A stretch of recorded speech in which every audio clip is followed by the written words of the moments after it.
See how people are doing. Do the audio check while I also post to the Discord.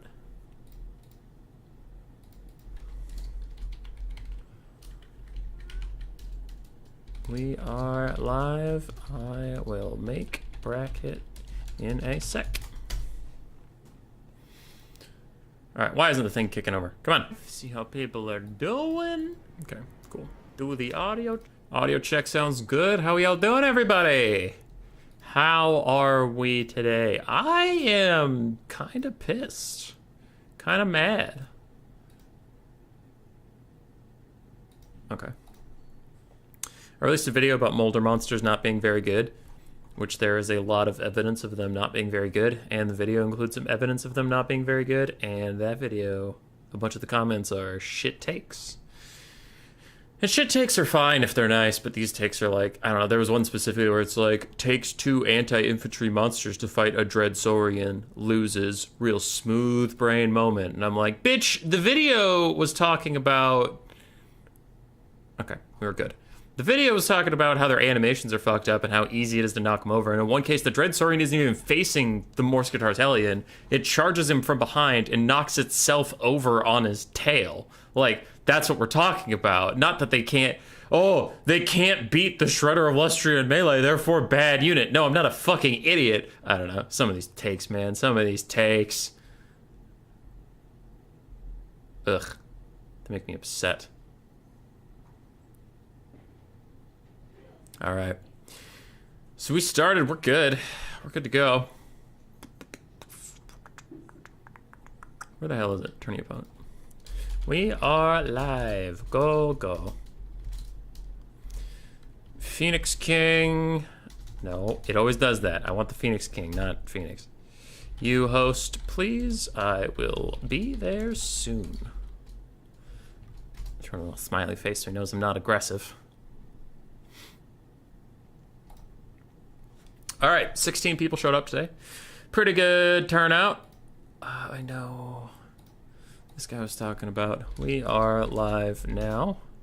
What is your name in Total Tavern? There's a brand new guy, so I wanted to help him out. But his name's Lance Knight. I don't see a Lance Knight. I'm suspecting he's a Pikmin. But I just want to make sure he's able to find his opponent. I think he is a Pikmin, because that's the only name I don't recognize. Lance Knight. What the?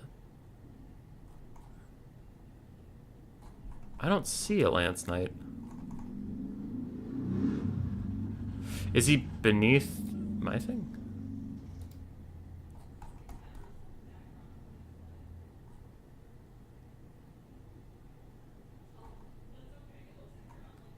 Huh.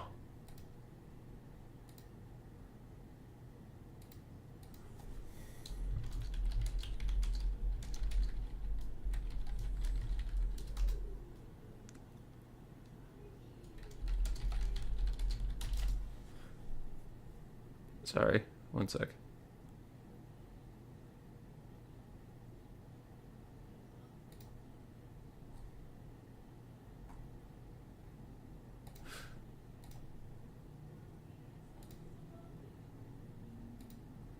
Okay. All right. Mr. Hummus, you said you didn't want to stream today. It's true. It's true. He made it. Hope with hatred, which I listen to. Yeah, dude. It's a whole thing. Check the hashtag next to his name.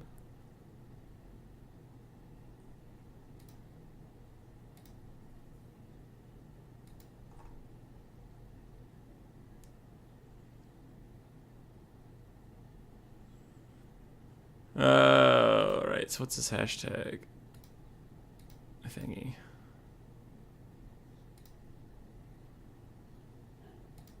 Oh, I'm in streamer mode. Okay.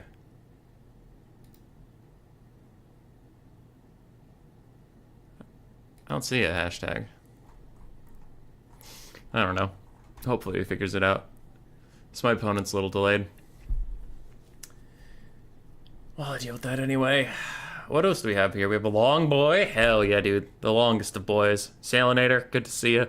Me, Phoenix King, is a Pikmin. Don't know who that is. Race, Golden Floof, Rainy Frog. Language I don't understand, but I'm pretty sure that's Hardwest Warrior, Sagos, Swarv, Dr. Nerd, Stormrunner, Rusto, Blood Penguin, and Kiara. Sick. Pretty good turnout today. Today. It is an Ultra Funds tournament. So we will have 18,000 funds, where normally you get 12,400. It's roughly 50% more. What up, JC Kevins? How we doing?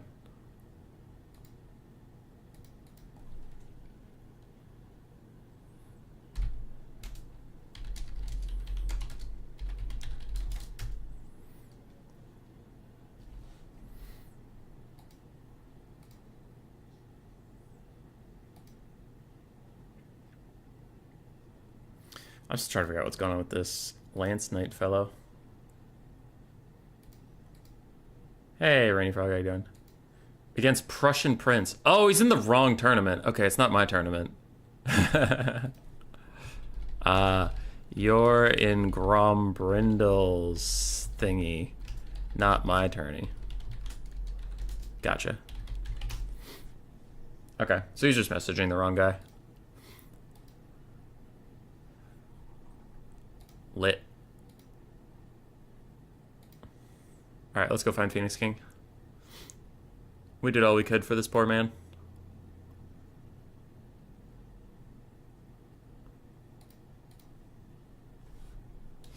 Sorry about the confusion. I was just trying to help out this person.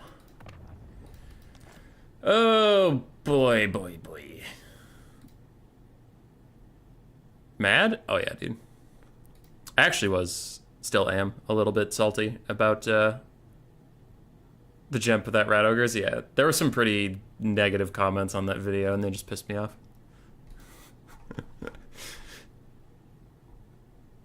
I don't know. Like, again, shit takes are fine. You can have a shit take. I have a couple shit takes. But when people are like, you know, one of the comments was like, smooth brain moment, fucking trying to take mutant Rat Ogres into a Dreadsorian, and it's like, alright, you piece of shit. Listen here, you. I pick a faction and ban 4. Okie dokie. I pick Skaven. Ban Ogre Kingdom. Slanesh. Vampires. Do I even need to ban vampire counts? Not really. Ogre Kingdom, Slanesh, Skaven. I don't want to deal with the mirror match, honestly. And Demons of Chaos. Sure. So we'll play some Skaven. I haven't gotten to play Skaven in a good long time. How's Hazel doing? She's good. She's chilling. She's chilling with her mom right now. Hummus boy. And then we have the Phoenix King.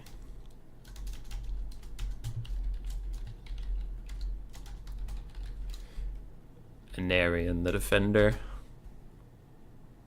Anarian the Tax Collector of Ulthuan.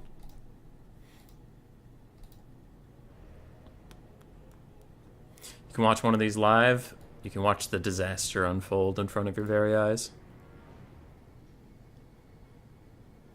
Versus Prussian Prince, send him my condolences. Yeah. I was trying to put a smiley face on it, if only to soothe friends and unnerve enemies. I thrive on bitterness and anger. Makes the content better. Hummus boy? Yeah, it's me.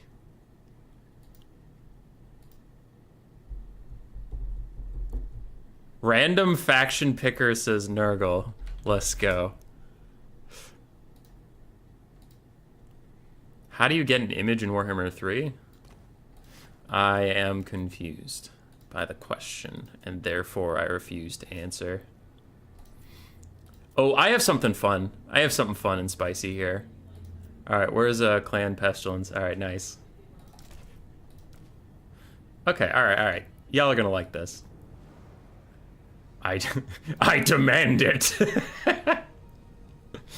Okay, that seems fine.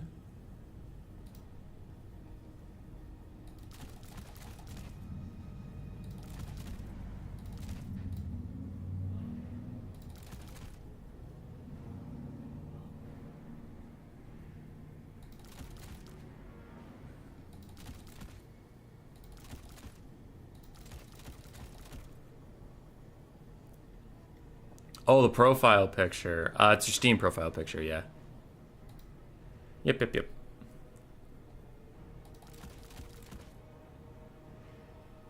I have way too much money left over.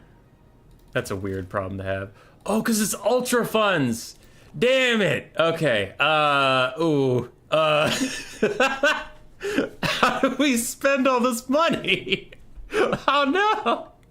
Why am I playing Skaven? You don't need Skaven. Oh crap. Okay. How do I spend all my money?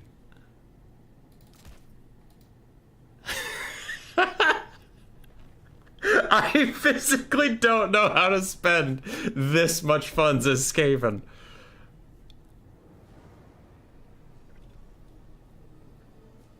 I was gonna go for a clan pestilence theme. So I take like plague monk censer bearers, poison gutter runners, poison dogs, and just try to out Nurgle, you know what I mean? Because that'd be just kind of funny, but like it's not enough money. 13 Help It Abominations? Help It could be a decent shout out. All things considered. Let's get some of these.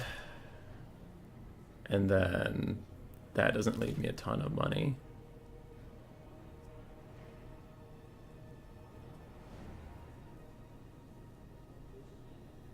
Okay. Then I have 1,300 left. What do I even do with 1,300 money? Spam flares. Didn't you say Nurgle? He's Nurgle. I'm against Nurgle.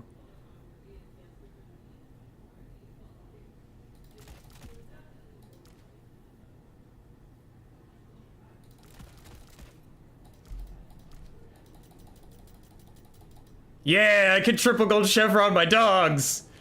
Yeah, elite dogs. This is so stupid. Oh shit! Oh no, that's one too many gold. Whatever. This looks sick. Let's go. Let's go.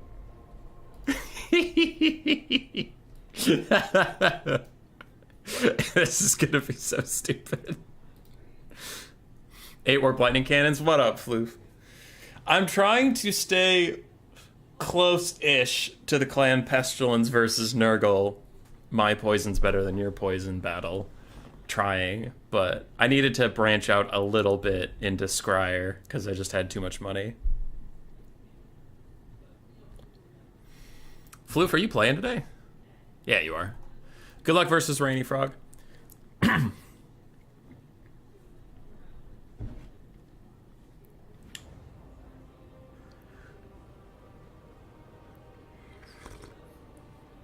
Ooh, still hot. Still very hot. So many Storm Vermin. If I get to round 2, I can try a Storm Vermin build.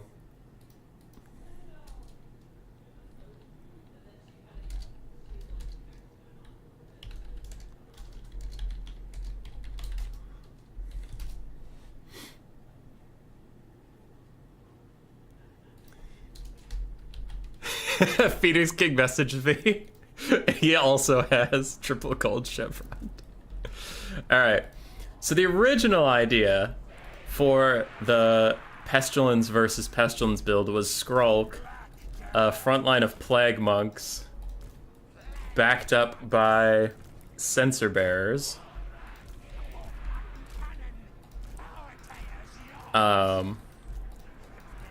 And then I did go with the Magic Dogs. They're greenish on their unit cards, so they fit the theme, but like the magic damage dogs are just better against demons. And then I had a bunch of Rat Ogres, and I was like, sick. And I had some Gutter Runners with poison. And that was it. And I used all 20 of my unit slots, and I had legitimately 4,000 gold left. And that was too much. So I changed some Gutter Runners into, well, the Warp Lightning Cannon ROR and the Teeth Breakers, and got some Regiments Renowned Rat Ogres and stuff, but the spirit of the build's still there. It was funny that apparently that build is close to being a live build. Hey, airstrikes. So while this build is fun, and it is definitely very memey,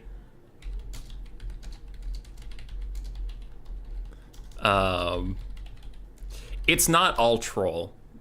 It's not all troll. So like, Skrulk is actually a really good lord versus demonic units. He has magic damage, but more importantly, he has contaminated, so he can lower their leadership, getting them closer to that demonic instability crumbling. The Warp Lightning Cannon is pretty good against Kugath or an Exalted Great Unclean One, just keeping them honest and stuff. Rattling Guns are also pretty good against them. The dogs are nice for countering enemy mobility, but their armor-piercing magic damage is pretty solid. And I wouldn't go with Gutter Runners, I would go with Skaven Slave Slingers, but this is an Ultra Funds tournament, but Skaven Slingers in general do fantastically well versus Nurgle. So I just use the extra money to upgrade them, give them better stats, and give them poison, just to stick with the theme. But like, the idea of the build is pretty solid, even if we are having a bit of a laugh. So.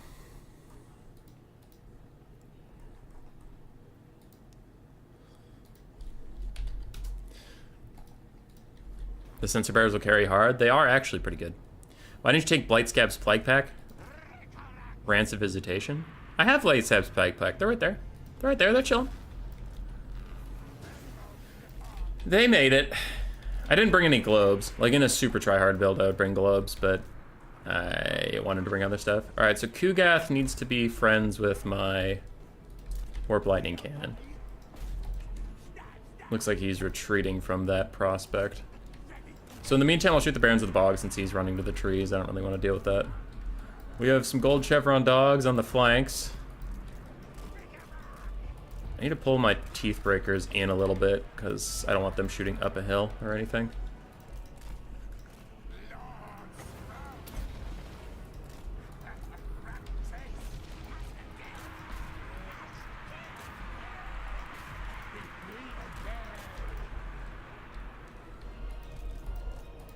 Okay. So we'll pull one Rat Ogre per flank.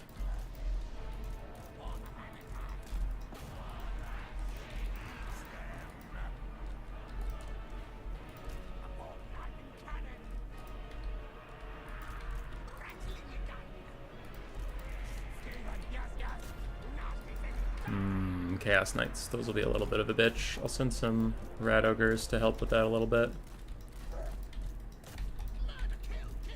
Rat Ogres, get out of the way so that the things can do their jobs. Leg spike. Okay.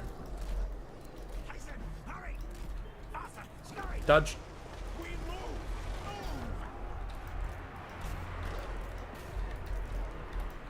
Okay, Skrulk is in the thick of it, so I'm going to use his thingy-majigger. Rattling Guns are trying to tear up those guys. We have gold chevron doggos moving in, so my Rattling Guns are going to try and deal with them while Rat Ogres come over and say hello. It could Zap can start shooting at... I didn't give you attack orders, I gave you walk up slowly orders. Whoops. It could Zap can start shooting at Kugath, if even just to put him on cooldowns. Frontline's in a bit of trouble.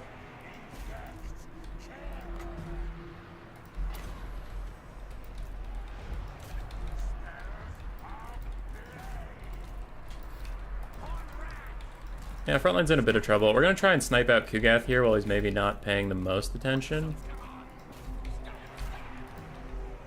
Because right now he's dealing with Skrulk.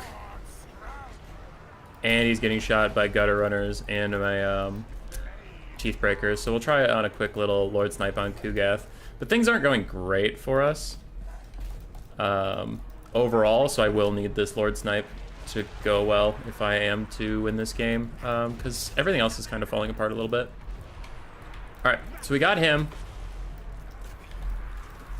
Everybody turn and deal with this. You guys keep fighting. Clan Rats can chase that off into the distance, but these Knights are going to run down my Teeth Breakers, and my other Rattling Guns are also shut down, which isn't great. Uncle Frunkle's still out there, lurking ominously in the darkness. These Gutter Runners can maybe try and bail out my Warp Lightning Cannon. I'm going to throw out a poison here to lower the vigor of everybody on the battlefield, and again, maybe get some more routes going. But Teethbreakers are routing. These other guys are almost routing. Uncle Frunkle is getting his ass kicked right now by my Arwar Rat Ogres plus friends. Plus the Sensor Bears, so that's nice. Skrull got a mass route going. We are somehow getting these Nurglings to run away. I don't really know how that's working, but it is. Okay, Rat Ogres are continuing to fight Knights. Plague Monks are continuing to fight that. You guys are continuing to fight Uncle Frunkle, who has used a decent amount of his spells. Alright, these Pox Riders need to fuck off. Now that they're fucking off, we'll try and deal with these dogs. Skrull, get in range so your stand your ground can help them. I'm kind of confused why those dogs aren't killing my Warp Lightning Cannon a lot faster. Like, they're doing almost no damage, and that's weird. Rattling guns are back. I'm gonna shoot at these Knights. Sensor Bears are gonna kill those Nurglings, and yeah, now that the Warp Lightning Cannon's free and clear to do what it wants, we're pretty set to win this game. It was risky for a bit, but we got there. Oh, hold on. I just used Lever one shot at Kiss because I don't want those guys to come back and run at my rattling guns, so wanted to make sure they kept routing. But we're chilling now. Uncle Frunkle is going to get army lost in a second here, and the Skaven will prevail! Ah, poison is better! I'm sorry again. Strix, how dare you! No, it's fine. It's fine. How do the Pit Fighters do? 900 value while fighting Uncle Frunkle.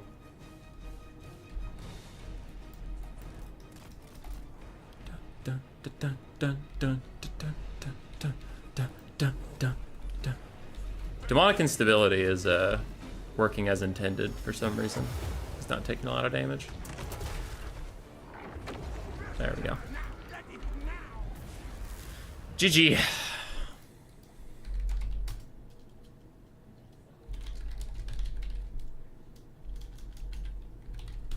Yeah, sniping at Kugath is huge. If we didn't do that, it would have been pretty bleak.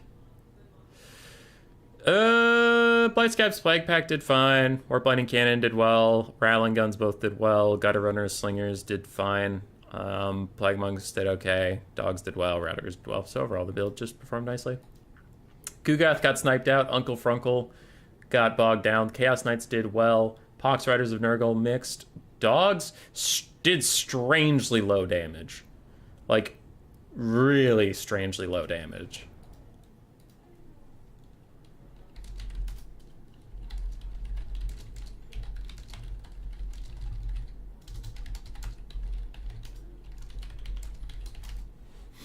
Because they did, like, nothing in my Warp Lightning Cannons. They flanked them and everything, and then just took forever to not even kill them.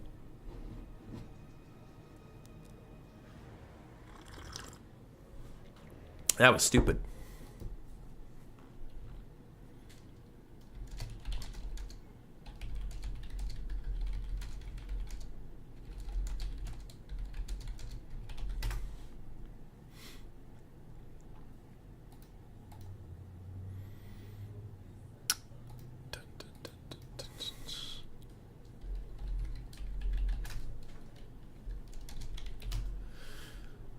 All right. Game 1 goes to Ol Hummus.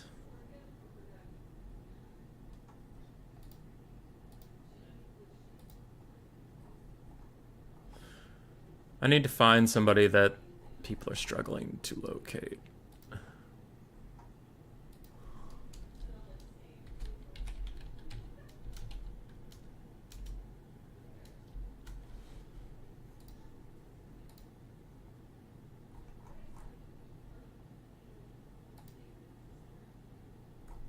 All right, I found somebody.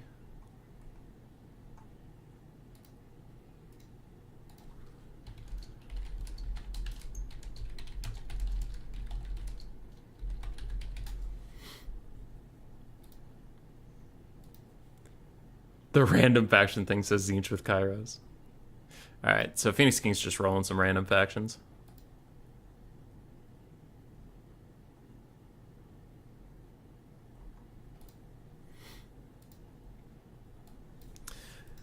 Let's get the blocker back up, give myself a point. And the tournament's been going fine without us babysitting it. For now. Grace and I went to the farmer's market this morning. That was decidedly fine.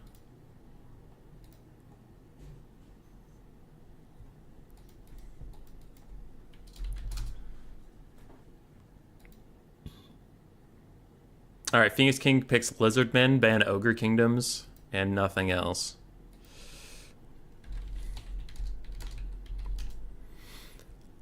Lizardmen. Ogre Kingdoms is banned, and I already played Skaven. Other than that, open canvas. What are we playing? What are we playing? Norsca? High Elves? Victory? Alright. Alright, we'll play some Norsca. We haven't played Norsca in a while. We'll play some Norsca. Well, I'll ask. Hold on.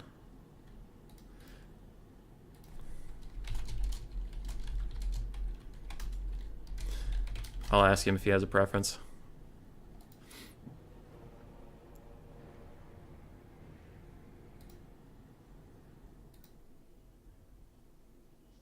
Alright, he says High Elves. I agree. Also, Dr. Nerd was technically first. Let's go. High Elves, baby! We're gonna play as the Citadel of Dusk. Goddamn right we are. What to do for a lord? Vampire Coast. Never! Never!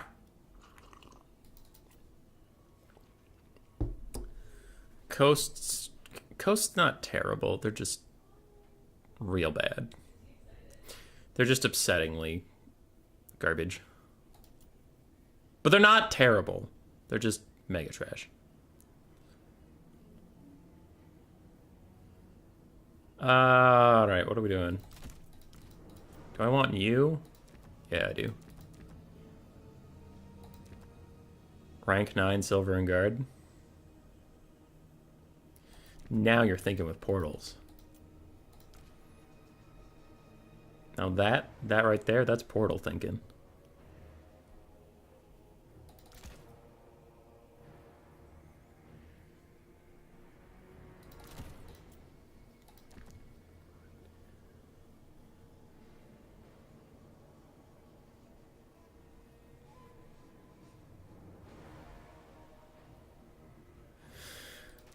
Oh boy, you are one expensive elf.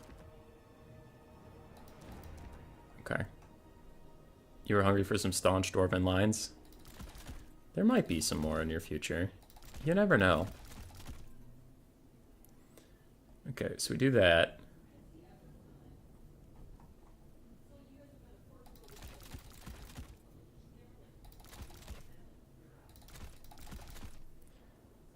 Dude, High Elves are the opposite of Skaven. I just get started. Like, I just start getting the units I want to get, and already I'm out of money. Gotta get your daily lines. Sus. Is this a good idea? Is what I have in front of me a smart thing to do? Probably not. Is it what we're doing? I guess. That's my ringing endorsement for the day. I mean, it's a thing that we could do. I don't think we should. Fuck it. Let's just do it anyway. Okay, no archers is a little bit too... That's too hard. That's too ham. Okay, I need 195 gold back. If I downgrade both of you to your non-shielded variant, then I can get some archers. Okay. No archers versus Lizardmen was a little stupid.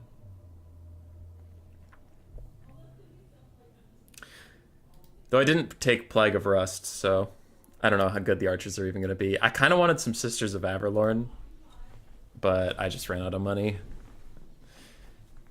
I ran out of money. Rip in peace.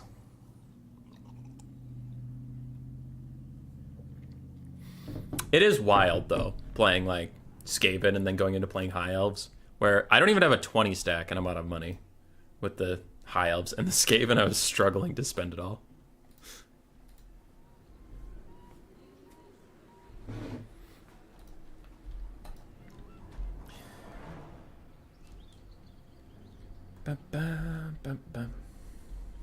Ooh, he's playing the Lizardmen in Illustria map. I think that gives you at least a 20% physical resist and 80% ward save. This might be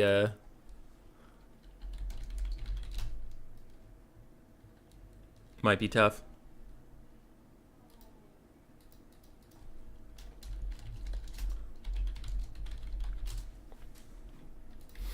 He doesn't like the sub-faction I chose. He can be wrong. Okay, what do we got? What do we got? What do we got? So we have a Lore Master of Hoeth to hang out with the Sword Masters of Hoeth. Huzzah, huzzah. He does have Earthblood for all my elite units and Melkoth Mystifying Miasma to deal with the enemy. We have some Silver and Guard to hold until the day is gone. Then we have some Swordmasters, like I mentioned. We have Phoenix Guard and Swordmasters. So we're gonna crush it. That's about it. We have some War Lions, including the Rahagra's Pride, to get some armor piercing in there. Then we have Silver Helms and Illyrian Reavers for a little bit of mobility. We have Tyrion, Avenarian, Wielder of Sunfang, Protector of the Phoenix Crown, Savior of Ulthuan, etc., etc. And then we do have 3 basic-ass archers.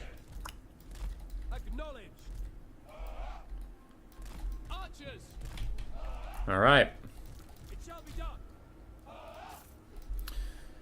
Who's ready? I could have gone a generic Spellcaster Lord, but I thought maybe not today. On today of all days, we do not take generic Spellcaster Lords. We take Tyrion.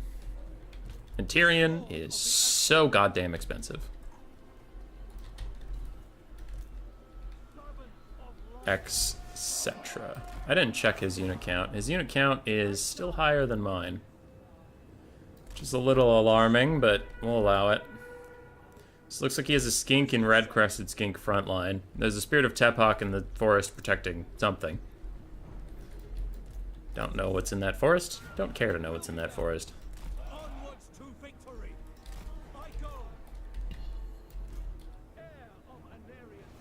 I'm getting the impression that there's some stalked shenanigans. So I kind of want to send some people looking for stalked shenanigans. We uncovered hidden foes. Well, we uncovered the Spirit of Tephawk.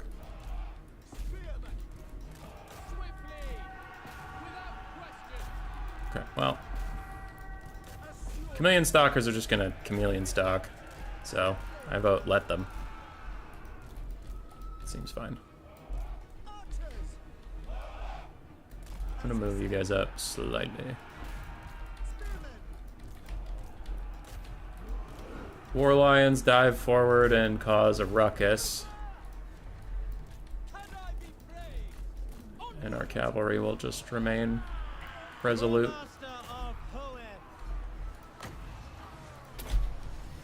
Little Earthblood for those 2 elite units.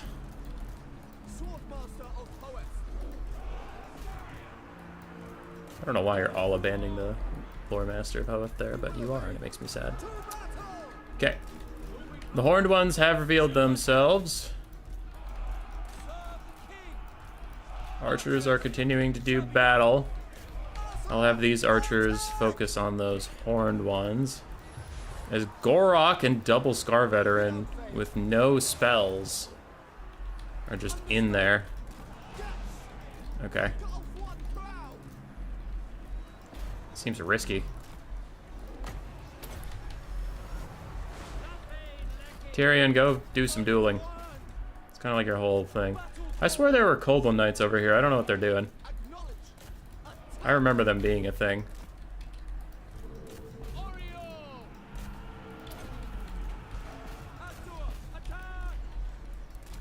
Alright, so my Phoenix Guard can pivot and come over here.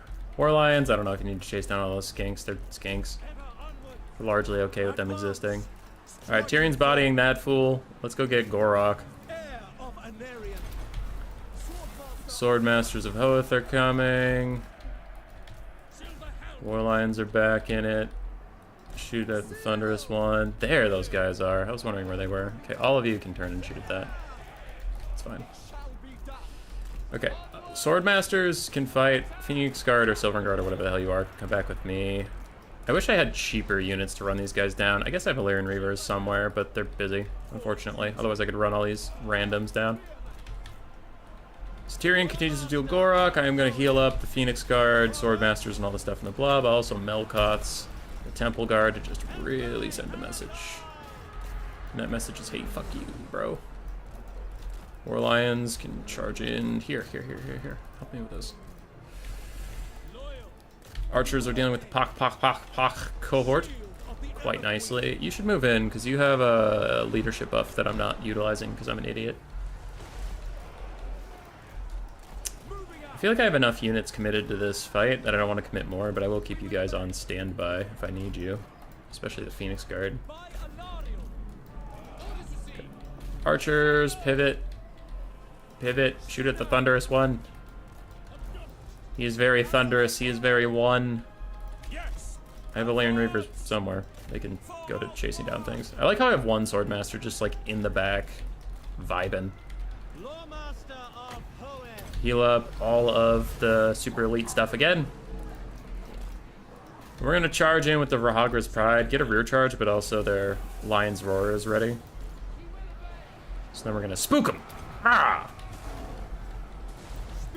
And now all of them are thoroughly spooked.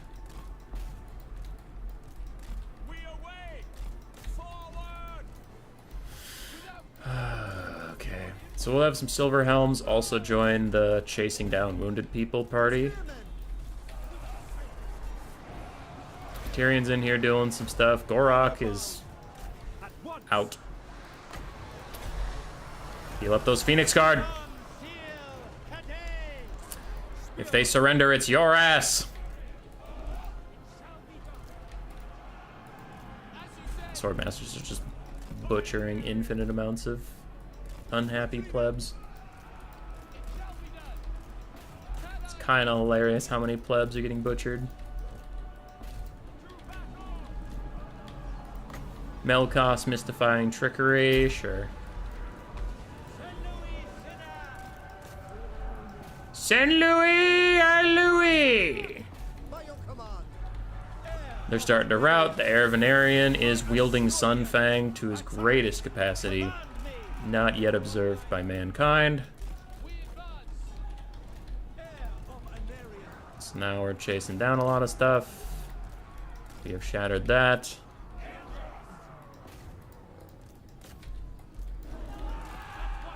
I will heal up the Phoenix Guard and the Swordmasters, because they also really can't catch all this stuff that's going on. Alright, so then I just have archers around. Army losses is coming in. Army losses is coming in. Take that, Gorok!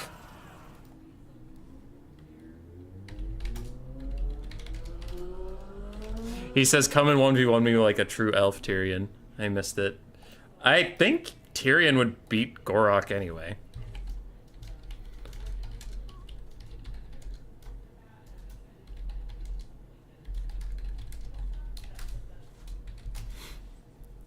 Would Tyrion slap Gorok? He just has like way better stats.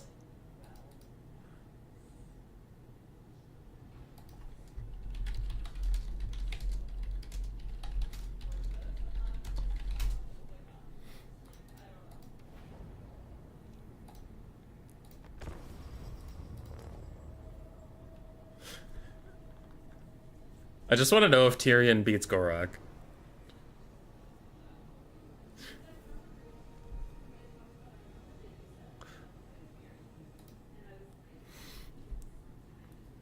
How did heal get ready?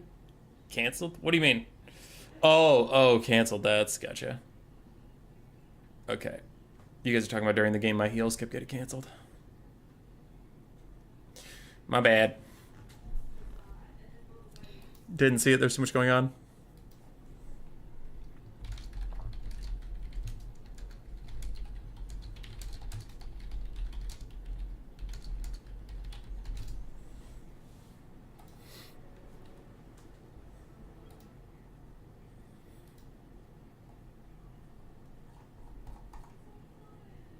Golden Floof has prevailed over Rainy Frog. Swarv has prevailed over Dr. Nerd.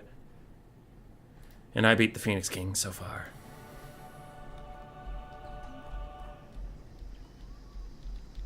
Norsca first pick? I can probably do that for you, Cyrus. Though I'm not taking a goddamn feral mammoth. Did we win? Hell yeah.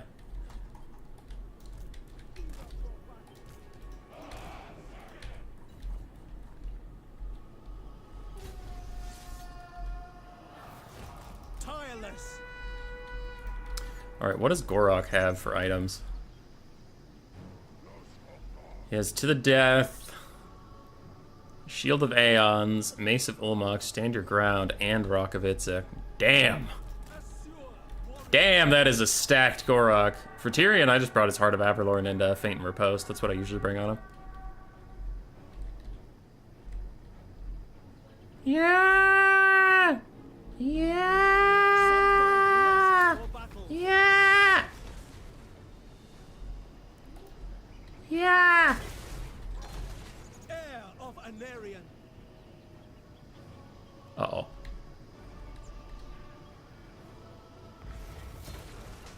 Alright, he's popping all of his buffs. He's popping the buffs. He hasn't hit Tyrion yet. He can't fucking get him. Fate Riposte is too strong. Holy shit. Oh my god. Like, alright. Fate Riposte finally wore off. I have 8372 for melee stats. He has 85 melee attack right now with the Mace of Ulmok active. I'm shocked he hasn't hit me yet. He hasn't hit me one time. Oh my god, Gorok! You're getting bodied, my dude. Servant of light. He hasn't hit Tyrion. And he did it! He hit Tyrion. Holy shit! Oh my god, that is too funny. He got one fucking hit in. My Faint and Riposte is almost back up. Heir of Anarian. I hope you're enjoying getting your one hit in while you can, because when Faint and Riposte is back up, you ain't never hitting this boy again.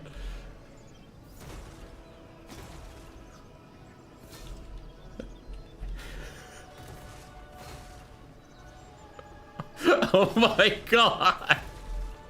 You got 2 hits in! 2! Faint and Riposte! Immediately. Good luck versus 96 melee defense.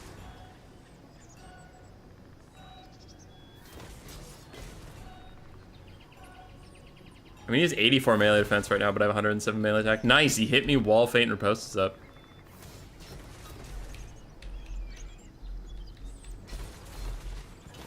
There was a big hit from Tyrion. It's been a while since I hit him, I guess. That's how he's surviving so well. But yeah, there's another big hit, and he's dead. So he got 3, maybe 4 hits in. And then he died. Goddamn, Tyrion.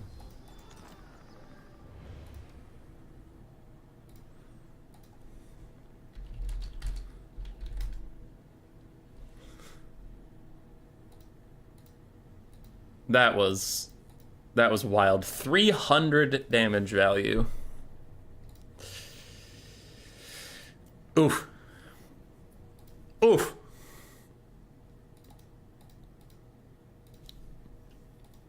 Nobody liked that. Everyone was sad. Okay, Skaven versus Nurgle. And then High Elves versus Lizards.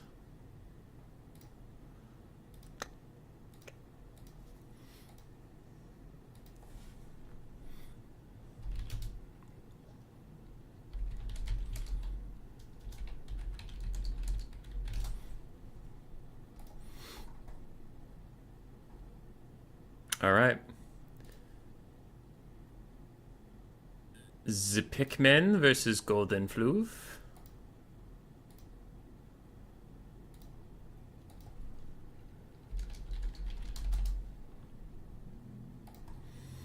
So we might have a game to spectate here. I don't have an opponent just yet, which is not a problem. I've asked Golden Floof and the Pikmin if I can spectate their game.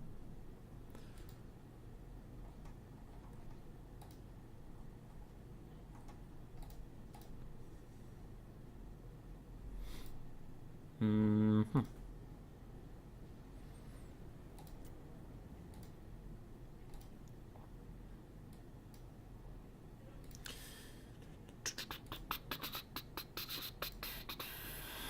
Where are we? There we are.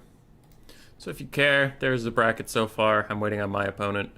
And then the Pikmin and Golden Floof are in round 2. Swarv is waiting for his opponent, and the bottom has not finished in either capacity just yet.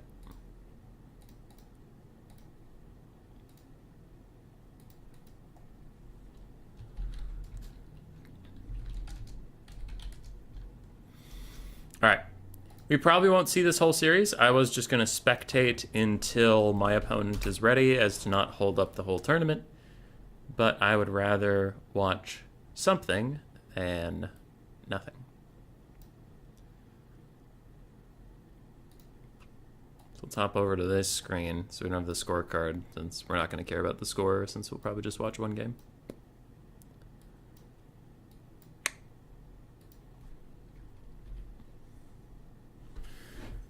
Oh, I still have tea. Fuck yeah.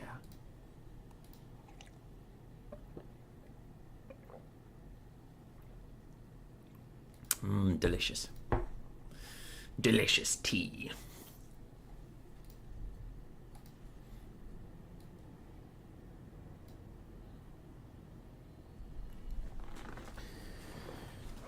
Oi. Oi, oi, oi, oi.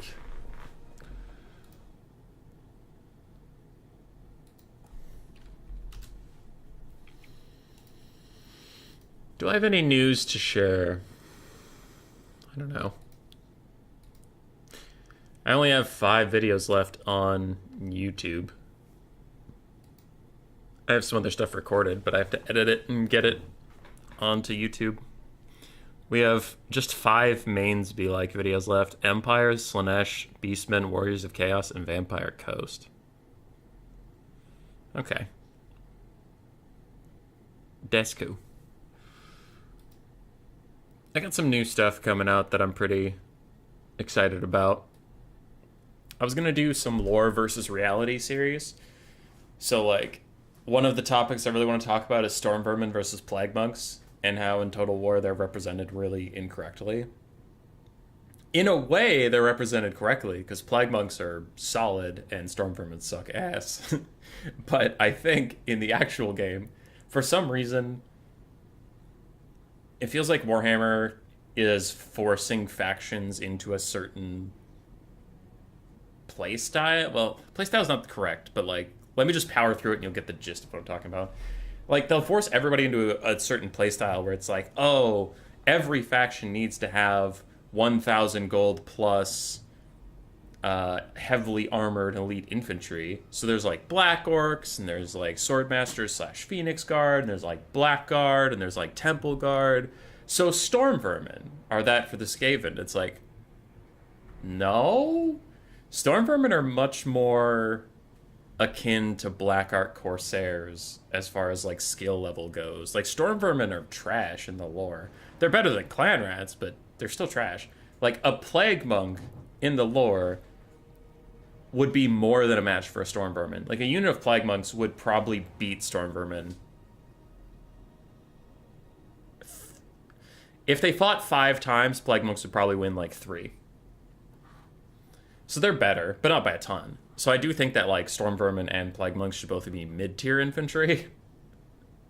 Instead of, for some reason, Storm Vermin are like 1,000 gold and they attempt to be elite infantry, but they fail at it. It's like, I don't know why you're trying to make them elite infantry. Just make them like 800 gold or something.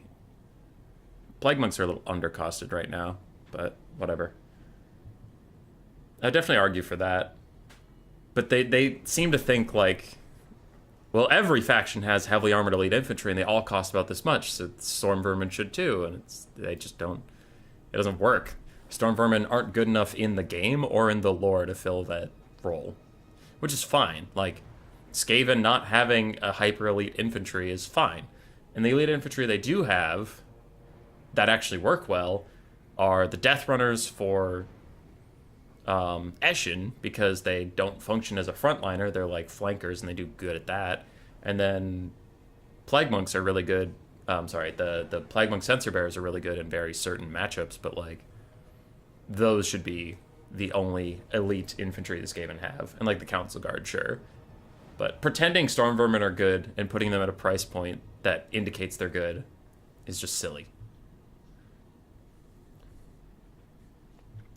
Censor Bearers, yeah. Censor Bearers are like good.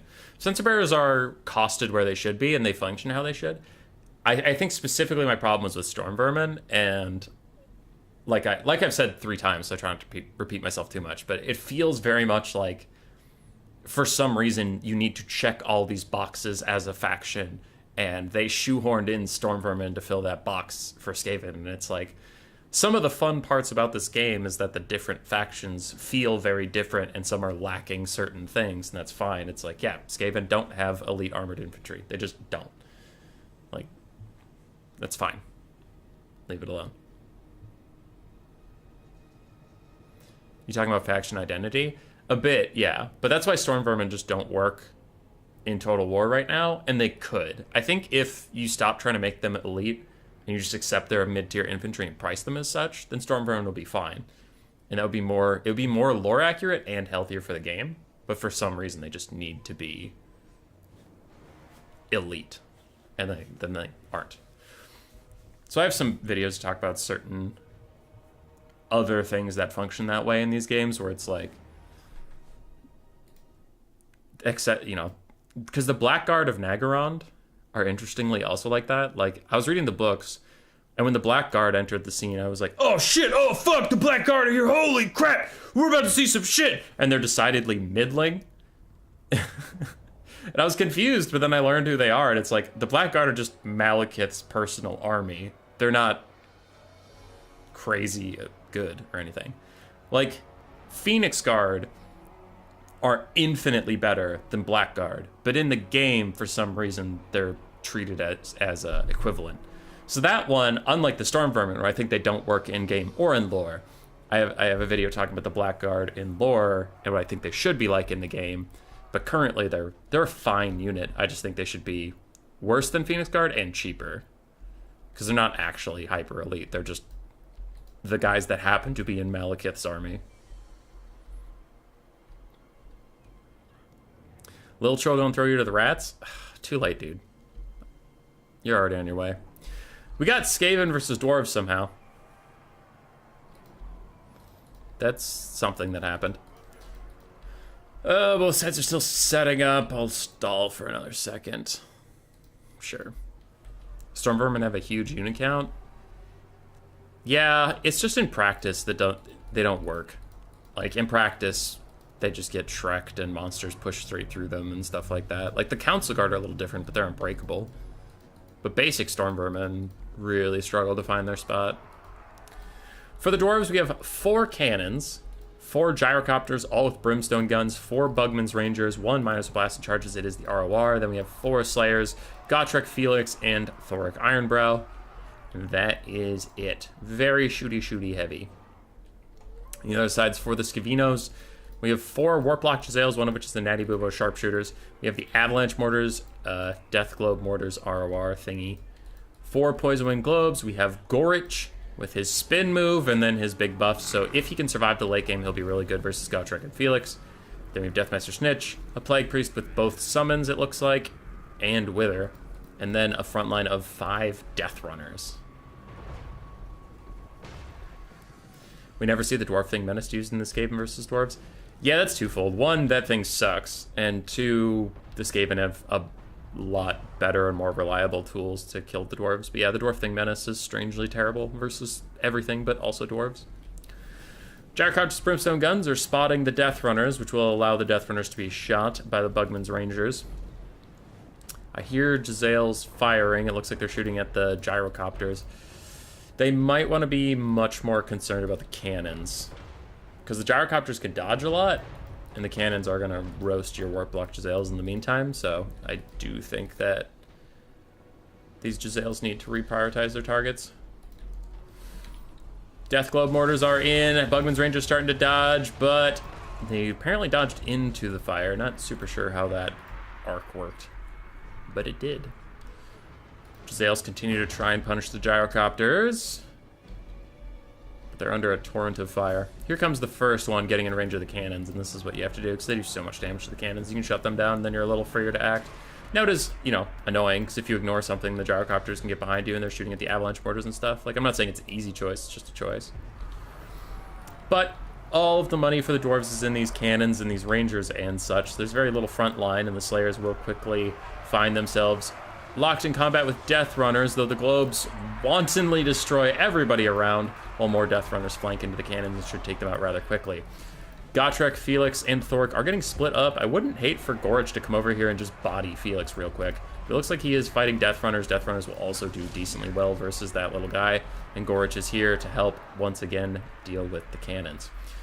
Jezzails are getting routed by the Gyrocopters, though it looks like the Gyrocopters have more than they can manage as far as chasing stuff goes, as some more Jezzails are rallying, and Avalanche Mortars are also back. Felix will regroup with Gotrek, Felix, and Thoric. And words are hard. More Death Runners hit more cannons. So far the cannon count is 2 out of 4 are dead. 2 are still alive, though another one is in trouble. Deathmaster Snitch is coming back. And this is a Plague Monk summon. I was wondering where that Death Runner came from. So Globes hurting Globes, while Death Runners also fight Slayers. The Globes will want to stop offering support to this fight soon, because as the Slayers are unbreakable, they'll lose models quickly, and then you'll start hitting more Death Runners than you are even hitting Slayers. Gorch is still running around. That's fine. The Skaven are actually down on damage value,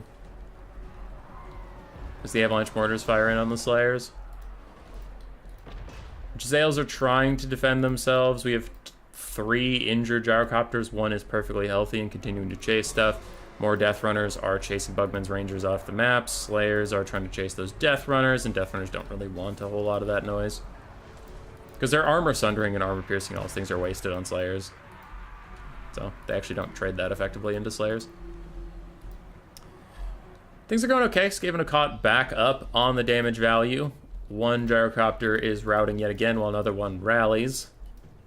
And Jezzails are trying to push them off, while Clan Rats just sneak around as ominous little lads. I like this stealth hunt going on, as Death Runners and these Globes were looking for these Bugman's Rangers that rallied. Dragonback Slayers now in the crosshairs of some more Globes, as Death Runners give their lives valiantly to kill the cannon crew and then hold the Slayers in place while a nasty Globe volley hits them all.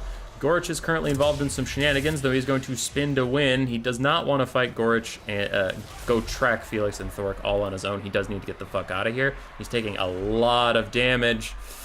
He needs to leave. Oh, he gets hit with the Master Rune of Slowness. Oh, fuck. They're just going to sacrifice Gorich, and that is brutal. Because without Gorich and his like cycle charging and his buffs and stuff, if he just stands here and dies, I don't know what is going to kill these 3 in the late game. That is a massive misplay from the Skaven, and it's really going to cost them. Gorich went from full health to like straight up dead, and that's fucking brutal. Because you don't have any Jezzails really left that can DPS Thoric and Gotrek and Felix and stuff, so you need Gorich and Snitch, and Gorich is just dead.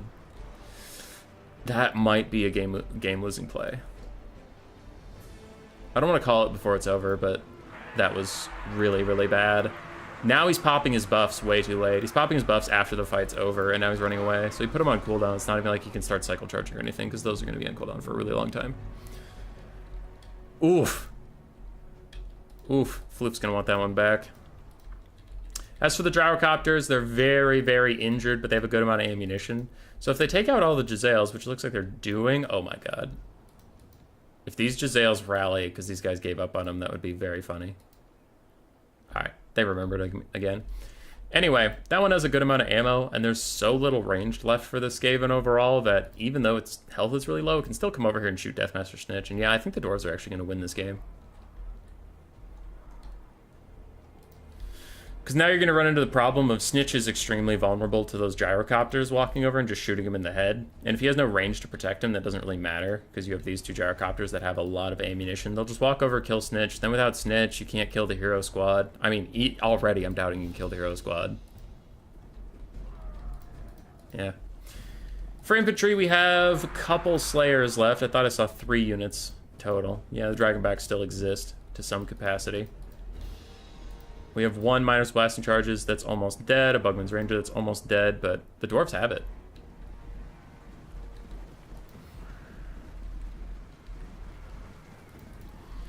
Globes are trying to kite out the Slayers. Slayers are technically faster.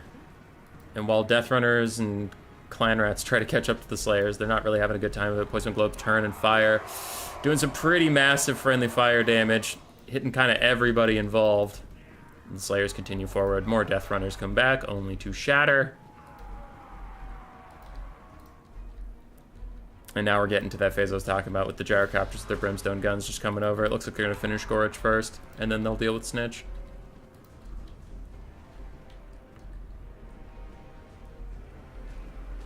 One Slayer unit has died. Another one has a singular Slayer left. He is also gone. That's it. That's it, GG. Gorch is doing his best to dodge, still gets pegged with a couple of those things, and now that he's routing, he can't dodge anymore, so he'll just be shot to death. Globes are out. Globes are turning to fire at the Ekron's miners. Some Clan Rats will pretty soon rout, so the friendly fire won't even matter that much, though this other gyrocopter is just killing them all, regardless. Globes peppering the area, killing off the Akron's miner and their own Clan Rats, while Snitch is now the target of those gyrocopters, as you mentioned before. Gorge might be allowed to rally if those gyrocopters are chasing him, because I don't know that they're powerful enough on the balance of power to even, like, actually keep him routing. Slayers get intercepted by a summon of Clan Rats. That's a pretty good play from the Skaven. Just whittle them down. And Snitch is trying to join this fight. But no one's low enough, so his scaling damage won't matter as much, and like Felix and Gotrek and Thoric will actually just beat his ass.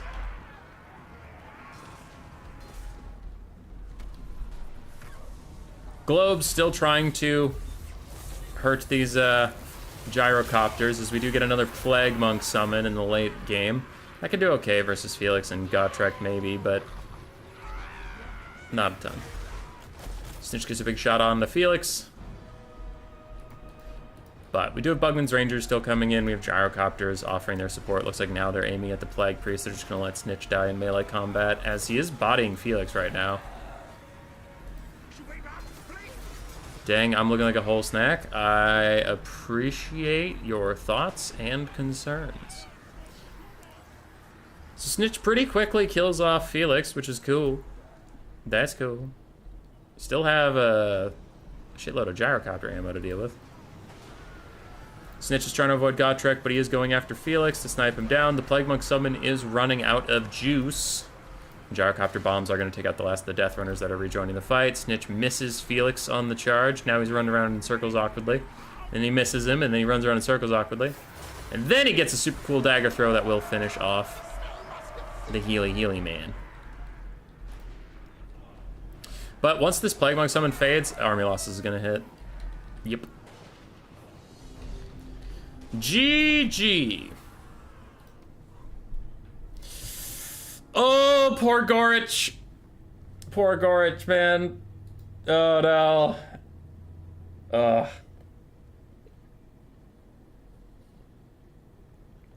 Damn.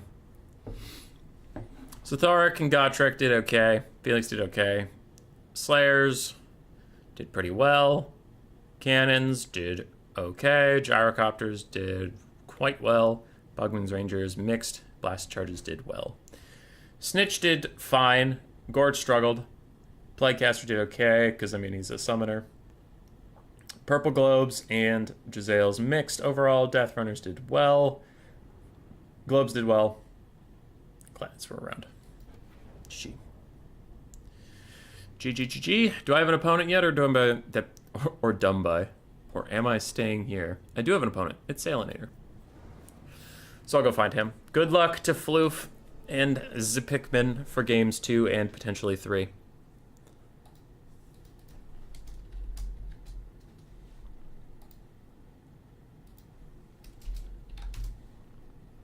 Oh, all right, we're back. We're back. Hold on. Hold on. Everybody calm down. No. No. There's been a development.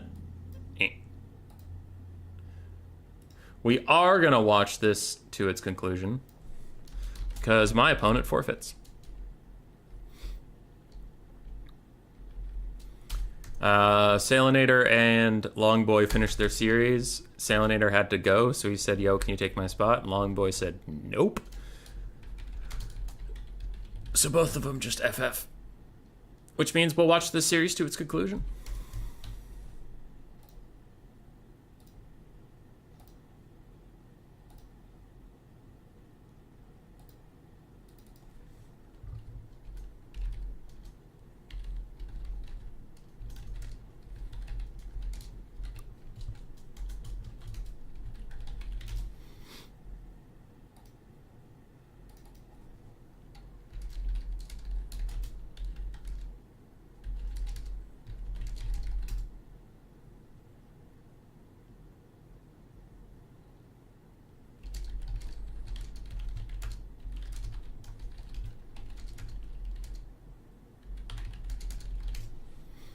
Never mind. Longboy might still be here. We'll figure it out.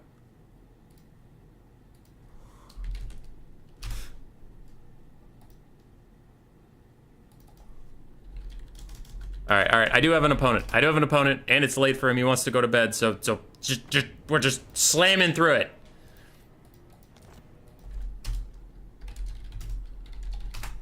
All right, people want a Norsca?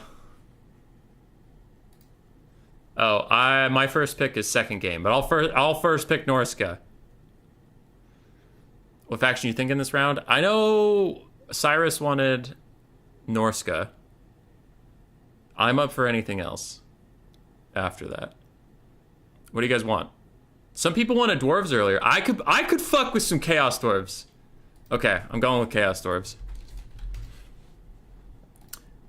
Because somebody out there needed Dwarven lines, and somebody else wanted Chaos Dwarves, so we can meet in the middle and go with Chaos Dwarves.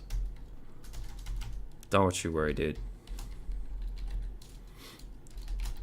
And if we throw the games to Longboy, it's fine. Because sometimes, man, you're just here for a good time.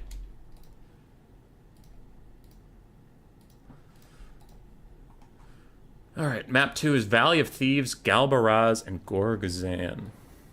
Demons of Chaos, Dwarves. How many Feral Mammoths you gonna bring? None! Valley of Thieves, yes. I'm on the right map. I'll see what he picks.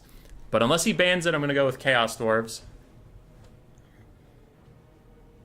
And then I know Cyrus wanted Norsca. So my plans for this series are Chaos Dwarves and Norsca. And if we go to game 3, I'll do Demons of Chaos. Alright? Unless anything gets banned, the game plan is Chaos Dwarves, Norsca, and then if we get to game 3, Demons of Chaos. That is the plan.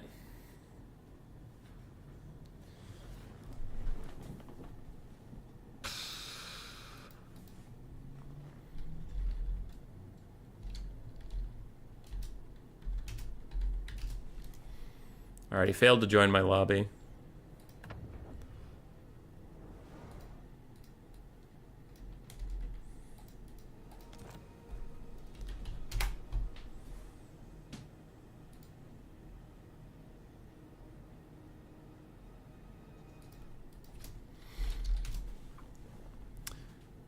Alright, we're in. Time for a Hazel break? She's probably taking a nap with her mum.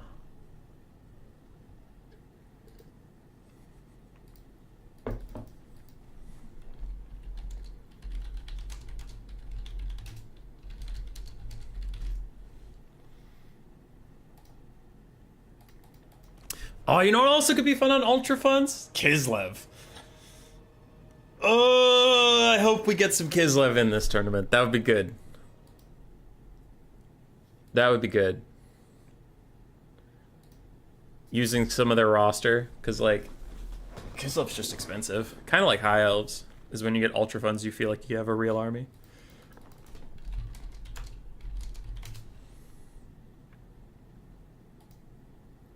Eight heavy sleds. I wouldn't do that to him. Somebody earlier was asking for Coast. I don't know, man. I love pirates. I love the pirate theme. I honestly struggle to enjoy Coast these days. I don't know what it is about them, but something about it just doesn't click. They don't feel good when I play them, and I don't have fun when I'm playing them. I've seen other people play them well, so I know they are factually, like, a fine faction. But when I play them, they just feel limp.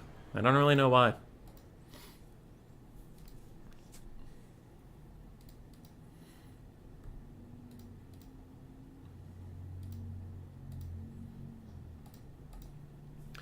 If anybody cares about the progression of the tournament, Rusto did advance over Stormrunner, and Blood Penguin advanced over Kiaras. Those two are fighting, and Swarv still awaits his opponent between Hardress Warrior and Segos.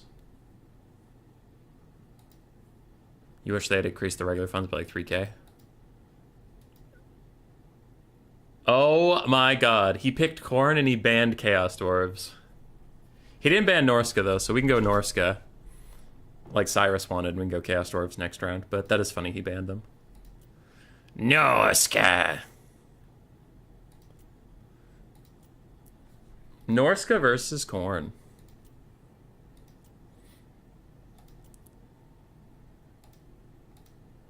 Just a full Vanguard force, caught everyone off guard. That's pretty good. Alright, I already know what I want, and I think you're all gonna have a good time. We're gonna have a good time.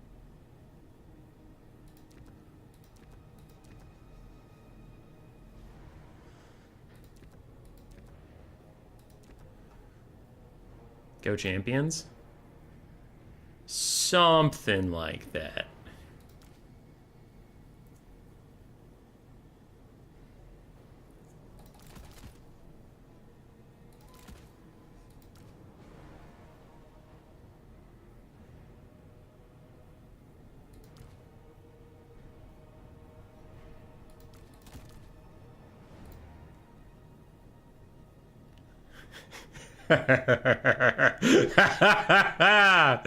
Oh, this is gonna be fun. It's gonna be very stupid. It's gonna be fine. Okay. Hiles. I played Hiles versus Phoenix King 1. I mean, yeah. Yeah. That could be your takeaway from that.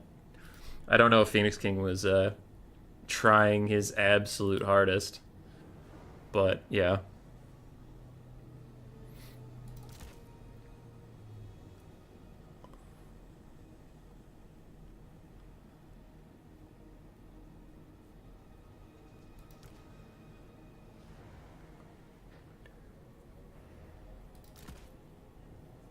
I just like said what unit I was looking at quietly to myself, which makes the screen blocker pointless, so I need to stop doing that.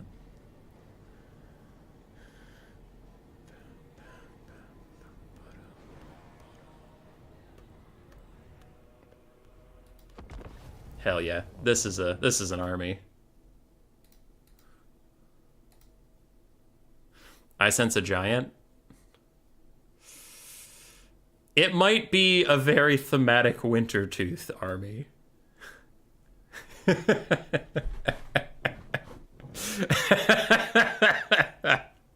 This is not a smart build to go versus Khorne, but it is a fun build. Let's go, dude. Let's fucking go. What up, Strat? How you doing? Throg or Mammoth Wolfric? It's Throg and a Mammoth. Not a Feral Mammoth, though. Spiciest build so far might be the Phoenix King's Lizardmen. Or is Nurgle? He was memeing out his ass, though it honestly might be this one. So we are Wintertooth, we are Throg's faction. We have ourselves some Marauder champions, and we have ourselves some Marauders. And then a bunch of trolls, because it's Throg, so you need some trolls. And then we have Famir, because Famir are great, and also they are monstrous, and Throg is the ruler of all things monstrous. We have one Jav Thrower, because I had the money. We have a Famir Balefiend of Fire to clear out some of those goons. We have a War Shrine Mammoth to give plus 10 leadership to allies nearby to make sure that these fucking trolls don't rout, man. And Throg the goddamn Troll King to king some trolls and tell them, hey, I'm Throg, I'm your king, troll with me. Whew. And then we have a Cold Voider. So it's a monster army, as befitting of Wintertooth.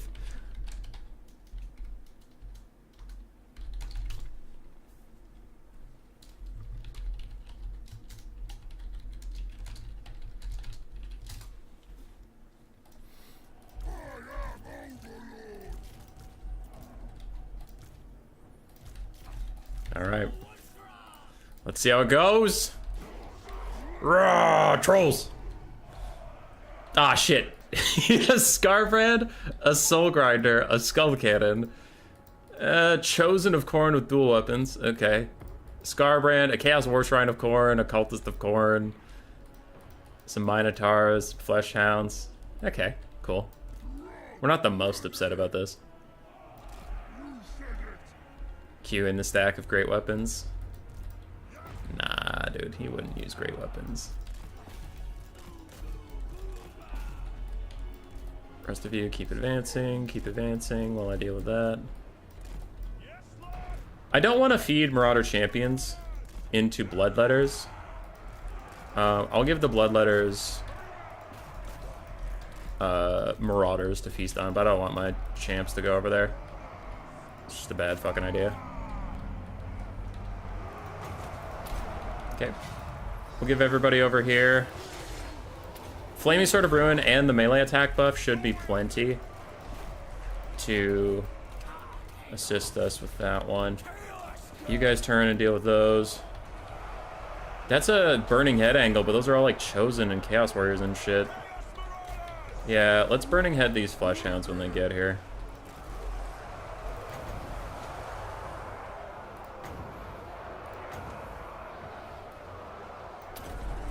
That's gonna go into my own guys a little bit, but shit happens sometimes, you know? When you live in that Norscan life, sometimes you catch strays. Oh, fuck. Okay, that guy just came in hot. Scarbrand's here! Scarbrand's here, everybody! Run! Run! Get him! Get the fucking dogs! Oh yeah, you're back there. How's that going? I need your breath attack somewhere else, though, so if you could hurry up and deal with that Skull Cannon, that'd be great. Alright, come with me. I need your breath attacks where all the Chosen shit are. Run! Run! Run! Dear God, run away! Don't be anywhere near Scarbrand! Skull Cannon, hurry up and die for me. Thanks, buddy. Alright, these guys come here. Those are the Chosen of Khorne. Though you're on a really good angle to hit these Chaos Warriors, so try that. Oh, juice! How is that Skull Cannon still alive, by the way? Okay, this is too much of a blob. Some of these things are disintegrating away and whatever, so that's fine. Scarbrand is out here kicking some ass. My Soul Grinder got killed. I mean, whatever you are. The War Shrine Mammoth. Yeah, Minotaur surrounded and beat his ass. Oof. Big oof. But our Frostworm is sniping out the Cultist. So that's cool. Alright, we need to separate out a little bit. There's just way too much of this going on. Throggy Woggy Poggy Doggy can come over here and say hi. Firecaster can also come over here and say hi. Jav Throwers can get out of here. Oh, you're like way over there. You're not anywhere near where that says you are. Okay, cool.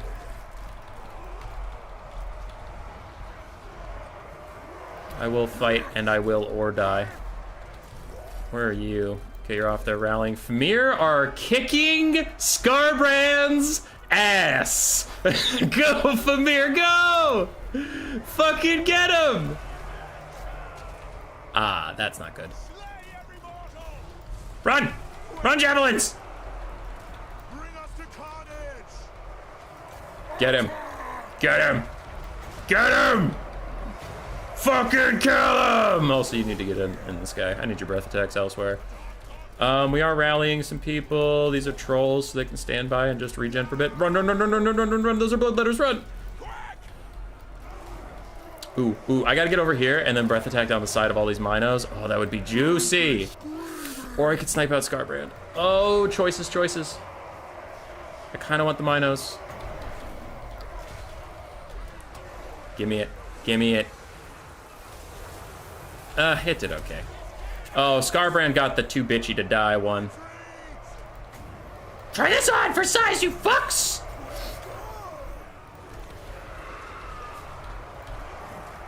Monster mash, it was a monster mash. Get that soul shrine. How much did it even charge up? Oh, I didn't get to see. GG. GG. Throg did okay. Frostworm did great. Famir did... Can you tell what Famir Warrior whooped Scarbrand's ass? Which of these is not like the other? Yeah, kicked his ass. God damn. Marauder Champions did fine. Frost Trolls did okay. Yeah, Marauders and Jeff Throwers did okay. Scarbrand honestly did okay. Soul Grinder did not get anything done. Chosen Khorne were good. Minotaurs of Khorne did a lot. Skull Cannon got soloed out. Yeah, GG.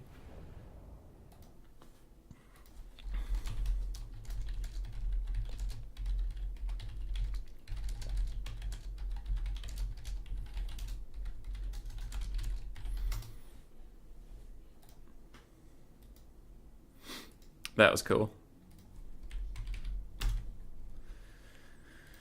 All right.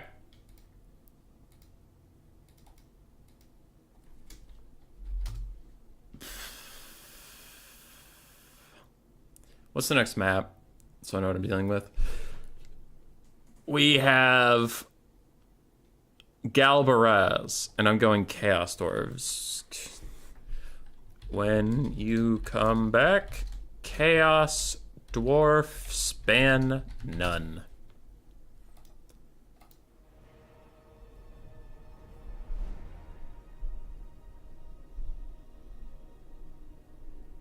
Total Tavern said Salinator won. You're fighting Longboy. Salinator had to go, so Longboy offered to fight me just for the sake of it.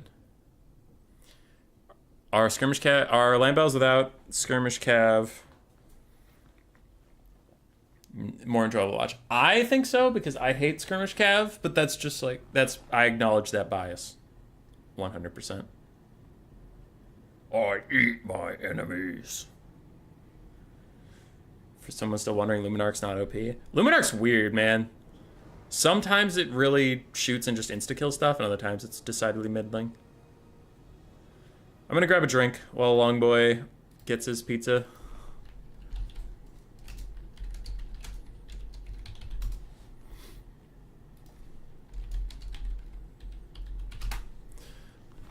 Alright. I need to put the blocker up? Yeah, I do. I'm not doing any bans, but that doesn't mean I want him to know what my build is.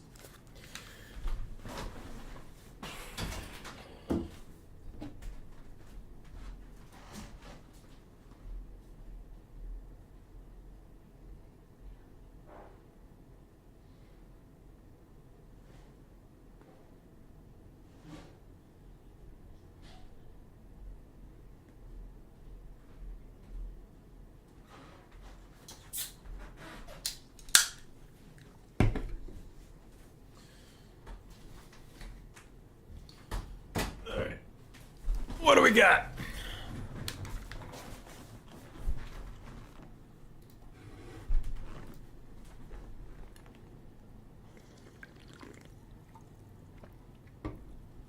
Skirmish infantry is more fun to watch skirmish cav. Okay, Warriors of Chaos versus Chaos Dwarves.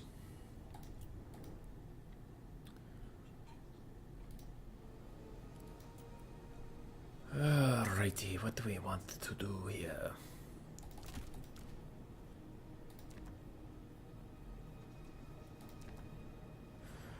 I think we'll go back to an old favorite.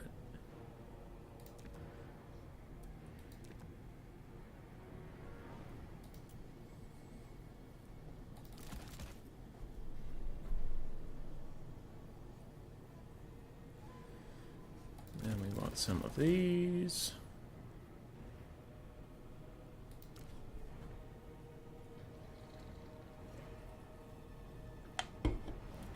Bring Astrogoth.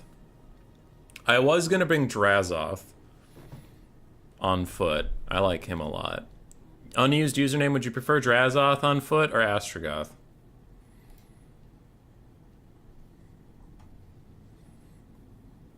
I leave it in your hands.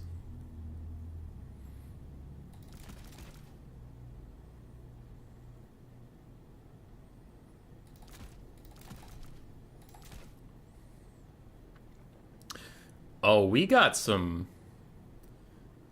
Oh, we got some sauce going.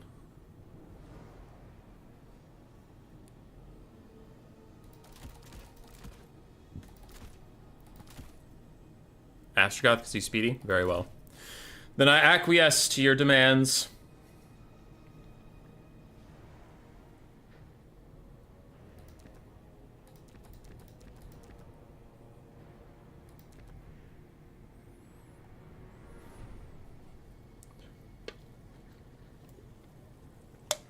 I will bring Astrogoth.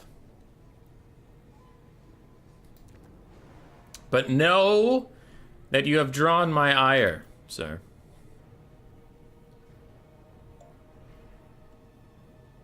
Indeed, it is true. And though you cannot possibly understand the pain you have caused me, it is great, and my suffering is, in fact, immense. Forgiveness will not be easy. What the fuck is... What is this? What am I doing? What's happening? Who's around me right now? I don't want that. I don't want that. Hobgoblin cutthroats. Oh, cutthroats all need to be cut in. Give me a box or you don't mean nothing.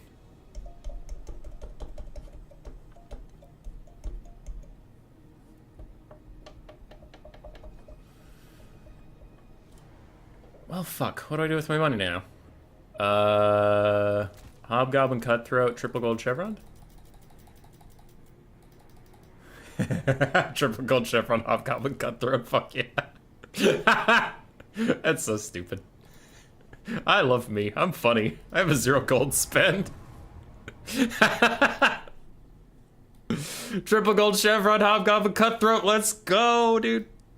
Not even the sneaky kit, the melee variant. Because I just had one spot left in like 700 gold. But I had already maxed out my Dwarf Warrior capacity.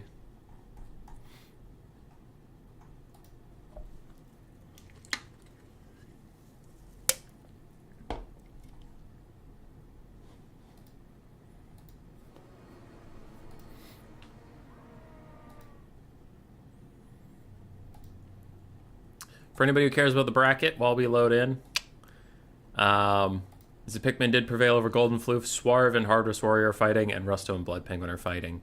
And I technically have to beat Longboy before I advance, but Salinator advanced me because he had to drop out from the tournament. So. How many blunderbusses? 3 and 2 Infernal Guard with Fire Glaives.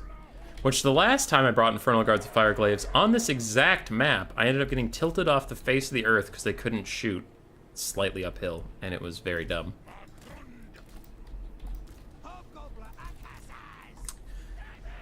Okie dokie. So somebody wanted a staunch line of dwarves, and a staunch line of dwarves is what you get. And then a hobgoblin. Just one. So then we have little archers. Actually, I do want the little archers on the inside. And then I'll have the blunderbusses towards the outside-ish. Then we will have the Infernal Guard of Fireglaves in the backfield. No train is heresy? It's true. I am a heretic. We have 2 Kadai Fireborn. I honestly don't think they're terrible anymore. They're not great, they're just fine. I think they are a fine unit. It was you? Hell yeah. Oh, Bark. We're compromising, because it's not dwarves, it's Chaos Dwarves, but sometimes you take what you can get.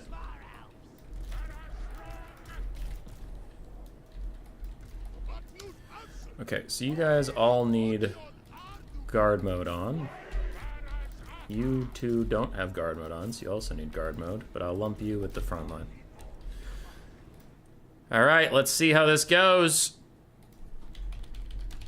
I think I am more scared of a giant Warriors of Chaos army. But since I outnumber him, I'm a little more comfortable. Because I have, like, so much DPS. If he has big targets, they're just going to get gunned the fuck down. Alright, advance for a little bit while we figure out what's up. Dogs, dogs, dogs, dogs, dogs. Kolek Suneater plus another Dragon Ogre Shaggoth. Chosen of Nurgle. Some Chaos Warriors and Marauders mixed in, a Deathcaster and Frail Manticore. Okay, we're feeling pretty good about this. Seems chill. There's nothing for me to do over here, so I'm going to pull my Hobgoblin Wolf Riders to this side. I just want all of my like mobile elements to be nearby and help me out.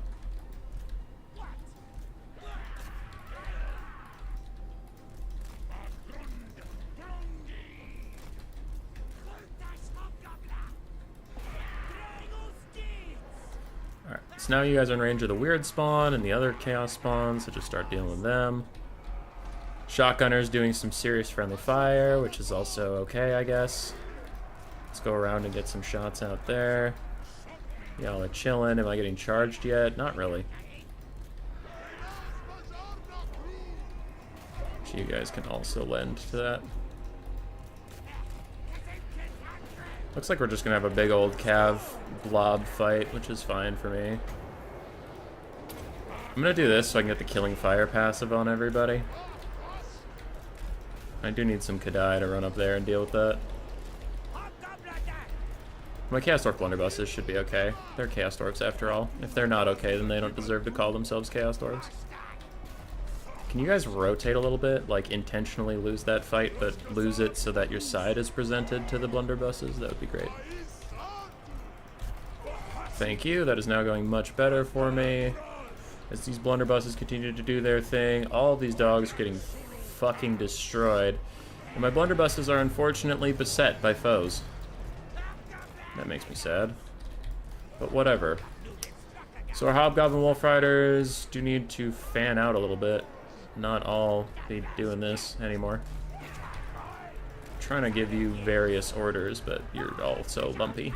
Stop being lumpy. You've done pretty good work over there. You're now attacked by a Manticore, and there's not honestly a ton I can do about that. Goblin, sacrifice yourself for my safety. Thank you.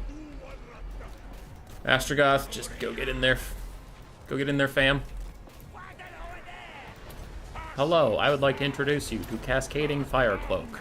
Have you ever had a fire cloak that cascades? I introduce you to mine. It is very cool. I am a very cool Chaos Dwarf. Alright, Fireglaves. Need to turn and shoot at this stuff while you guys continue to rout, while you guys continue to run. Oh, the backline's been compromised! I don't like compromise. Oh, fuck. No, no, no, no, no, no, no, no, no, you dumb lightning bitch! Alright.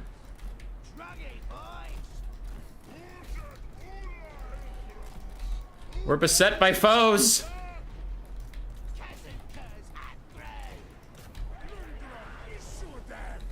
Go, Kadai Fireborn, go! Okay. It's getting a little bit hairy. Hobgoblin Wolf Riders. Get after that Shaggoth. Holy shit, he's booking. That is a fast Shaggoth. I don't think my hobgoblins are gonna catch him, actually. No cap. Oh god, this is still really bad. Those are the chosen. Okay, that's not good. These blunderbusses are mega fucked from that manticore. There's just nothing I can do about that. Yeah, and the hobgoblins were not able to actually kill that guy. Cascading Fire Cloak, help him? Still looking sus, but help him? I guess. You guys are having a real hard time shooting at that stuff, aren't you? Okay, yeah, you're shooting. You're shooting. It's just really far away. Okay.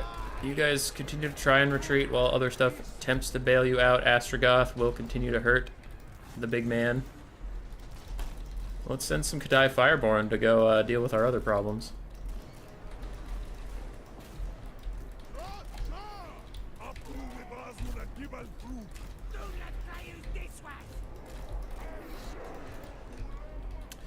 Astrogoth can't catch him, but he can kill a Shaggoth.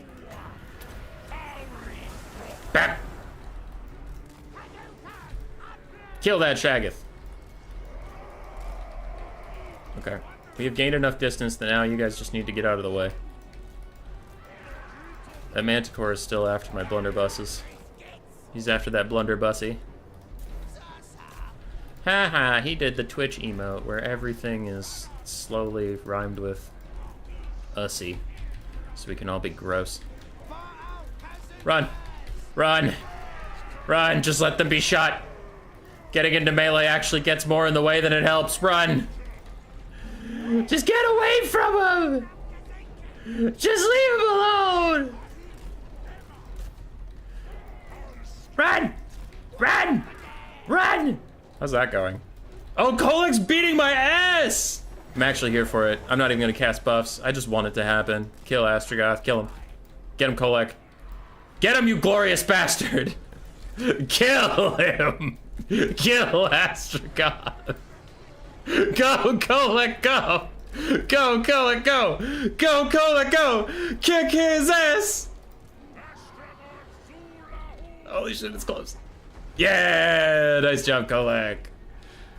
I wouldn't do that if I wasn't 99.2% sure that we've won this game, but yeah, Astrogoth fucking died. Let's go.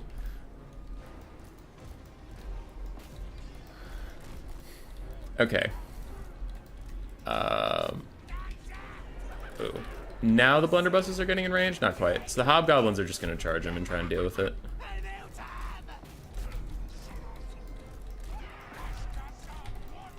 Yeah, we're kiting out these chosen of Nurgle pretty good. Those guys are grouping up. That's fine.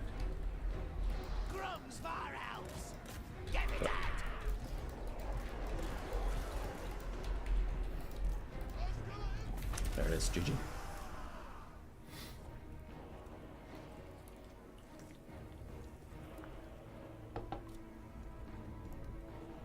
Hobgobbleria. Kolek will be fine and do fire glaives, right? Yeah, Kadai Fireborn actually did pretty well. Fireglaves did fine. Blunderbusses did okay. Not great, but okay. Chaos Dwarf Warriors held forever like we wanted them to. Hobgoblin Wolf Riders did great. Archers did great. And my triple gold chevron, Hobgoblins had got nowhere close to their value. Kolek, 3,100 value. Shaggoth, 1,200. Double Chosen of Nurgle were annoying to deal with. Cow Spawn got mulched. Manticore was annoying. Deathcaster was annoying. And then the rest were dealt with.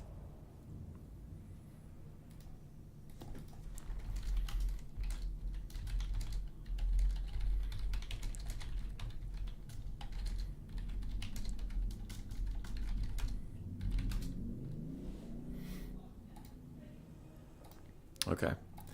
So I gotta fight Screech now.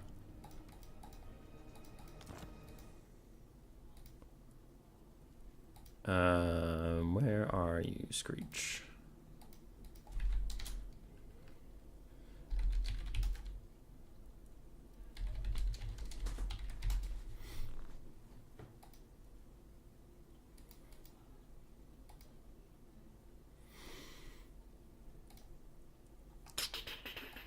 All right.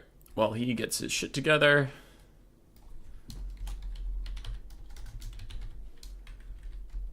Update the scorecard. And we're back at it again.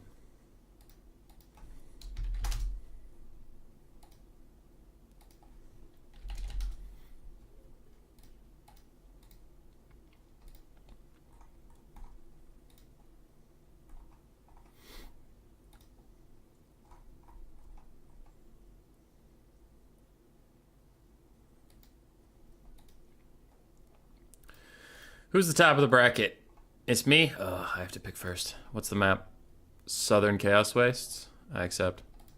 Are you going to play Dark Elves or the Empire? Maybe Empire. I really don't feel like playing Dark Elves. They were just like so meta for so long. And they've never been a favorite faction of mine that like both those things compounding just make me not want to play them.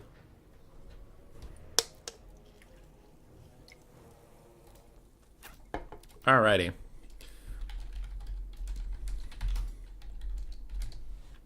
What haven't we seen today that would be fun on Ultra Funds? Kislev or Demons of Chaos?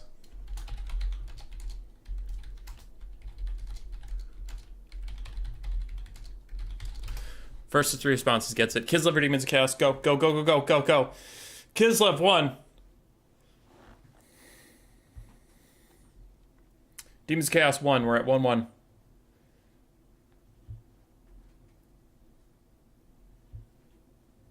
One, 2-2. Next one gets it. Hey, Kislev it is. All right, chat voted Kislev. I'll go Kislev and ban Skaven, Ogres. I'm trying to think of things that like Kislev just does not want to fucking deal with. Greenskins, Beastmen.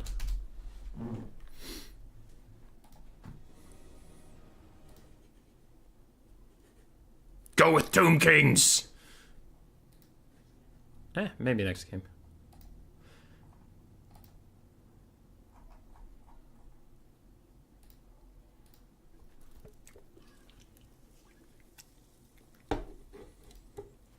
Kislev is one of the few factions that the base flag is the best flag. The Ice Court flag / it just says Kislev, but it's the Ice Court in campaign. All the rest are fine, but base Kislev is just superior. Blue and silver, absolute pog.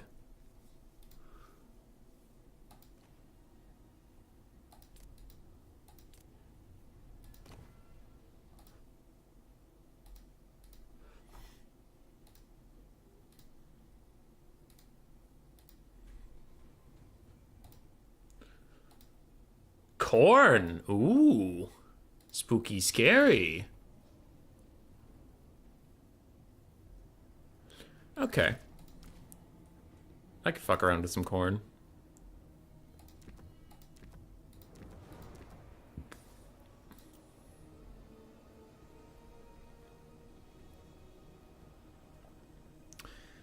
So we have Khorne. El Cornus Doggus Supreme.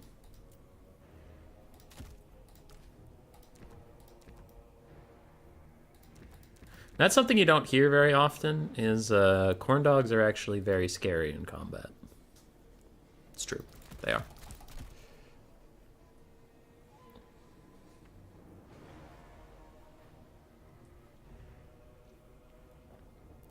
Khorne Mino spam, that would be cool. It could be pretty cool.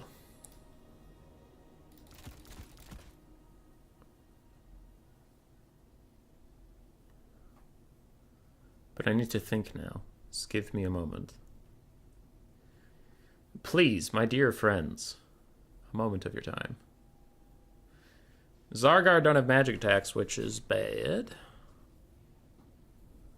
Foamy. Ice Guard just suck. Like, even with extra funds, I still just don't want to subject myself to Ice Guard. And that's really sad. But it's true. I don't want to deal with it.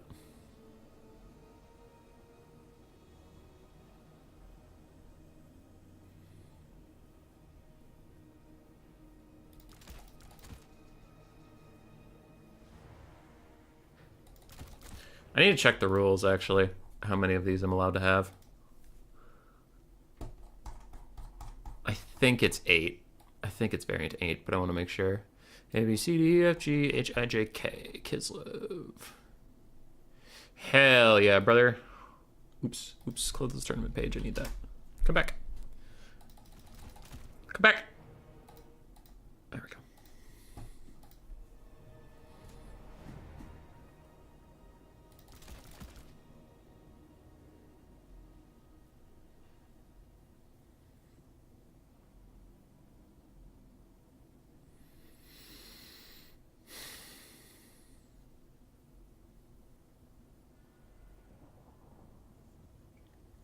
What makes Ice Guard bad?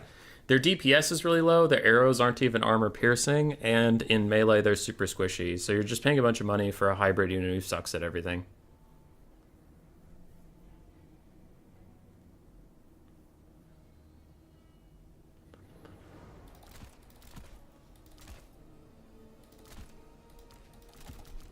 Alright, let's go. Let's dance.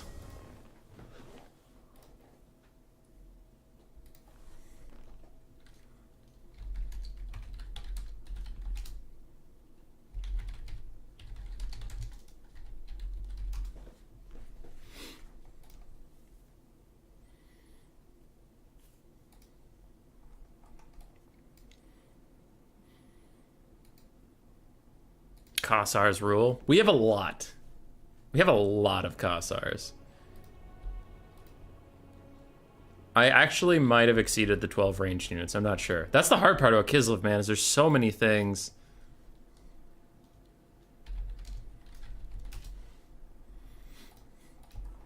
So many things are ranged. 3, 11, 13. Fuck! God damn it. Alright.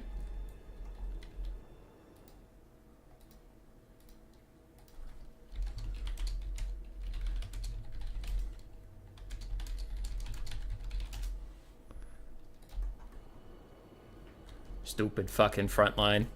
Having goddamn pistols.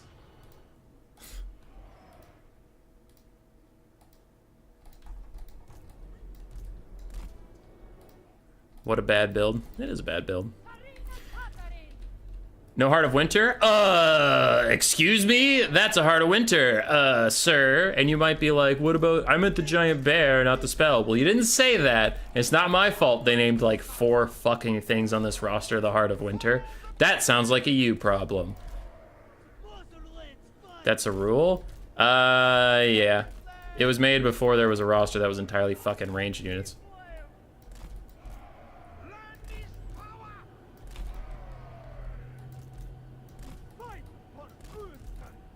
It's a rule in the CA Unicaps too. Nice. Alright. So we have 8 mother-flippin' armored Kossars, because they're just great. 3 Streltsy, because they're also pretty good. I got some Kossars with bows, because I had some extra money. Which, whoops. One of which is too many ranged units. My bad. But I will deploy this Kossar in the backfield so that they can shoot at, like, flesh hounds and stuff, because that's really the only thing I want. Then we have... Triple Warbear to countercharge Minotaurs or Skull Crushers or anything like that. We do have some Wing Lancers to fight with Flesh Hounds and Dogs if need be. We do have 1 Patriarch to try and heal up the Warbears, and we have a foot Tsarina Katerin with Frostfang and Heart of Winter for some blob clearing, but also because I needed a Lord.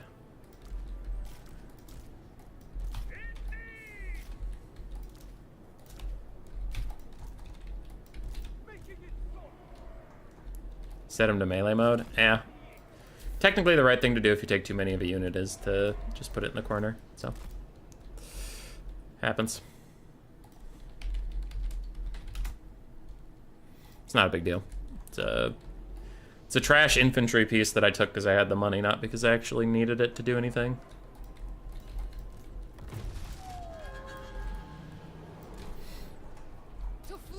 Alright, we have some Furies, some Dogs, some Minos, more Minos, a lot of infantry, more Dogs and Furies, and Valkia. So no Skull Crushers, which is honestly a plus. I was a little worried about Skull Crushers, not gonna lie.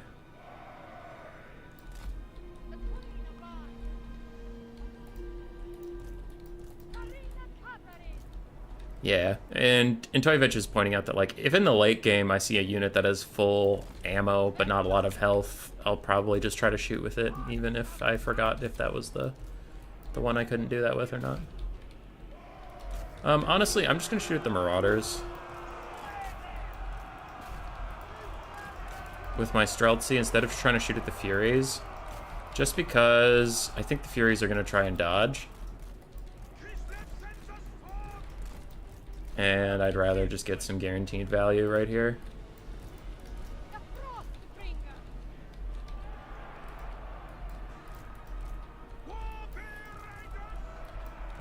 Oh, that's a weird angle on that, but yeah, it's actually going to do really good. Okay. So Valkia is starting to dive in now.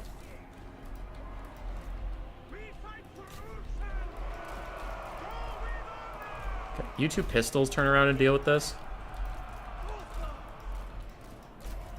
Alright, we got charged because I'm a dumbass.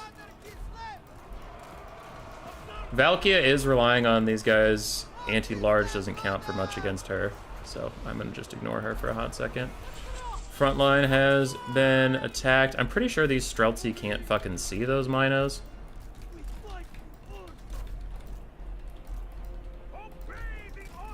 But, yeah. We need to reposition all these guys. Okay, you pop those. We are charging up a Heart of Winter, but I don't have a great target for it just yet. Those Warbears are mega fucked. We're currently getting raffle stomped by like a load of Minos.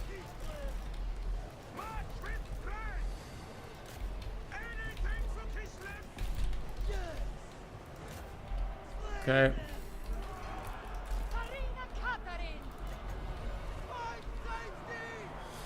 There's not a lot of good targets for Heart of Winter. TBH. Try and snipe out Valkia and call it good, I guess.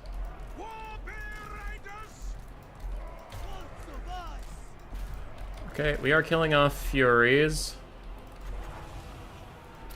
Can Heart of Winter that? That'll do some decent damage there.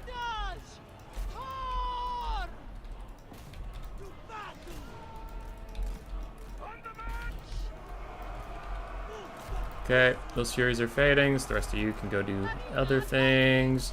Sniping out Valkia did not work. Jesus Christ. Okay, you guys are armored Kossars, so you could just fight in melee. I can't dodge that Sword of Khorne. It's coming in too fast. Yeah, good shot. Streltsy under attack.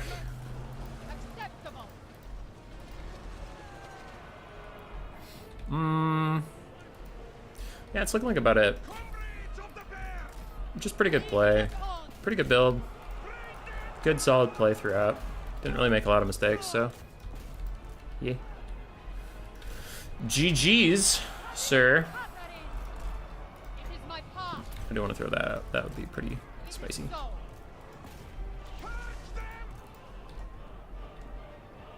Bam.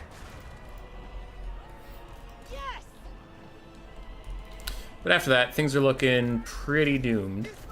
There's still plenty of healthy Minotaurs. Army losses is even closing in. Valky is still chilling. So, little FF. The Mino bus reigns supreme.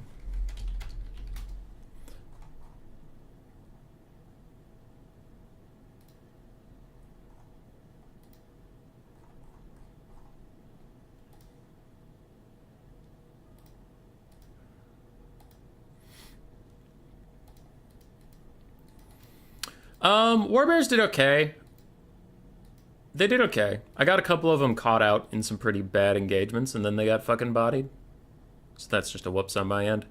Armored Kossars held for a long time, but after they stopped holding, it was a problem, and Screech fed a lot of, like, slow chaff into Streltsy just to keep them occupied. Valkia did fine. I thought she would get sniped a little bit harder by, the Patriarch and his bear friends. But Minos, baby. You can have 6 of them. Good God. I imagine they're probably a variant. Damn.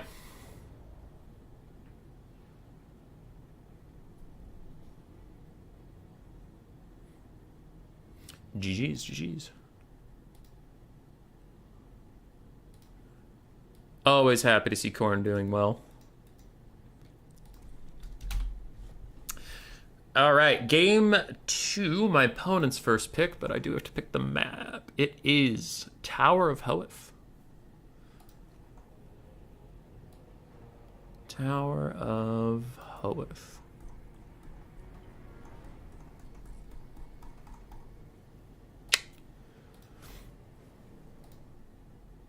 Harry the Hammer for last. Only if Warriors of Chaos slept up versus Undead. How's the tournament going? Good. Good. Had some good fun games so far.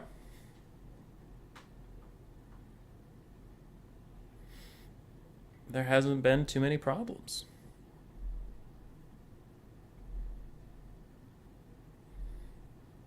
We'll see what Screech wants to go.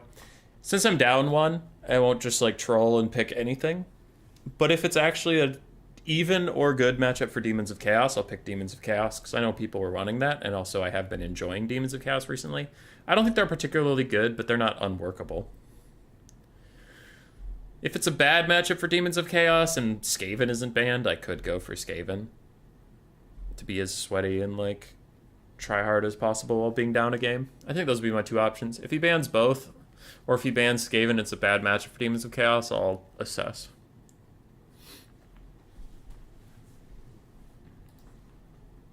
Lizardmen, ban Grand Cathay, Skaven, Brett, and Empire. Okay. So Lizardmen, Demons of Chaos! I've never played this. I've never played this on regular funds, so I don't know how it's going to go on ultra funds. Greenskins? We could. I play a lot of greenskins, though, so in an ultra funds, more for fun tournament, I kind of want to do something else.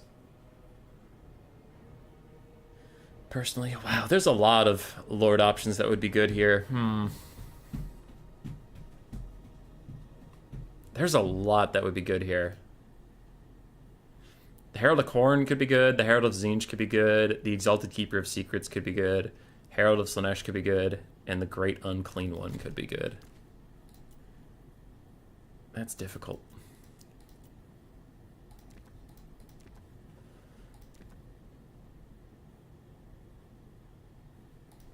Okay.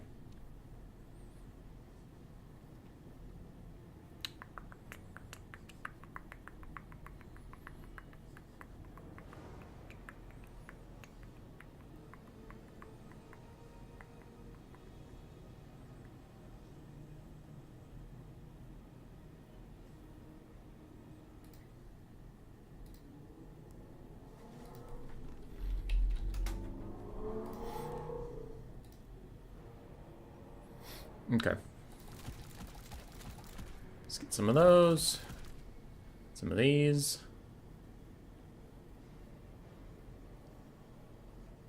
What else do I want?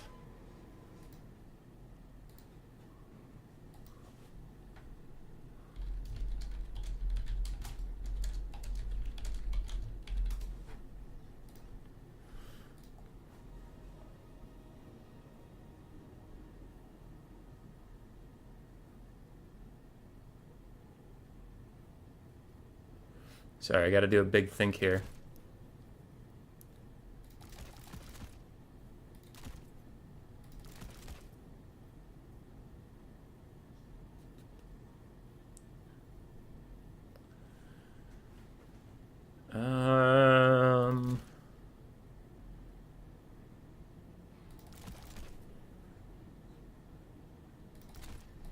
What about those? Okay, then what was I trying to save up for? Oh yeah, those. Got it. Okay. What else do I need now? I have that.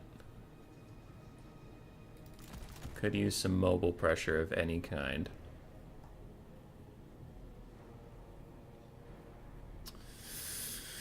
Is this good enough?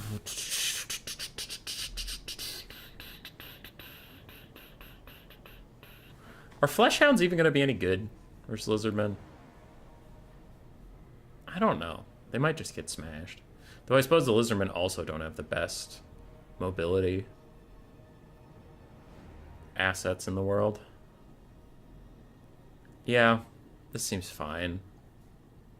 I need to get 350 gold back somewhere, though.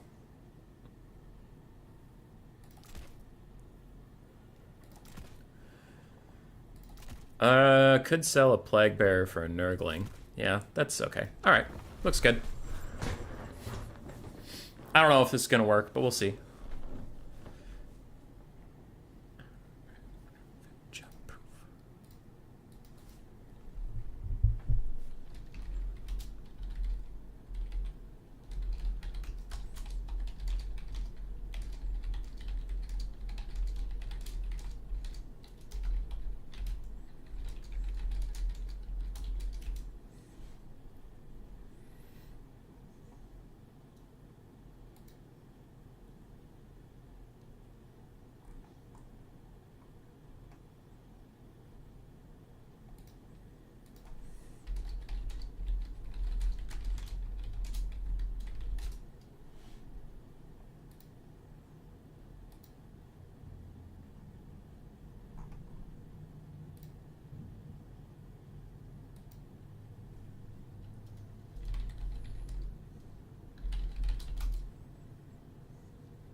Alright.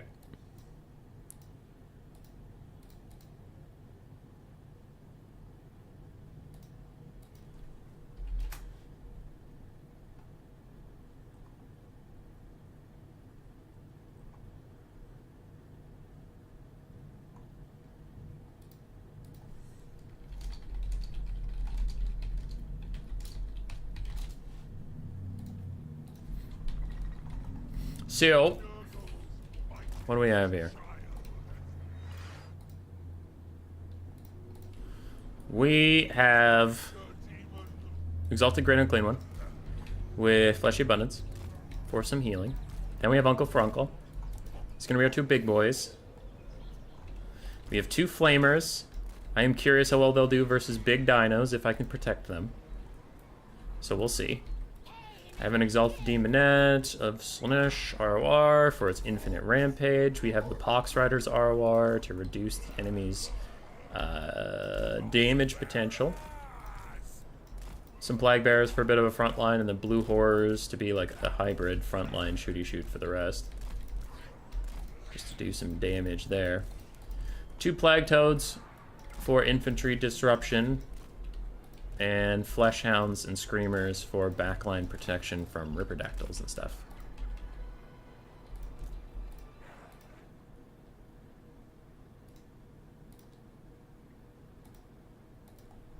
Alright, ready, ready. Good luck, have fun, Mr. Pikmin.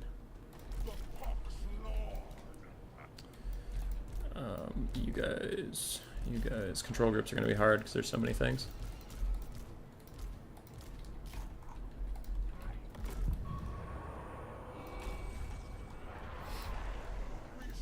Alright, we have a Slan of Life, the Shredder of Lustria, 2 Rev Crystals to heal him up, a bunch of Horned ones, Cold ones, Feral Cold ones, some Skinks, some more Horned ones, some more Feral Cold ones. So, like, a lot of Cav. Oh, and then some Chameleon Skinks. Okay.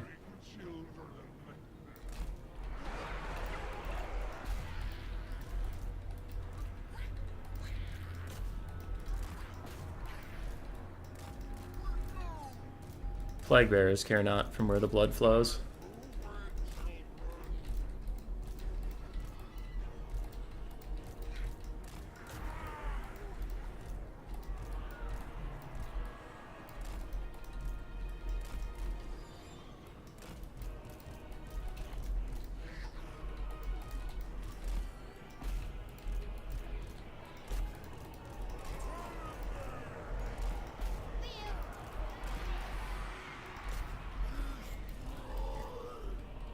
More Skinks over here, huh? Okay. Seems largely fine as long as I'm defending the Flamers. Which got a pretty good initial poke off.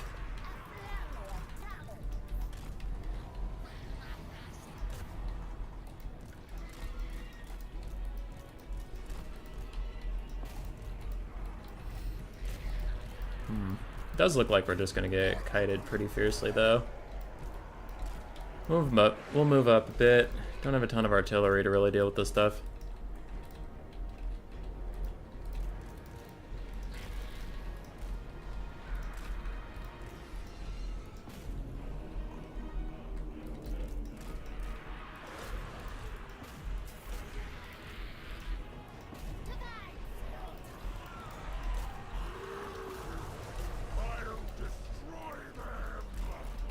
Okay, where's Frunkle? Frunkle, get over here.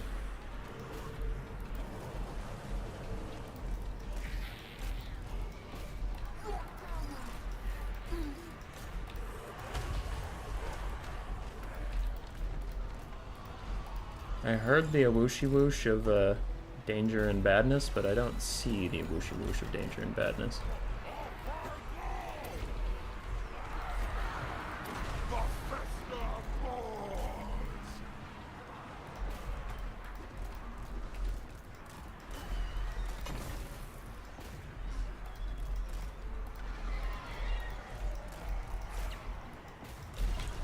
Okay. Backline is thoroughly disrupted. I will just hold that guy in place for a second, and hopefully the Flamers can deal with him as Screamers and Blue Horrors deal with other things. You guys come here. That thing's still rampaging. We'll get a Spirit Leech onto it. Go focus it down a little bit. Let's get some Fleshhounds into the backfield to help deal with all this crap. Honestly, actually, Fleshhounds could go try and snipe out the Life Salon. That seems okay.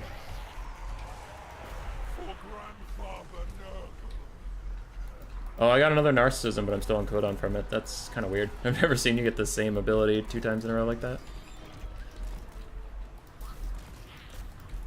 Flamers, try and retreat.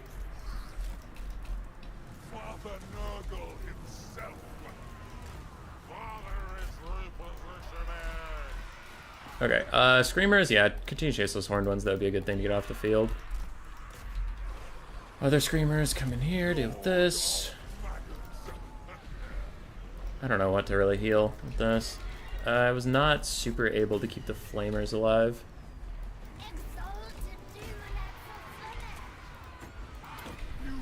We're gonna go snipe out the Salon. I can't save those Flamers, so no point really dealing with all that. I bring the blight by Nurgle's command. Somehow those horned ones rallied while being chased by Screamers. That makes me sad. Hopefully these guys can rampage him.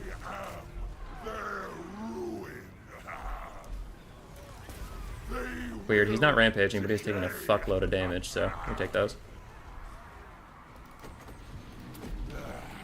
I'll try to overcast Rancid and keep these guys alive.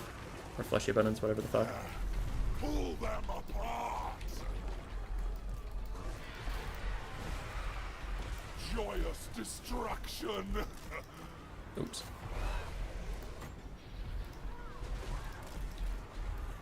I don't know how he was taking so much DPS and now just isn't, but he is not taking DPS anymore. Run, my big bitch, run! Most of our demons are fading away. I need a slow or something to kill the Salon, for real. We got a Horn of Khorne. Alright, it's not exactly what we needed, but it is what we got. Crush them. Alright, Salon is dead.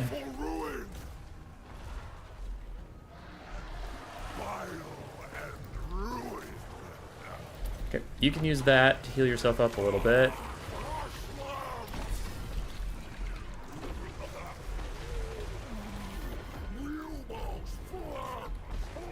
Ooh, Fecundity, perfect.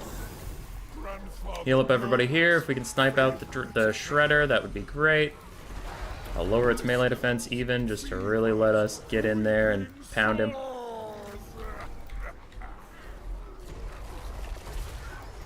I'm gonna use Fleshy Abundance on Uncle Frunkle because these Demonettes are pretty much heal caps. That doesn't matter as much anymore. Plague Toad's still trying to fight it out on the high ground. Good for them.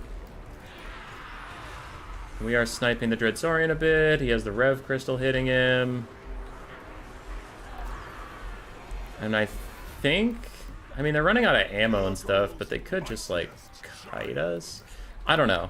I'll keep fighting for a bit. I think this might be over, but it depends on how well the Exalted Great Unclean One and Uncle Frunkle can do versus the Dreadsaurian.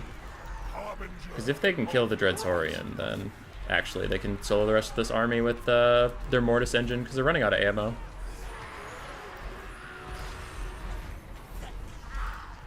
Alright, we've rampaged that guy. The Shredder's coming back in. He's nearing his heal cap. So I do have to hit him, because I can't just let him attack me in the rear for free. I do have to actually whittle this guy down. Horn of Khorne, don't want it. I'm not really worried about my melee attack. These Playtoads are holding on for dear life, good lord. Yeah, we'll hold on for the tier 2, I guess. Okay. You almost have your AoE thing again. That would be Pog. Okay, those guys are fine. Doing their own thing. We have a rampage. That's... eh. I don't know. I don't know about that one, Chief.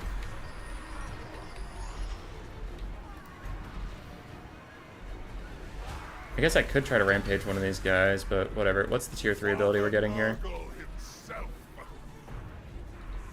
Perfect Vigor.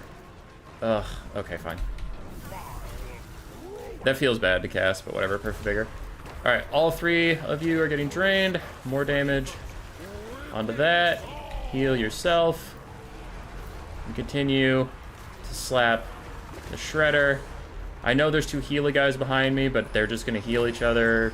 And, like, if I turn to damage them, if they take any damage, they'll back off and then heal. So I just need to slap the Shredder down. And we are getting decent trades onto him, so it's fine for now. Though it does hurt a lot, and I acknowledge that.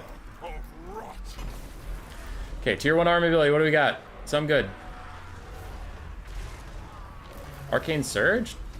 No, that's useless to me. It's not going to give me enough to get another Fleshy Abundance, so what's the point? We're on our own now. That guy is heal capped. 7,000 HP left on him. That big bastard.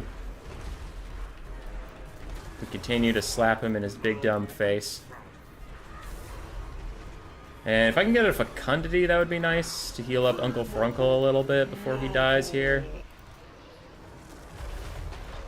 He's getting low. He's getting real low. He's starting to crumble. Then he rallies. I need a Fecundity now or never.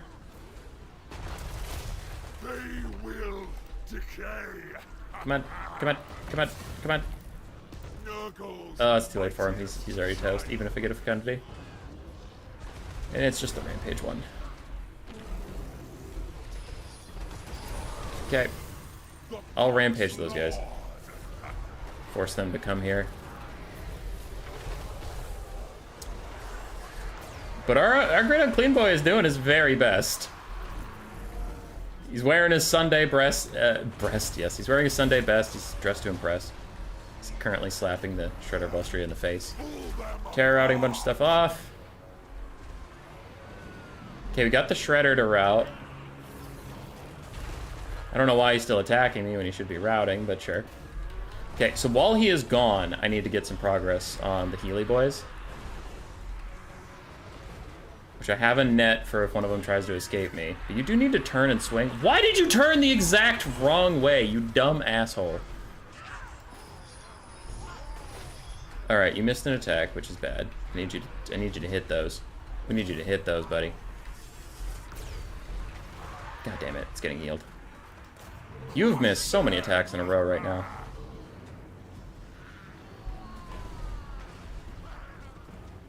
It's hard to tell if he's even hitting.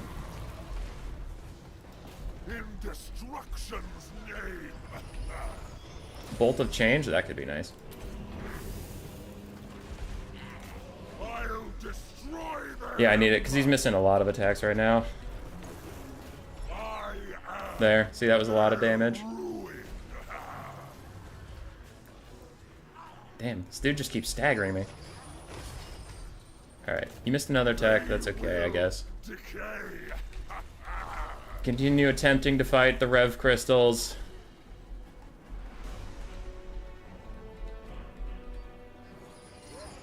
How many heals do you have left? 0, 3. Oh god. Okay, that other one still has heals left. The demon of Nurgle.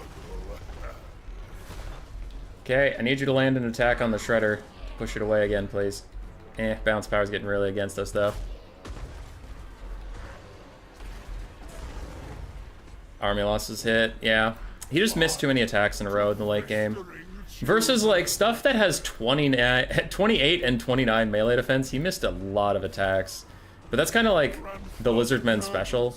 For some reason, Slans especially, but, like, a lot of their stuff is way tankier than its stats would tell you because of, like, weird jank. Because I remember a lot of cases of, like, Cold One Knights for Dark Elves can surround a Rev Crystal and just get nothing done. And it's like, yeah, they have high armor, but even stuff with armor piercing has trouble getting through to them. So, the Exalted Great Unclean One did well. Like, he kind of shit his pants in the hyper late game. He missed a lot of attacks in a row, but before that he was doing good. And maybe we would have won if he had hit more of those attacks, but still it was looking a little rough, just how much healing the Lizardmen have left. So him and Uncle Frunkle did fine. Exalted Demonist did fine. Pox Riders kind of struggled and died. Flamers did okay. They were just really hard to defend. Plague Bearers got kited out. Screamers got murdered. Plague Toads did fine. Blue Horrors did fine. So, yeah, largely a lot of the build performed how it should. Life Slan! I sniped him pretty quick, but he still got off a lot of healing. Shredder, 5,900 value. Horned Ones did okay. Healy Boys did great. Chameleon Skinks did pretty darn well. Yeah, very well. Feral Cold Ones struggled, and then Skink Cohorts did fine. But, yeah. GG. Is double rev legal? Yeah.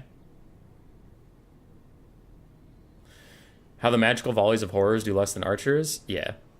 Blue horrors don't do a lot of damage. Neither do pinks, honestly. But they're still good units because they're like hybrids. They're fine.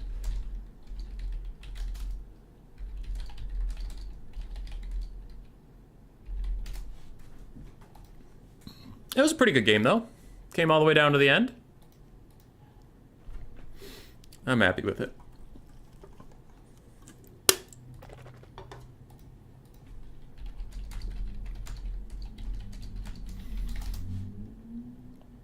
Alright, well, I track down our next game and figure out if they have started or not. Here is the bracket. I'll hit the update because Pikmin should be reporting the score soon, but me and Pikmin is over. Pikmin's going to the final. Swarv and Blood Penguin are the other semi-final, and I am curious where they are at. They are either already in-game or just in a lobby. We'll attempt to find them.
Alright, I haven't heard from them, so they're probably in-game.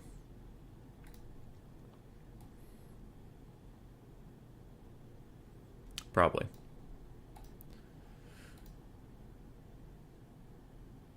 Pretty sure they talked about banning it a while ago. Well, they didn't. Because they just, like, I don't know. I understand where they're coming from. It's like more stuff to police, more stuff to be up in arms about, more stuff to deal with, and it's just like, ugh. I'm sure most people are hoping that the next patch will just nerf healing finally. And regardless of how you think healing should be nerfed, I think most people can agree it needs to be nerfed, just the degree of which is different. And the next patch is closer than you'd think, right? CA, let's go find that. Hold on. Total War blog.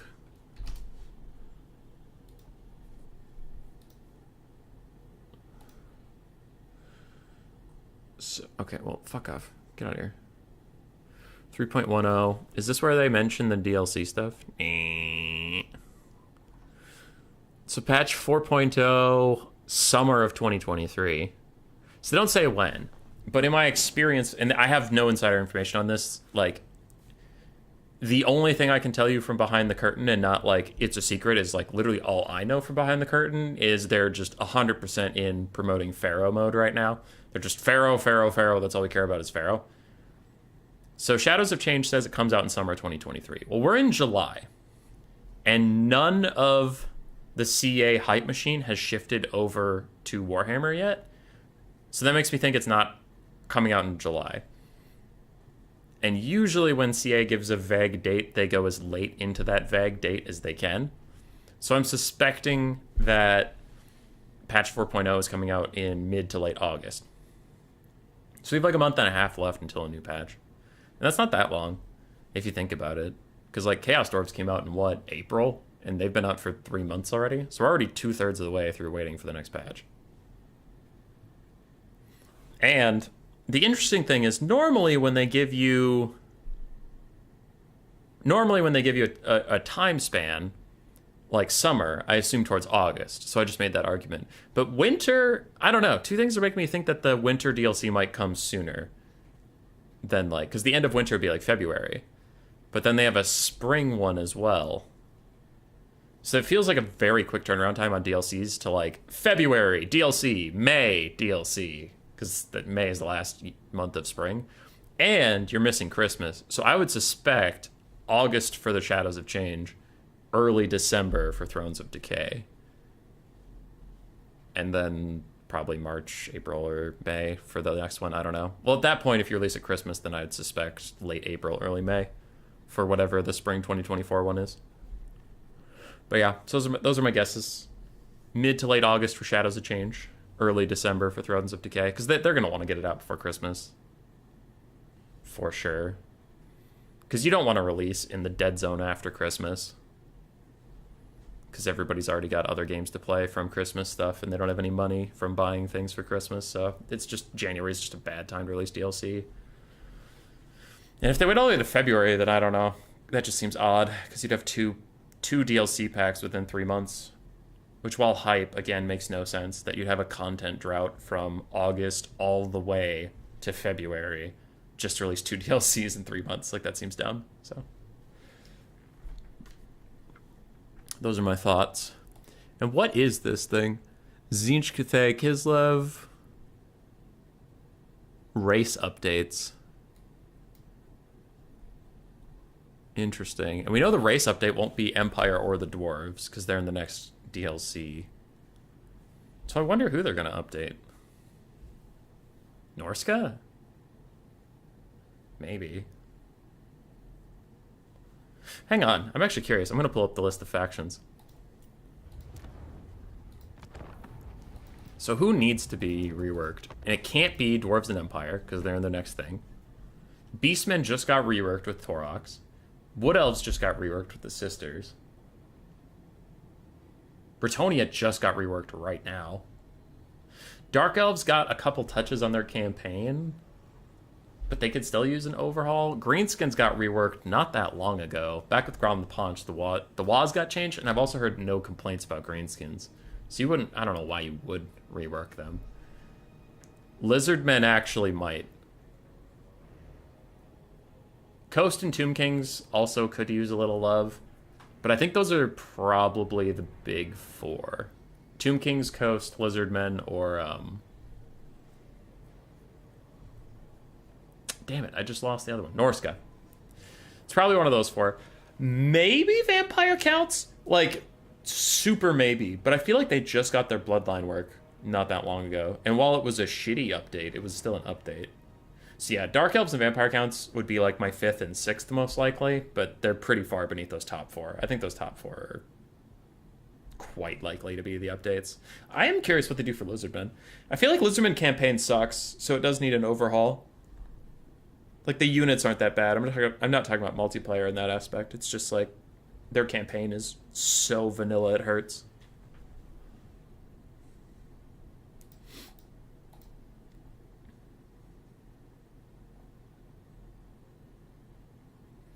Ogre Cave and Dark Elf Slave rework would be most sensible.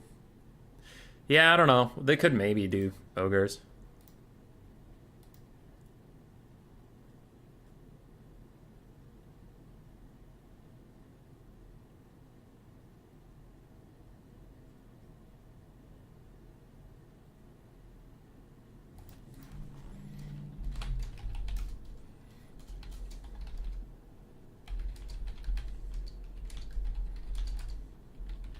Alright, Blood Penguin messaged me, so we might have a game to spectate in a second here.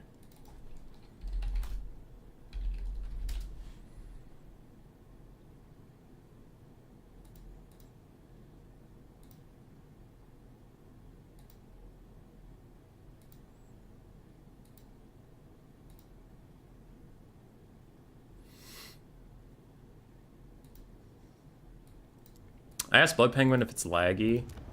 Because if it's super laggy, then I might do a quick battle. Because I know sometimes Swarv and I lag. Alright. Well, he hasn't responded yet. Might as well hop in. I'll ask him what the score is.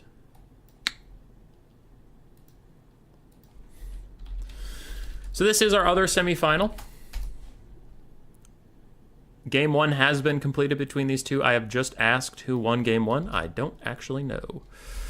Plague Penguin. Okay. He is up 1-0.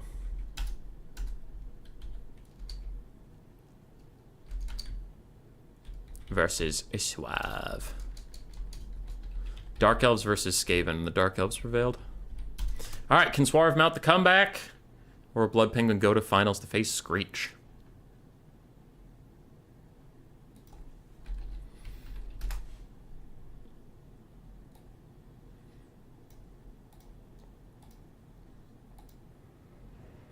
Pretty sure they'll keep the 3 factions DLC. They'll do all the undead factions for Nagash DLC. Could be. Could be. I am curious. So people have talked about this a lot. They say Nagash will be picked for...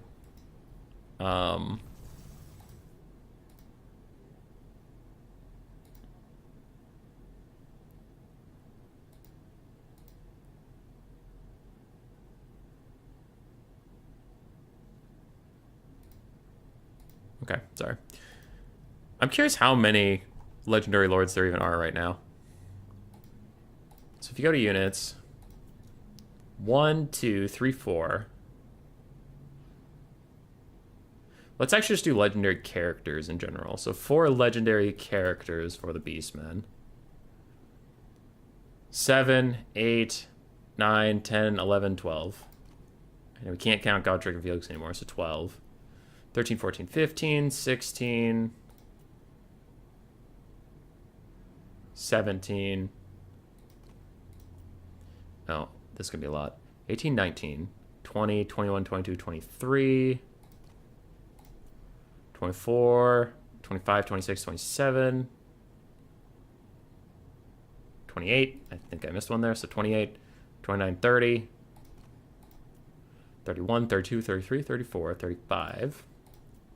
Oh, fuck. Okay, 36. We'll count Alistair because he's in campaign. 7, 8, 9, 40. 1, 2. So at 42. 44. 47. 48. 49. 50. 1, 2, 3. 4, 5, 6, 56, 758, oops, 59, 60, 61, 62.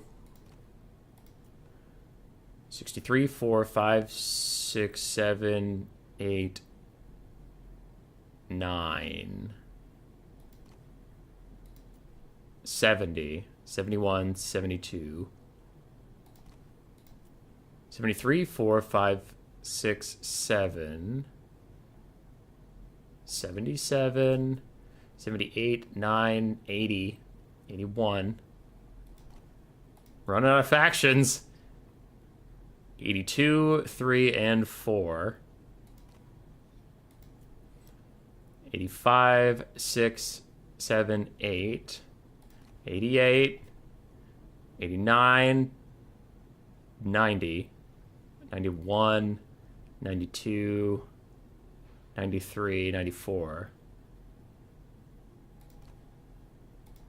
A lot of these were already taken. So 95, 96, 97 if you count Herald, which we have been counting the whole time. 98, 99, 100, 101, 102, 103. So we've already passed 100 if you count legendary everything. If you don't count legendary heroes, we have like 3 lords left before you hit the 100. And so many people have speculated that the 100th hero, the 100th legendary lord is going to be Thanquol or Nagash. So it would have to be like soon. But I don't know if that's going to be true, because we have 3 DLCs stated. None of them have Undead or Skaven. So I don't know. I think the most likely at this point is the 100th is Thanquol.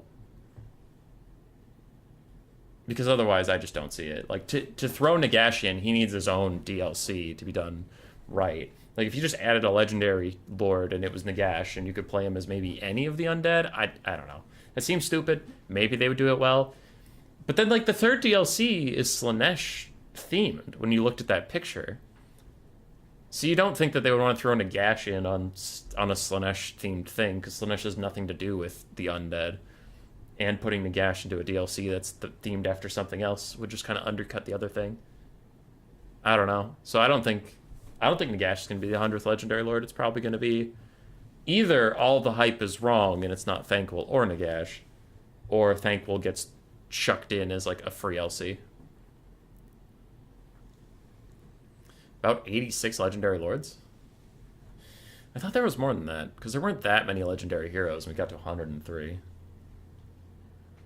And I assume these DLCs will come out with 3 Legendary Lords apiece, if not more. Because if they each cover a faction, if they each release the Legendary Lord. Nagash should be the next campaign race. Yeah. That'd be sick. I think Nagash will be cool. I wasn't trying to undercut that. It's just like, I know certain people were saying it's going to be the 100th Legendary Lord. It's going to be Thanquol or Nagash. And the math isn't adding up for me right now.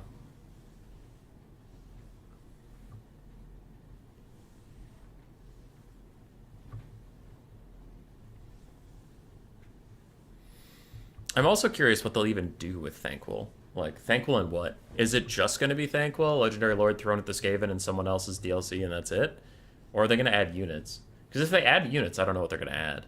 I'm down for it, but I don't know what they're going to add. The Skaven roster is really complete. Like, there's not a lot that's missing.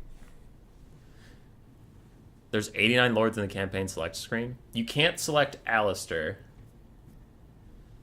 So that's 1 I know you can't select. You can't select Boris Todbringer. That's 2.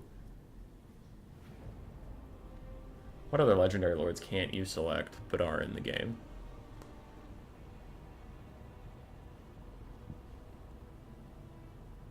You might have me there, in which case there would be 12 legendary heroes. But still, with those 2, that gets us to 91. And with 3 race packs with 3 lords apiece at least, that would hit 100 without Nagash. But I guess, I wonder how they define it. Maybe if Boris and Alistair the White Lion still aren't playable as independent campaigns, they don't count it. And then the DLC after the Slaanesh one will be Nagash. Bone Rippers and Storm Fiends in the End Times, he always had a Bone Ripper bodyguard. They could. I wonder what they would do with it. I still think somebody suggested it. It wasn't my idea, but I really liked it. Somebody suggested Thanquol should have a Bone Ripper that he rides. Kind of like Skarsnik has Gobla attached to his model. So there's a Bone Ripper that Thankful rides, but then you can change what Bone Ripper it is with that new selection screen they added with Game 3, where like you can, you know, pick different like equipment, like the demonic trains for the Chaos Dwarves, where you can opt to have the Perfect Vigor or not, things like that. You could have as different Bone Rippers just as like stats, but you could pick which one you want. So you could have the Scryer Bone Ripper and it would have 2 flamethrowers and like way increased armor and unbreakable, but then its melee stats would be pretty shit and its speed would be really slow. Or you could have like the Clan Eshin Bone Ripper he got and give Thankful like stalk and a higher move speed, but then way lower armor, like 30 armor or something like that. Like those kinds of things. So you could decide which Bone Ripper he was using. That would be mega dope. The Red Duke 3rd, yeah. True. Doesn't Norsca get a special legendary lord on campaign? I actually don't know that. All right. We got a thing set up mostly. Stalling is over, but we do have to cover the builds before they hit start. Kislev versus Khorne. We saw this exact matchup on this exact map, I believe, and I got fucking rolled by Screech. So, no, it was on a different map, but still, we have 5 Streltsy, 4 armored Kossars with on the front line. Most of them have great weapons except for 1. We have an Ice Witch of Ice. She just has Ice Maiden's Kiss. Then we have 3 Ice Guard with Glaives, and a metric fuckton of cavalry mixed between Griffin Legions and Winged Lancers. Can the cavalry heavy, frontline weak Ice Guard Kislev prevail over Khorne, where my Bear Riders and Infantry failed? For Khorne and Swarv, we have Fleshhounds, Chaos Furies, Fleshhounds and Chaos Furies. Also some Chaos Warhounds of Khorne I thought I saw. Never mind. Okay, just Fleshhounds and Furies. Valkyrie the Bloody. In the trees, we have the Hellforged Host, Exalted Bloodletter ROR, 5 Marauders of Khorne, a crap ton of Minotaurs, some with great weapons, some without.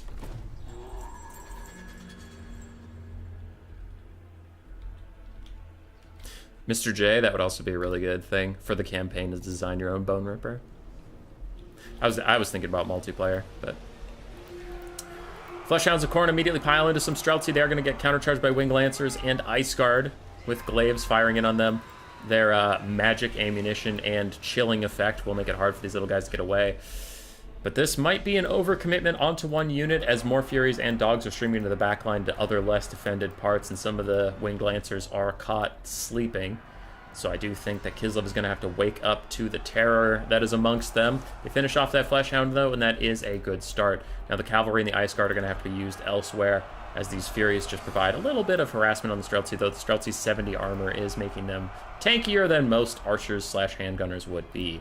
Griffin Legion and Winged Lance are still fighting. Fleshhounds kind of kicking their ass, and an Ice Guard do take a little bit of a Spear Schlaupnir, as another Streltsy is beset by foes. As more Furies fade from the cavalry countercharges, though, the Minotaurs sprint straight past the almost non-existent front line and get straight onto the Streltsy and cavalry that they wanted to fight.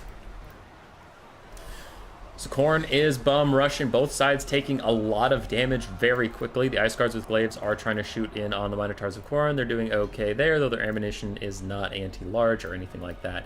We do have more cavalry forming lines, but they need to get more active more quickly, though I imagine it's just a complete chaos game, so I'm sure Blood Penguin has a lot on his plate.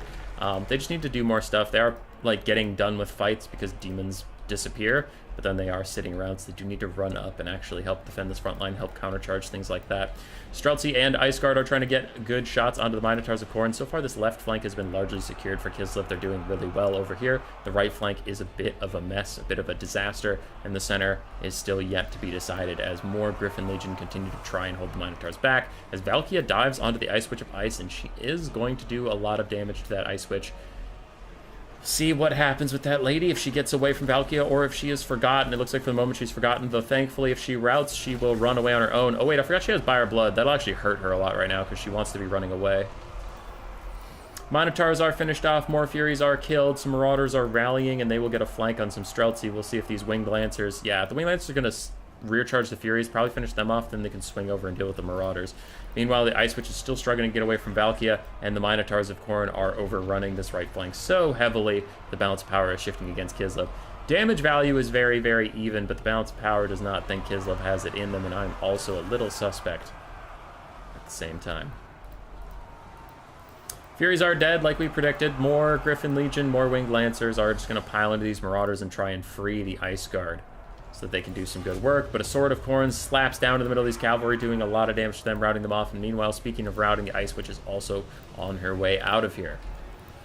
The Ice Guard with their glaives are running after some Minotaurs. They do need to stop and turn and fire. Another Spear Sloupnir went down while we weren't looking. It looks like it hit these Ice Guard. Otherwise was fine. Ice Witch is back. She is retreating. Hellforged Host is entirely uninjured. Oof. Wow.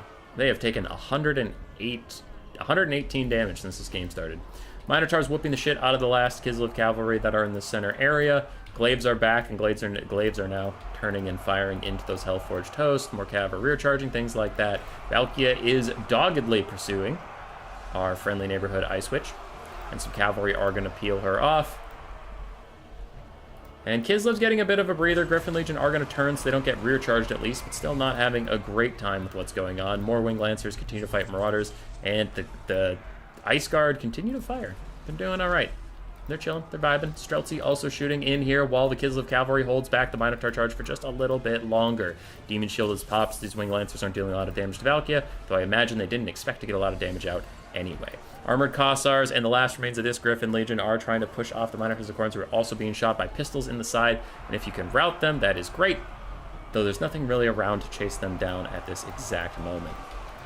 More Minos are getting pushed off, which leaves us with just Valkia and the Hellforged Host for balance of power, as the Minos will probably come back. Again, Kislev just doesn't have the resources at hand right now to chase those guys off, but they have routed all the Minos, and we still have 2 Ice Guard with glaives. This could be a wild Kislev scrapback. As Marauders pour in to give these Ice Guards some hell, they are going to get a lot of damage off on those guys, and the Ice Witch continues to just run from Valkia.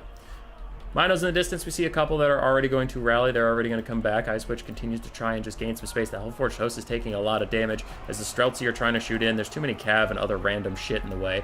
And more cavalry Winged Lancers are trying to get these Marauders off of the Ice Guard. Valkia gets a nice side swipe onto the Ice Witch as she continues to retreat.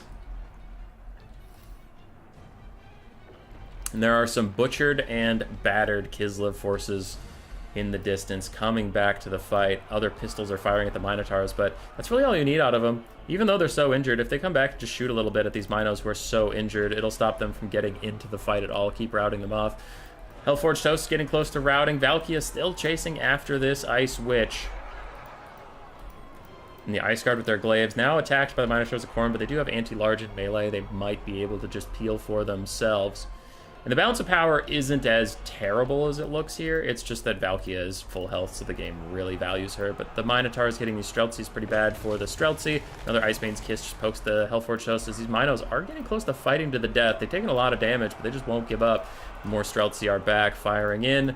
They probably should be firing at the Minotaurs to bail these other Streltsy, but it looks like the Ice Guard have got it. Yep, they routed on their own.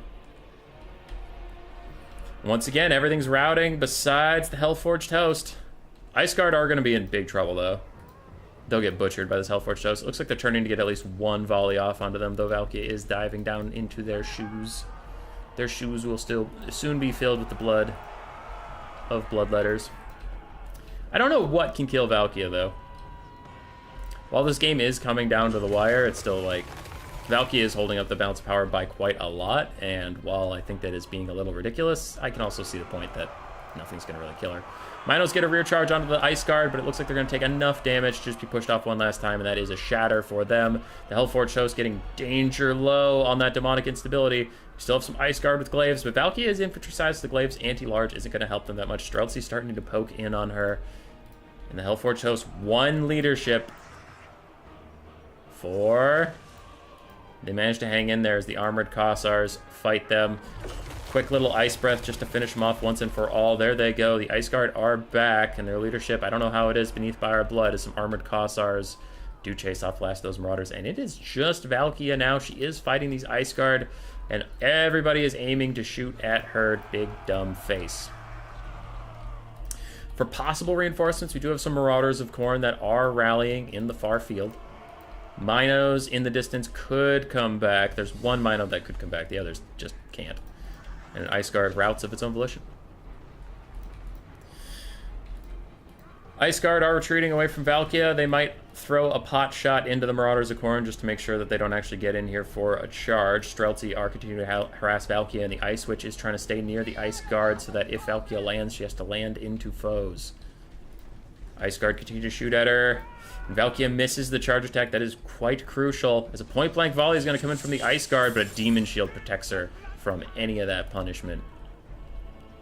Nice and proper. Ice Guard that rallied have routed yet again. They have one leadership. They come back. And they are going to turn and shoot at Valkia as the last of the Marauders is routed yet again. Do they shatter this time or just rout? Just rout.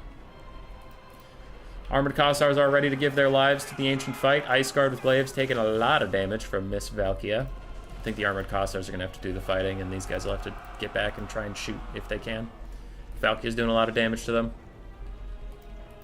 Ice Guard are rallying a bit more. They have 4 leadership now as they continue to poke at Valkia. The Streltsy have tons of ammo, so they're just firing at her, getting what they can out of it. Valkia is really after these Ice Guards, just not about to let them get away. So those Minos in the distance did not end up coming back. These Marauders are also not looking likely to come back. So it might just be just Valkia. Though, I mean, even if those Marauders came back, if you even look at them, they'll rout, so who cares? These Ice Guard are doomed. I don't know if they'll rally. Even their Fire Blood was pretty much all that was keeping him in here. Streltsy get a couple more pokes in. Even these Ice Guard get a couple pokes in. And I worry that if these Ice Guard route too close to these guys, they'll get the, like, nearby friendlies routing. Yeah, they shatter while at positive leadership, which is fine. That's fine. There it is, -3 from friends routing. So we've lost most of the Ice Guard. Streltsy continue to harass and poke down. Valkia is beneath half HP, while the Ice Witch continues to try and avoid this Valkia. We have 3 Armored Kossars left. And that Ice Guard did rally. They are back here. Streltsy shooting at Valkia while she fights the other Streltsy, but the other Streltsy are so limited in number that they aren't obstructing the shots of their foes. I literally just said it, and you dumb fucks can't find Valkia to shoot at her. But okay. A little more poke off. She is 3,000 HP, now sub 3,000 HP. The Ice Witch only has 1,000. What do you mean obstructed? She is flying. She is flying, you idiots. Valkia lands in the Streltsy. Ice Witch is going to get a rear charge onto her. Big hit. She starts running over. Valkia gets a massive chunk onto her while turning. I didn't even see an attack animation. She just, like, swung while turning. So, alright. That's cool. Demon Shield going to keep her safe for now. Streltsy try and get off a meaty volley, but it goes straight into the Demon Shield. They're going to try and get off one more before she hits, but I don't think the reload speed is fast enough. Yeah, she is upon them now. As those Ice Guard have faltered, they did go away, and more Streltsy shooting her in the bum. She's down to 2,500 HP, but there's really just not enough to oppose her. Marauders, one of them is officially off the map, the other's fine. Streltsy comes back only to rout a lot of that this game, and these Streltsy are going to get a nasty shot onto her here. Yeah, those are pretty good shots. Valkia landing in the last healthy Streltsy. And Armored Kossars are attempting to charge in and punish her. I don't know, though. I don't think that that Valkia can be stopped.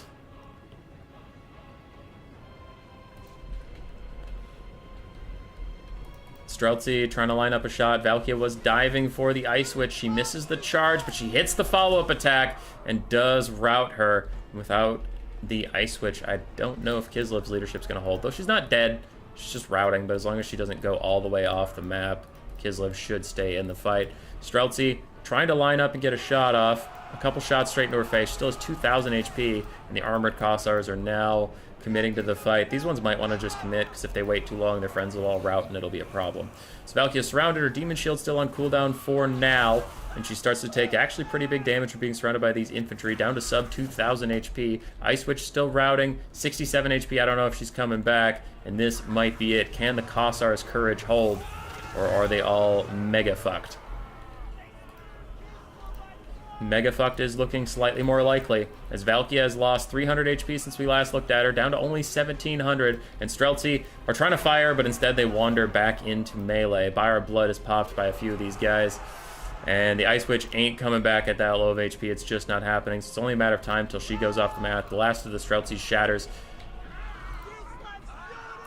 And Valkia dipped negative on leadership for just a second there, unless my unit card was all fucked up. Demon Shield is popped, making her invulnerable once again. Though honestly, if that wears off and the Kossars continue fighting, they could wear her down. She's getting real low, you guys. If the Kossars' leadership is failing, these guys go negative. These other ones are at 14, but with their friends routing nearby, they might not hold. Do any of you have Buyer Blood left? As Valkia goes down to 1,300 HP, they continue battling, and they're barely holding on to their leadership. Do either of you have Buyer Blood? 0 uses left.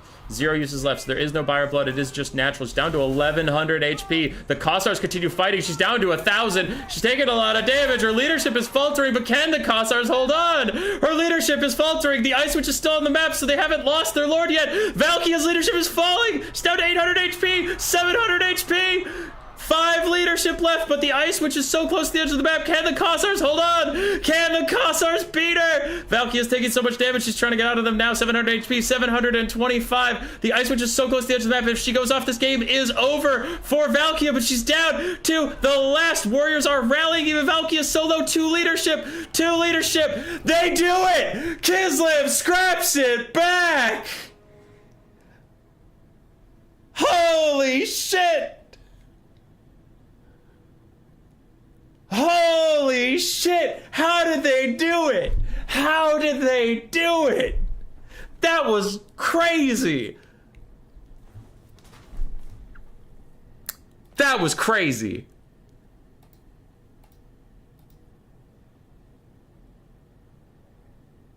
That was fucking nuts. Holy crap, Armored Kossars. Putting in the fucking work. The Ice Guard with Glaives also doing pretty well. Valkia did great, and at the end just kind of died. She really did not like being surrounded. Meanwhile, the Minotaurs were fine. Fleshhounds of Khorne got killed. Chaos Furies did okay, and Marauders of Khorne did well. God damn. Just goddamn. Whew. Whew.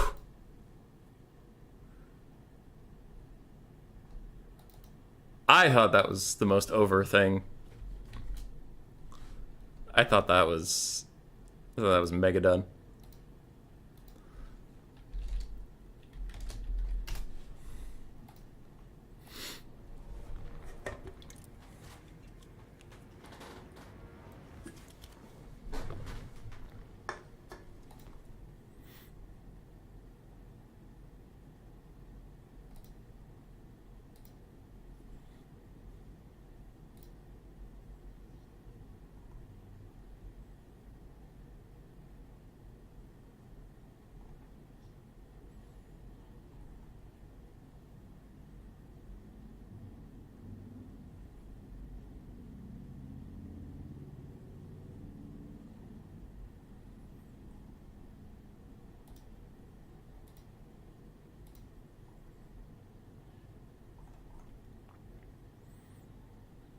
All right.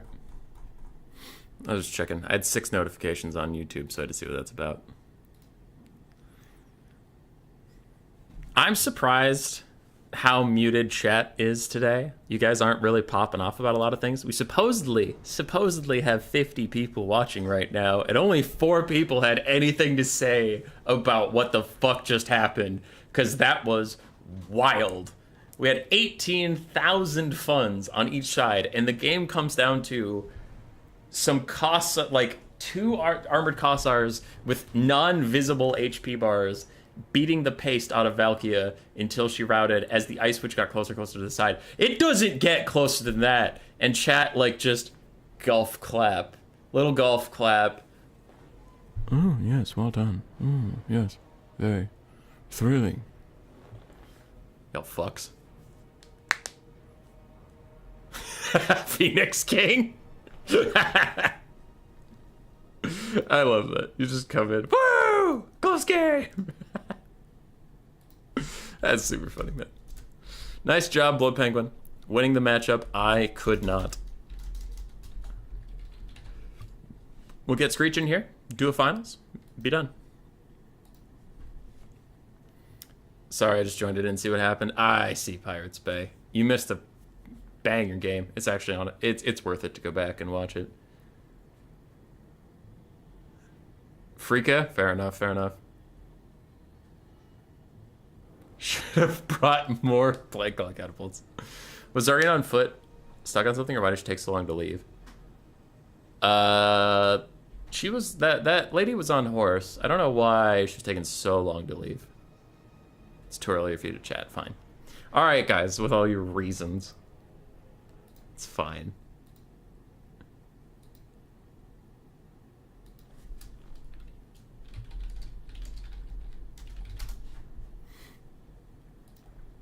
Where is Screech?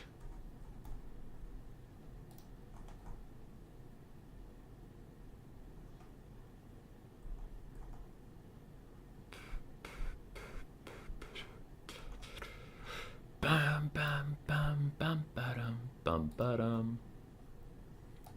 I'll message Screech in case Blood Penguin hasn't already.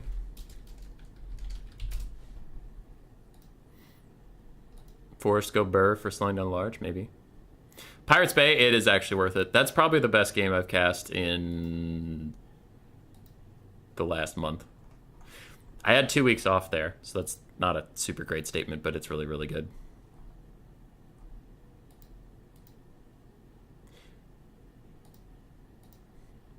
I thought that shit was over.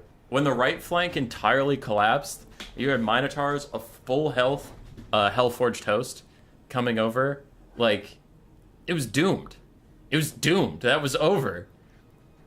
And then it just wasn't. And Kislev scrapped back super hard. Like, it was wild. It was just completely wild, man.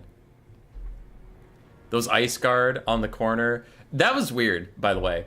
Ice Guard, things that are supposedly your most elite infantry / archer characters. You know, they're like the queen's, the Tsarina's defender. They were faltering and their leadership just kept failing, so they ended up shattering multiple times. I mean, breaking it into shattering multiple times while nothing was threatening them. Meanwhile, the fucking Streltsy, just bald dudes with guns, are like, to the last man, and just keep firing no matter what. And when Valkia comes flying up to them, they'll fight until they're down to like 4 models, and then they rout. But the Ice Guard in the distance, safe and sound, firing their bows, nah, fuck it, we're out of here. Why does Valkia rout and not disintegrate, by the way? I don't know. I think it's because... Actually, that is a weird question, because Azazel disintegrates, right? While Village, Festus, and Valkia rout. Reminds me of the Valkia trailer, getting circle beat. Yeah. That was... crazy. Utterly crazy. I would be furious if those guys didn't rout. Just... my god. And the Ice Guard did well. You'll love to see it.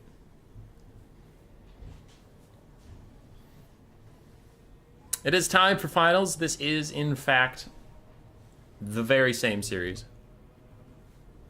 Blood Penguin versus Screech, best of 3, Ultra Funds tournament. After this, the stream is done. It is over. I'm shutting it down. I'm getting on with my day. I have a bunch of videos to make, a bunch of videos to edit, and I will be doing that.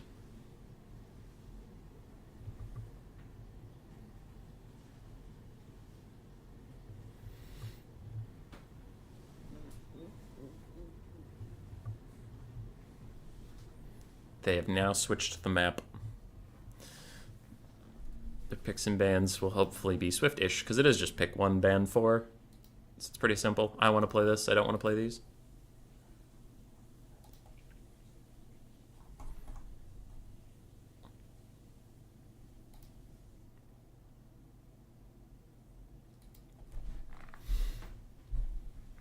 I haven't seen Screech a ton. He plays on our ladder sometimes. But he seems good. He played really well.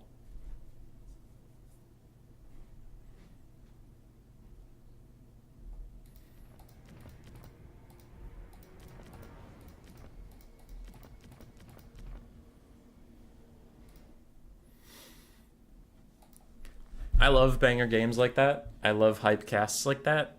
I also don't know what to do afterwards because like the energy is so high that then when you come back down, you're like, well, what do I talk about? That how do you transition away from that? Like, oh my god, the craziest game you've ever seen. So anyway, how you guys doing? How's it going out there? Anybody have a muffin? Did you have a good muffin for breakfast? Go down to the cafe, the local coffee bar, get yourself a muffin.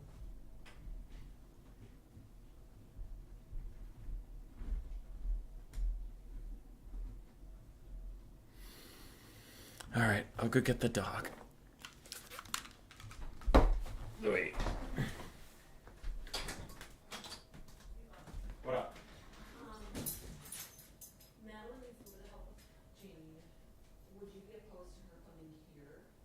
Janie? Yeah. Sure. Okay, I'm just kind of thinking like, I don't know that I really want to go and sit at my parents' house with my ability to do that.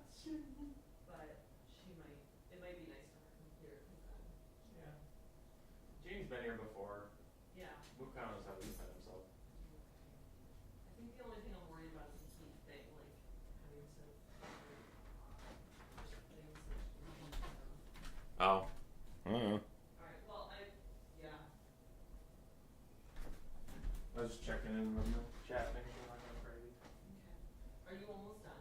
Yeah, we have one best of 3 left, so like 30 minutes to an hour. Okay.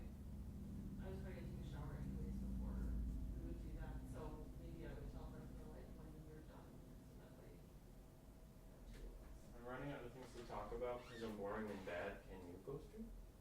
Can you go stream? Stream for me! No, I was going to get the dog. Hazel!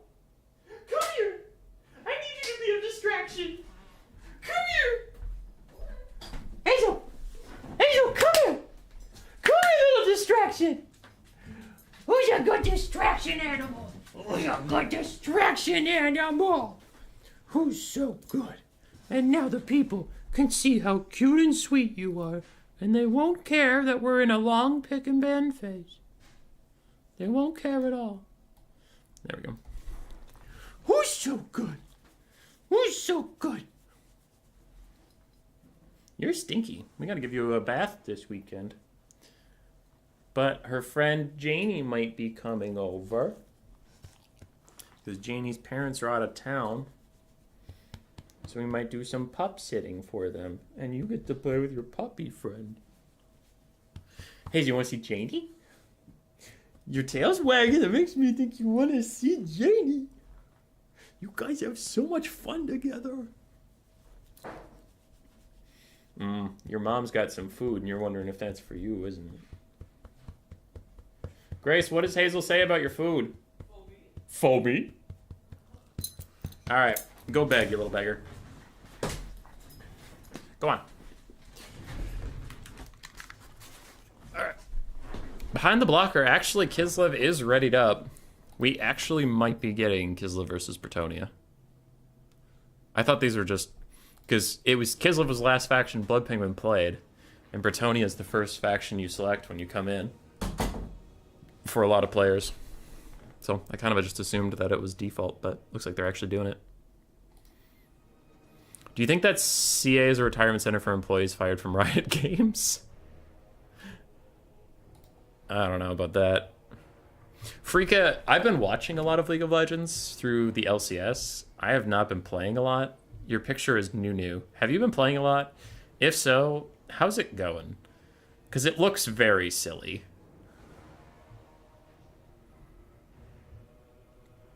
Jeremy, that sounds like a lovely sandwich.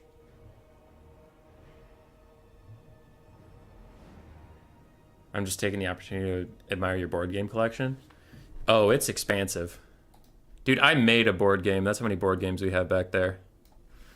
Because also, you're missing... It also spills onto the bookshelf. And then there's some underneath the TV over here. There's 3 down there. So, yeah, there's a lot. Hey, get back to your original spot. All right, I think that's where the thing was.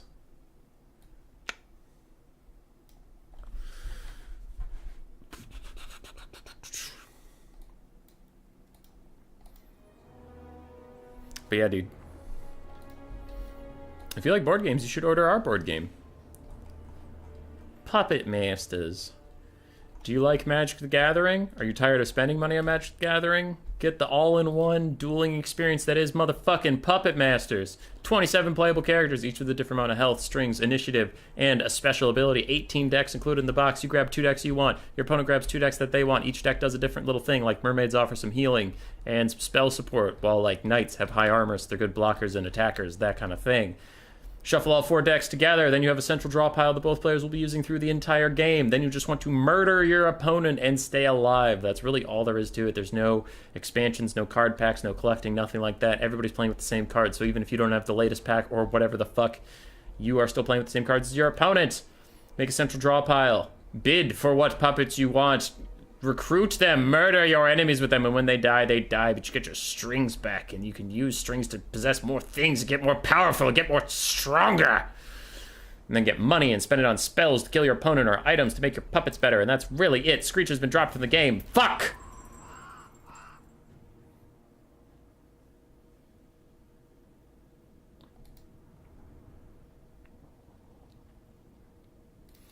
Alright, we lost Screech. I don't know why, I don't know how. A cat rack? You have a cat? Yeah, I do. Mukau's around here somewhere. His actual name is Ed, but we call him Mukau. The 1,500 in my base doesn't count. True.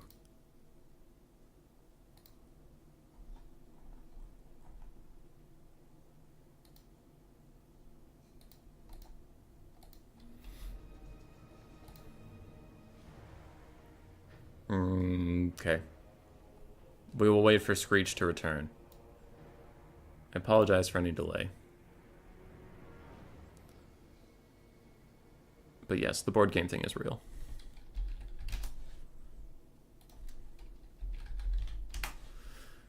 I have a ping. What is it about?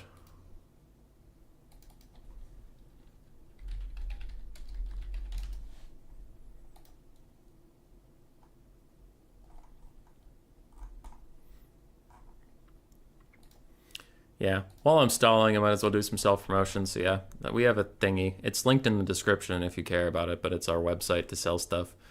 We have Puppet Masters, this board game now. There's a little video that tells you how to play it, though I've gotten much better at giving the spiel as I do more and more conventions and stuff.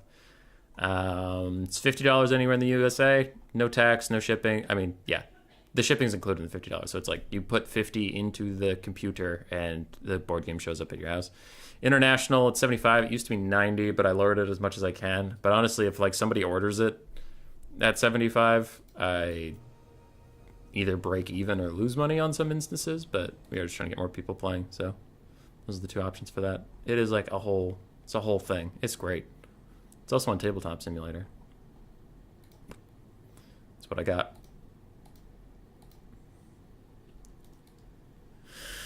All right. They had to make a new lobby because Screech couldn't get back in. I will not be putting the blocker back up because both players should use the same armies. So I am actually trying to spectate that. I accidentally joined as a player. So Kislev's army looks the same.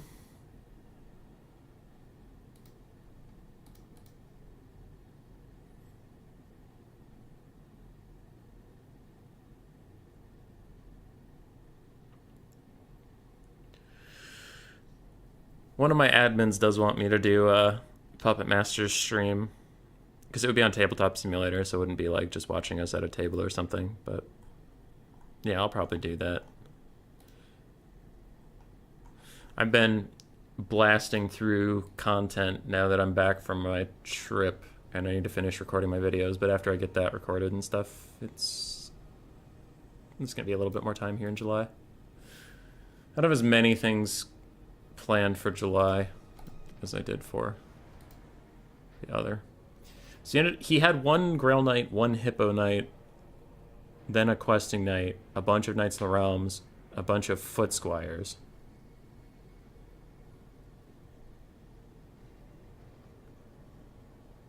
Hold on, I'm looking for it.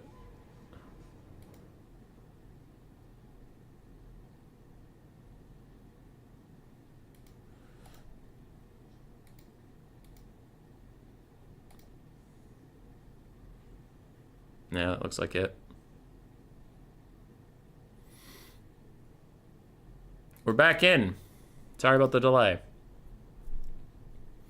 Technical difficulties that for some reason still plague Warhammer, even 55 years after its release.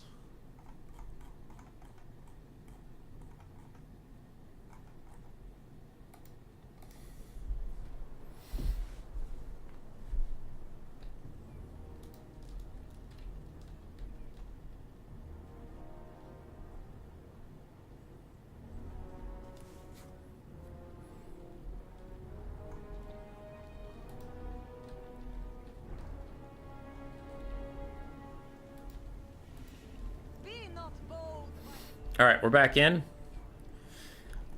It's difficult to go through the builds because they're going to move a lot, so I will stall for just a second while these guys get more of their stuff set up. Kislev into Bretonnia is actually a matchup even not on Ultra Funds I really haven't seen much of at all. But even before Bretonnia got reworked, like, it's just not something that came up. Yeah. Trying to think how it would go. I feel like the Kislev front line would do really, really well. So you wouldn't worry about your front line. Yeah, it might just be bad for Bretonnia. Again, pre-rework. Because you could have like a couple bear riders in the backfield, but mostly just focus on a heavy front line and a lot of Streltsy.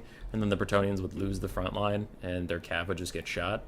Maybe have like 2 Costified Dervishes to chase down archers or something. I don't know. On paper, it looks pretty bad for Bretonnia pre-rework.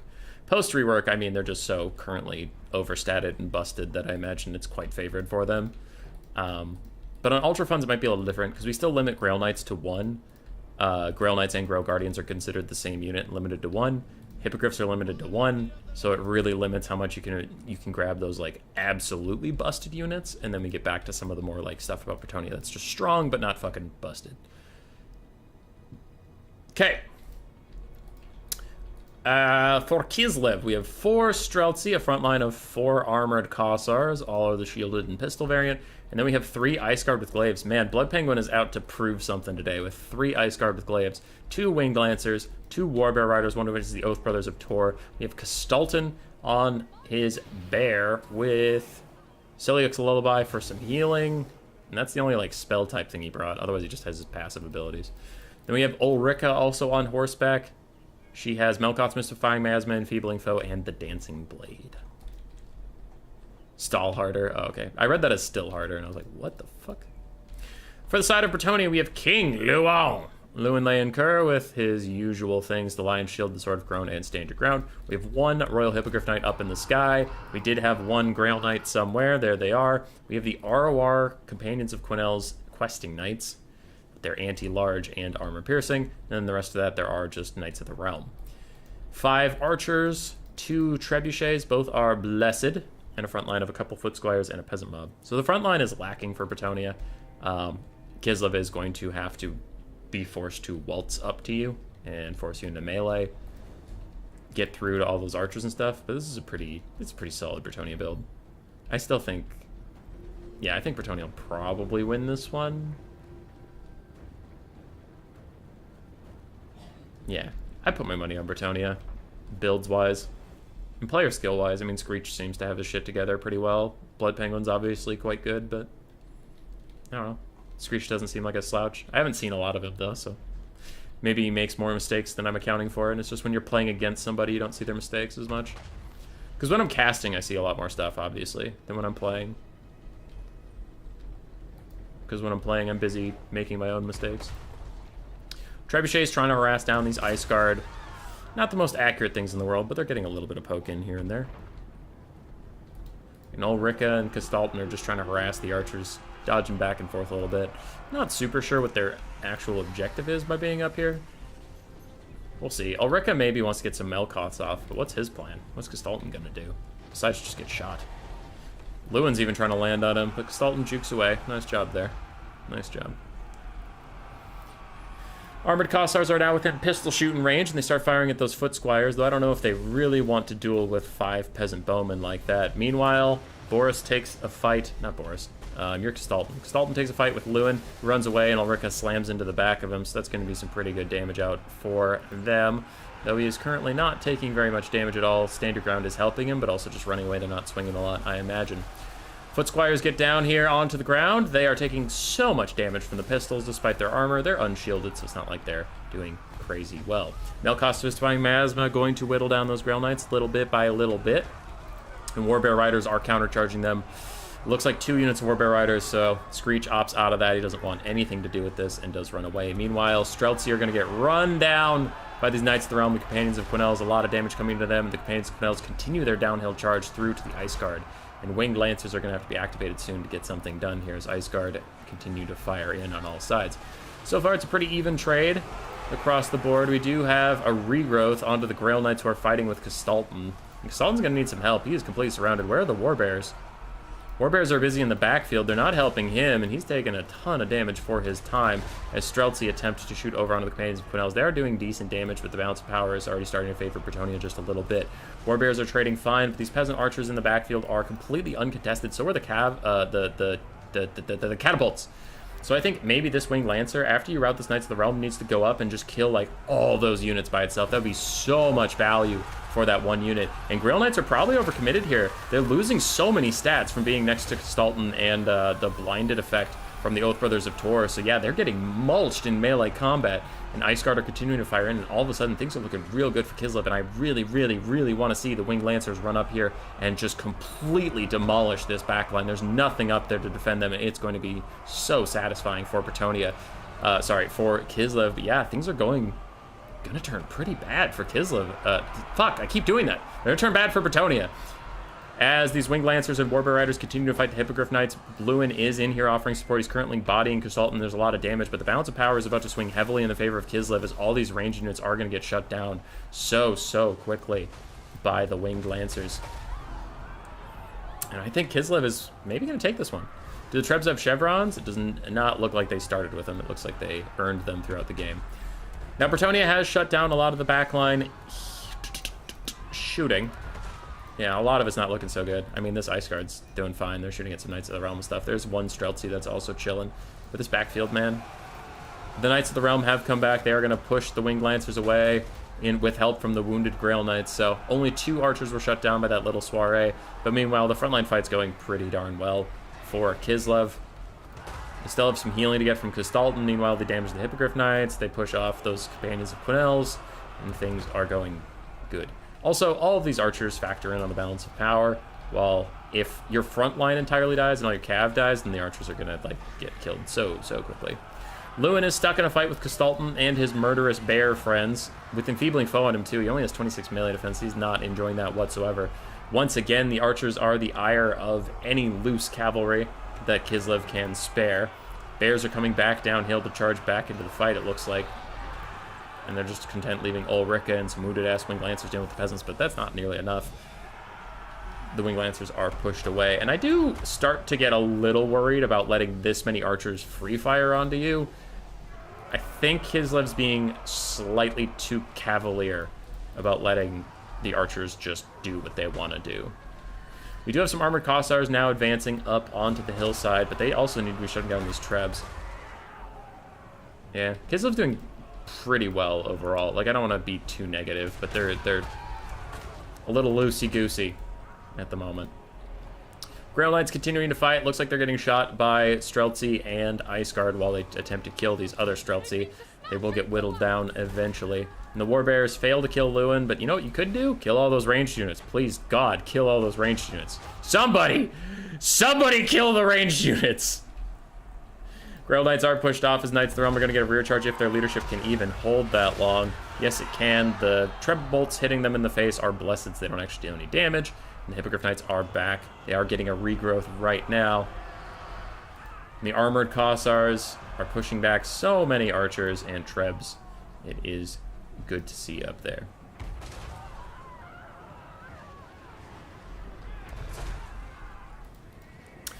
Grail Knights charge back in for the last time. They will shatter. Even if they don't die, they've just routed too many times for that kind of nonsense. Hippogriff Knights are killing these Glaives. And the Warbear Riders are going to come back. They pop their buff maybe too soon. We'll see if the lightning hits them. Yeah, a bolt or two hits them, so their stats lower, which is all the Warbears really wanted out of it. Ulrika and her armored Kossar companions are still getting rid of the Trebs. You can see the bounce power going further and further into Kislev's favor the more of these archers that are shut down. Hippogriffs are routed yet again. 64 HP with one model left. They might just straight up die down to 28. Yep, so I think they are gone. The Lifecaster is also looking pretty doomed. Lewin is going to have to put this game on his back, but it's looking difficult as he has to dive down into Kistalton and two decently healthy Bear Riders. I say decently healthy just because, like, they're models, right? They're getting healing. Not like they have a ton. Yeah, now they get a Silix Lullaby, so it's going to get even worse. And that is just a GG. Screech will surrender. 40 unit land battles would be a mess, but super fun. I agree. The only reason I haven't hosted one yet is because the Ultra Funds forces you to bring more expensive units that we don't see. And sometimes the 40 unit stuff can just end up seeing more cheap stuff that you already saw. And it's like, okay. It would be fun. It's just like a different form of fun. This forces you to go a little elite.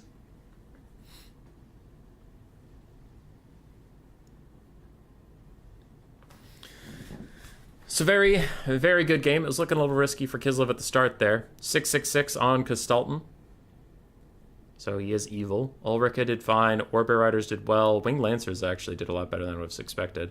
Armored Kossars did push through that front line, get a lot of value on the archers. Streltsy and Ice Guard, mixed value, but overall solid.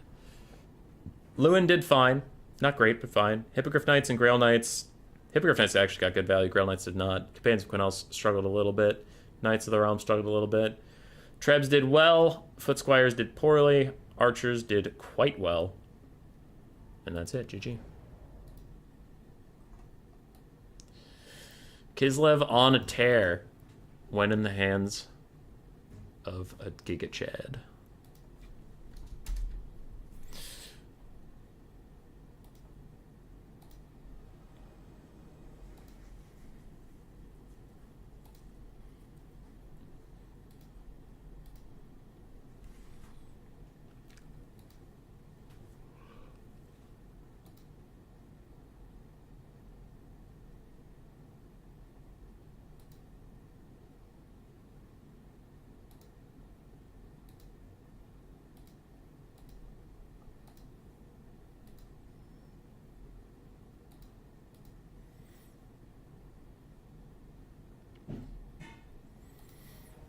Blood Penguin immediately switches over to Norsca. Sorry, it's Plague Penguin, but on Discord he's Blood Penguin, so I keep doing that mistake.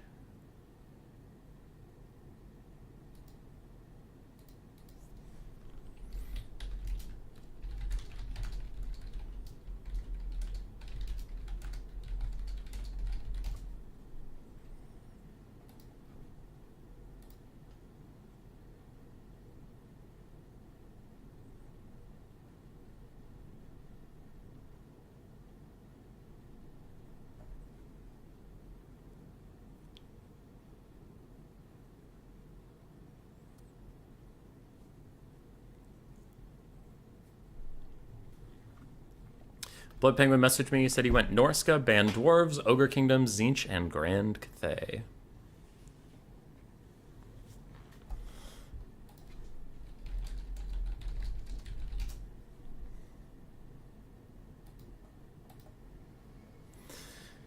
What does Screech want to fight Norsca with? Slaanesh could be decent. Trying to think. I don't know. My brain is mush. It's been too long of a stream to think about this.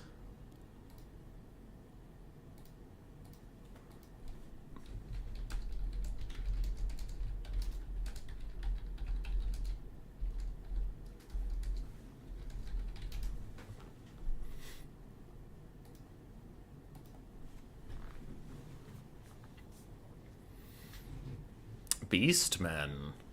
That's not a counter matchup, but it is a good matchup. both sides kind of want to do roughly the same thing. Dominate the flanks with low armor, while the Beastmen want to do it with high speed. Norsca wants to do it with like high weapon strength, and Skinwolves and dogs of their faction having really high weapon strength. But it is mostly a battle about the flanks. You can get that. The front line will go pretty heavily to Norsca, but the monstrous infantry support goes to the Beastmen. So it depends. If the Beastmen go for like Minotaur or Chaos Spawn supported rush, then they can beat a Marauder front line with Trolls or Famir.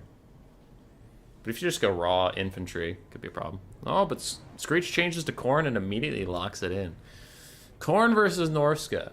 We played this earlier with Longboy. And even half meming. Like, my Throg and a bunch of Trolls build was half meming, but I had some combos in there that was serious.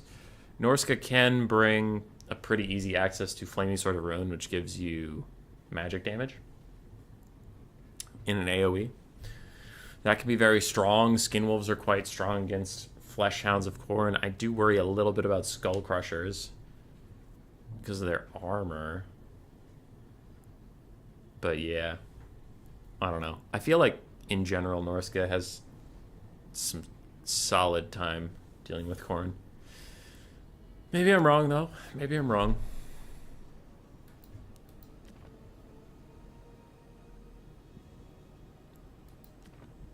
Khorne's ready.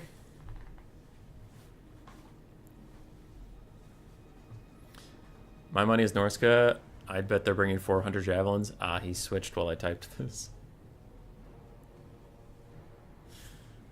Oh, you're talking about Beastmen versus Norsca. Yeah.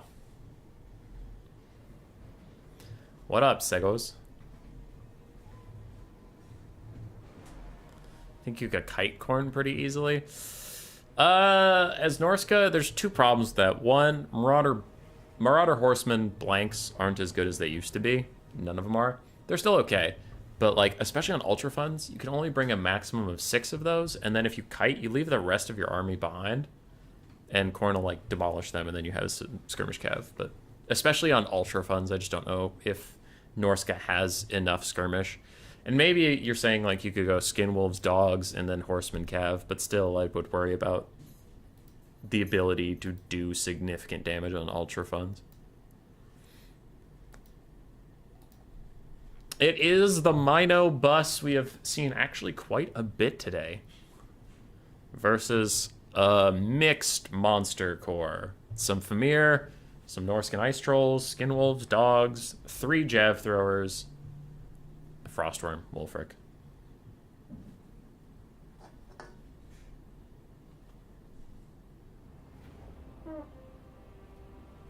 Mass Skinwolves it is then, or Famir. Oh, okay, you're saying Mass Skinwolves or Famir? Yeah, it's a mix.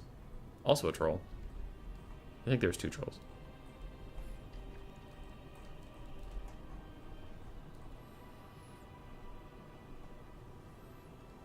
I'm not used to talking this long. My throat hurts. Because what have you been streaming for 3.5 hours now? Yeah.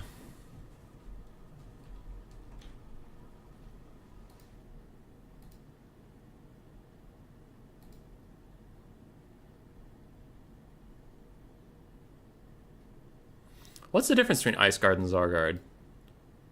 I just realized that.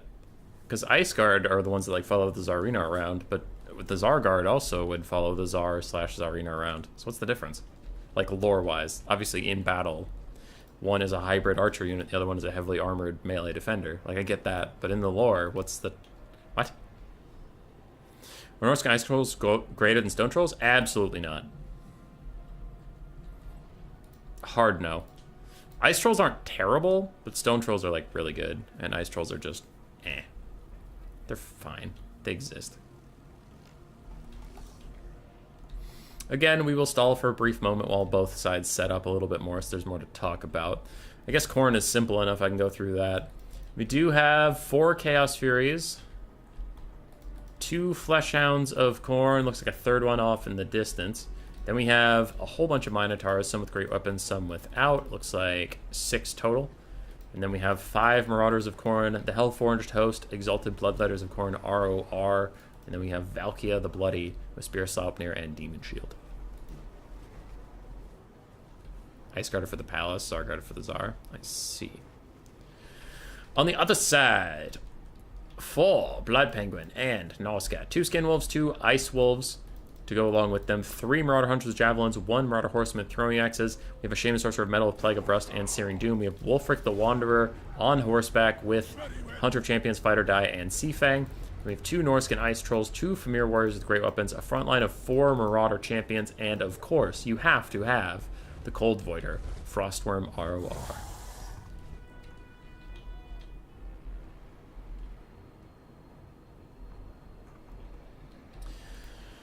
Okie dokie. I am very concerned for Norsca. I am very, very concerned. Looking at these 2 builds, I feel like Khorne is just going to smash through this front line super hard. They're going to overwhelm the flanks, shut down all of your shooting, and you're just going to die. Like, I'm probably wrong about that, but for some reason I just feel like Norsca wins on 0 fronts. They have better infantry, that's it, Marauder Champions, but that doesn't matter, because the Hellforged Host will do well, but also Minotaurs will just do well. But I feel like for some, and I can't explain why, it's just a feeling, but like, I don't know. I think the Minotaurs will slap the shit out of the monstrous infantry that Norsca has. Their mobile elements will get overrun. I'm very concerned. I guess the Cold Voider will have to get a good amount done with its breath attacks or something.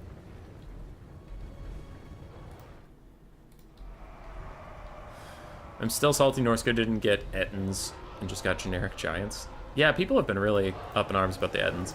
Norscan Ice Wolves get charged in the rear by the Flesh Hounds, and they are still just dog units. They do not have the leadership to withstand that kind of attack. Now Skin Wolves are on the counteroffensive. We have Javelins attempting to throw back into this blob, though they are obstructed, and then Furies get onto them too. A really rough start for Norsca. More Skin Wolves and Ice Wolves are coming over to say hello. Meanwhile, the front lines collide, and Norscan Ice Troll taking a lot of damage, but so are the Minotaurs, and the Ice Trolls have regeneration.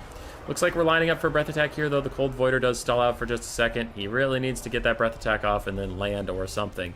Chaos Furies getting eaten alive by Skin Wolves. More Furies shutting down these Javelins. And out of the Javelins, we have all 3 are currently under duress and not doing so hot. Meanwhile, the front line going very poorly for Norsca overall. This area has collapsed entirely. The other side is still doing okay, and the top area is going poorly for them as well. So really they have 1 out of 3 main engagements going well for them. Valkia is fighting the Cold Voider. It'll do fine up there. Flesh Hounds are close to their demonic instability crumbling, but not quite. And we do have Furies fading away. A quick Sea Fang from Wulfric does a lot of damage to those Marauders.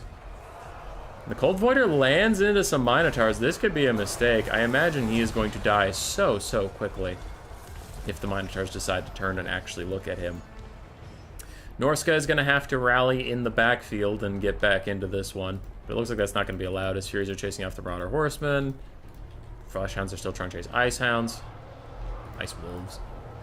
Whatever. So we still have some Famir. They're doing fine. Looks like most of the Trolls have routed. There we go. I was talking about this. The Cold Voider's fucking dead as hell. I don't know why he landed, but that was a whoopsie that's going to cost him a lot. So, Cold Voider's dead. There goes your breath attacks. Skin Wolves chasing down some Minotaurs, and we do have Norscan Ice Wolves rallying. If these guys come back to the fight to aid their brethren, they could push off those Flesh Hounds and actually secure a good spot for themselves. Norscan Ice Trolls, ooh, but the Trolls also need help. Okay, so maybe you can kill the Flesh Hounds, and then these guys need to go over and save the Trolls. 100%. Skin Wolves chasing down some Minotaurs in the distance. But Khorne is reforming ranks.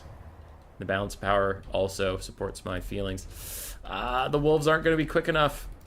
Those Trolls are getting run off. Actually, the edge of the map is so far away. Wolves, please. Wolves, go, go, go, go, go, go, go. You can save them. You can save them, Ice Wolves. Whatever.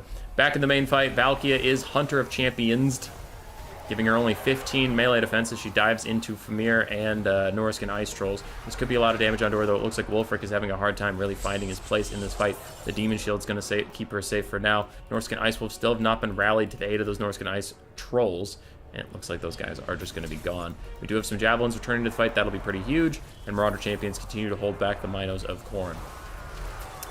Wolfric's back in the fight, though he has largely ignored Valkia. He's still here. If he has another Sea Fang up soon, he could just straight through here, do a lot of damage, maybe get these Hellforged hosts to even start routing. Javelins are back. And Furies have rejoined the fight. Ice Troll's still running away. And I am so sad they were not rallied. Ice Wolves get charged by the Furies. They will be very short-lived. Maybe something can help them out. Looks like a rear charge from the other Ice Wolf might get enough damage to shock those Furies into acquiescence. I did see a Searing Doom come over here. It looks like I did middling damage, but we really need a Sea Fang if it is off cooldown. Otherwise, Wolfric's going to just take too much damage. Furies are almost disintegrating away, but the Minotaurs are back here once again, stopping these Javelins from doing anything. That's looking like it.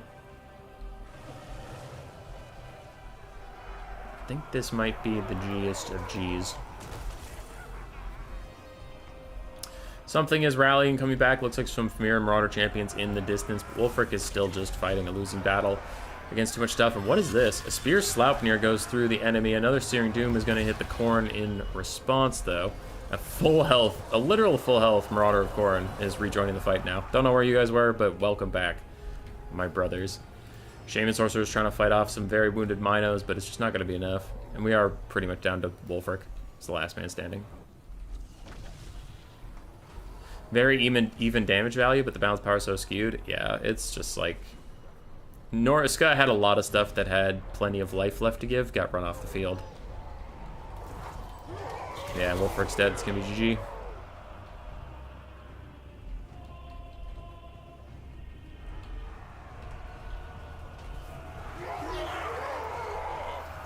Rest in peace, little Wolfric. Rest in peace.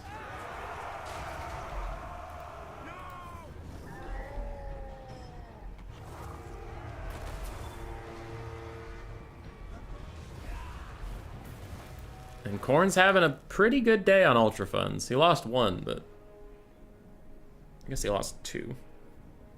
Still, a lot of Khorne today.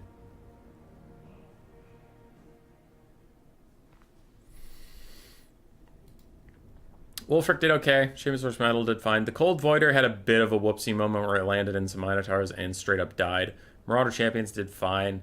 Norscan Ice Trolls and the Famir mixed, overall not great. Skinwolves did fine. Norscan Ice Wolves did well. And the Jav Throwers got shut down super early, but they were like a good inclusion. Valkia did well. Hellforge Host did well. Minotaurs mixed, but overall quite good. Fleshhounds also did fine. Chaos Furies mixed. And Marauders meh.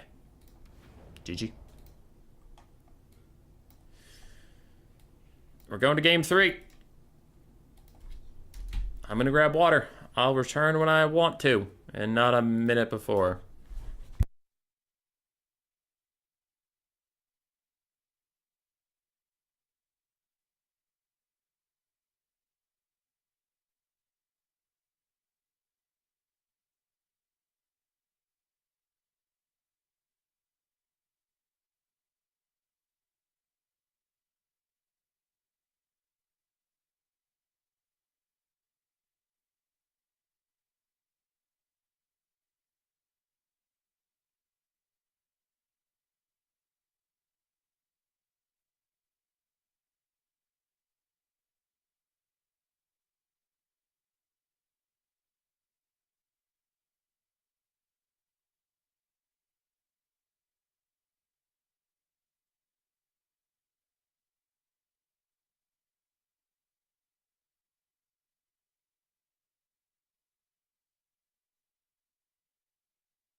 Alright, let's cast this last game from the standing desk, huh?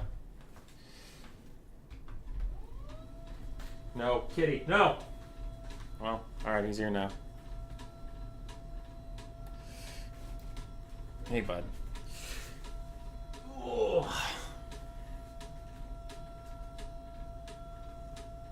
This is Mr. Moo.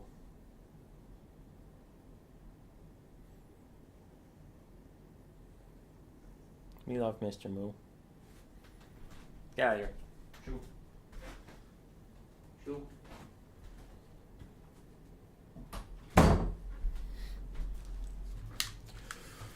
Alright, Blood Penguin has switched over to his customary empire. It is, as far as I know, his favorite faction.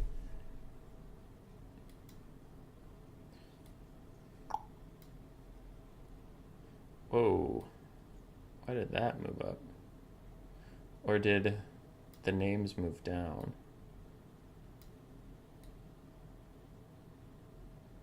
What the hell? Alright. Whatever. Names are back in it, for better or for worse. Hopefully it doesn't cover the balance power, we'll find out.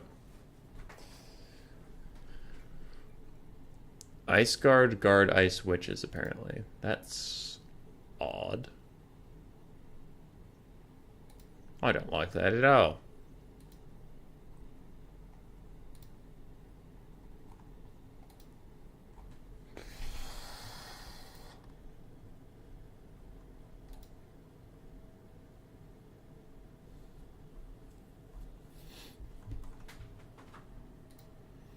Empire versus Lizardmen. Our last game of the day. How much healing can a lizard heal if a lizard could heal lizards?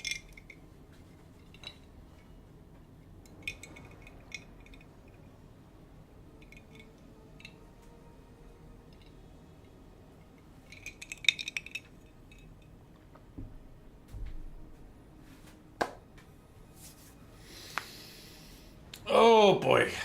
Oh. Oh.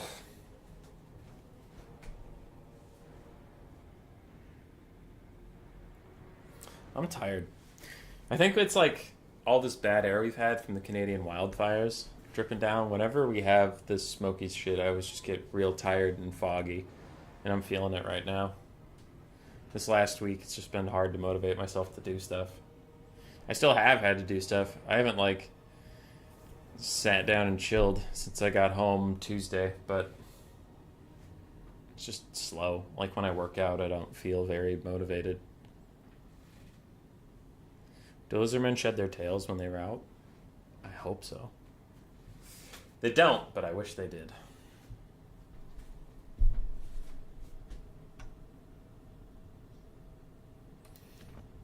Alright, the Empire build is taking shape. It's almost done. Lizardman build is taking shape. It is. They have about 4,000-ish gold left to spend.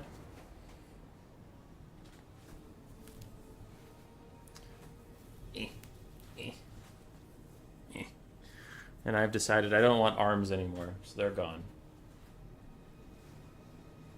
I have no more arms. This matchup will be interesting on Ultra Funds. Traditionally, I think it's normally Empire favored after War Wagons are super busted. Because without War Wagons, it's pretty even, but with War Wagons, it's difficult for the Lizards to really deal with it. War Wagons are mostly susceptible to ranged pressure, which the Lizards don't have a ton of, especially armor-piercing ranged pressure. So they kind of have to go into melee versus War Wagons, which just doesn't work out. And then even if you don't use War Wagons, you can have Huntsmen, which are generally pretty good. Empire Knights are really good versus like all the Lizardman cav options outside of Horned ones. The Horned ones are super expensive. Gives pretty good Lord options. State Troops will hold okay against the Saurus or Skink frontline, because Lizardman frontline is just slow. So, I don't know. But I did say it's an even matchup. The Lizardmen have some teeth here. They have pretty good Lords of Magic. They have good monsters the Empire doesn't always love dealing with, you know, so they're fine. Lizards are generally quite strong right now. Contergan boy, yes, yes. I'm so sorry.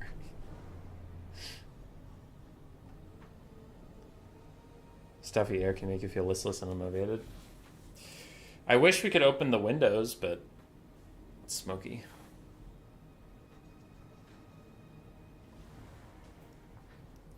I don't know.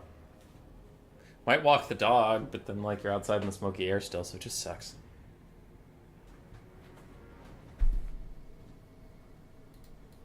Lizards are ready. Empire is trying to figure out how to spend enough gold to fill its unit slots.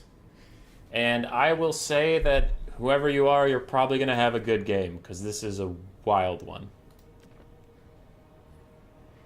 Yeah, this is a wild one. Let's go.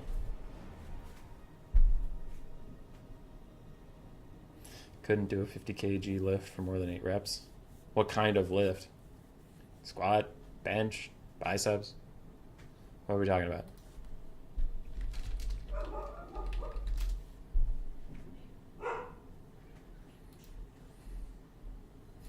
Empire is ready. They're just picking their flag, and we are into the last game of the day, no matter what, between Screech and Blood Penguin Lizardmen versus the Empire.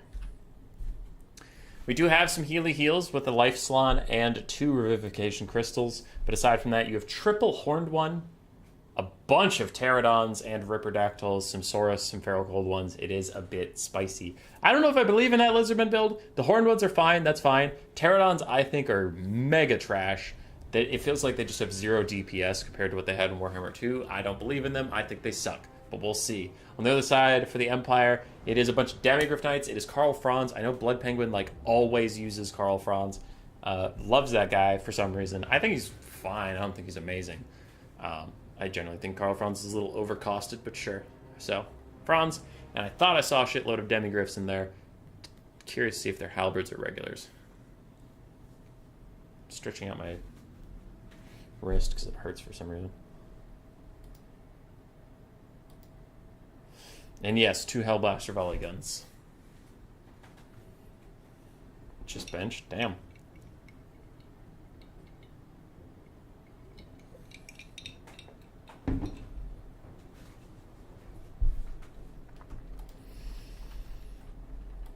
Oh, and we have the silver bullets. Hello, silver bullets. As always, I will wait for the lines to form themselves a bit more so I can make sure I don't miss anything. What do the Pawhawk Sentinels do? They have physical resist, whereas the other Pterodons don't. Okay. 20% physical resist. And their drop rocks are different? Yeah. Sundering armor on the drop rocks? Okay. That's fine. We also have the artillery Stegodon, not the machine gun, it's the single crossbow bolt thrower. I wonder if that's just to poke war wagons, if they existed.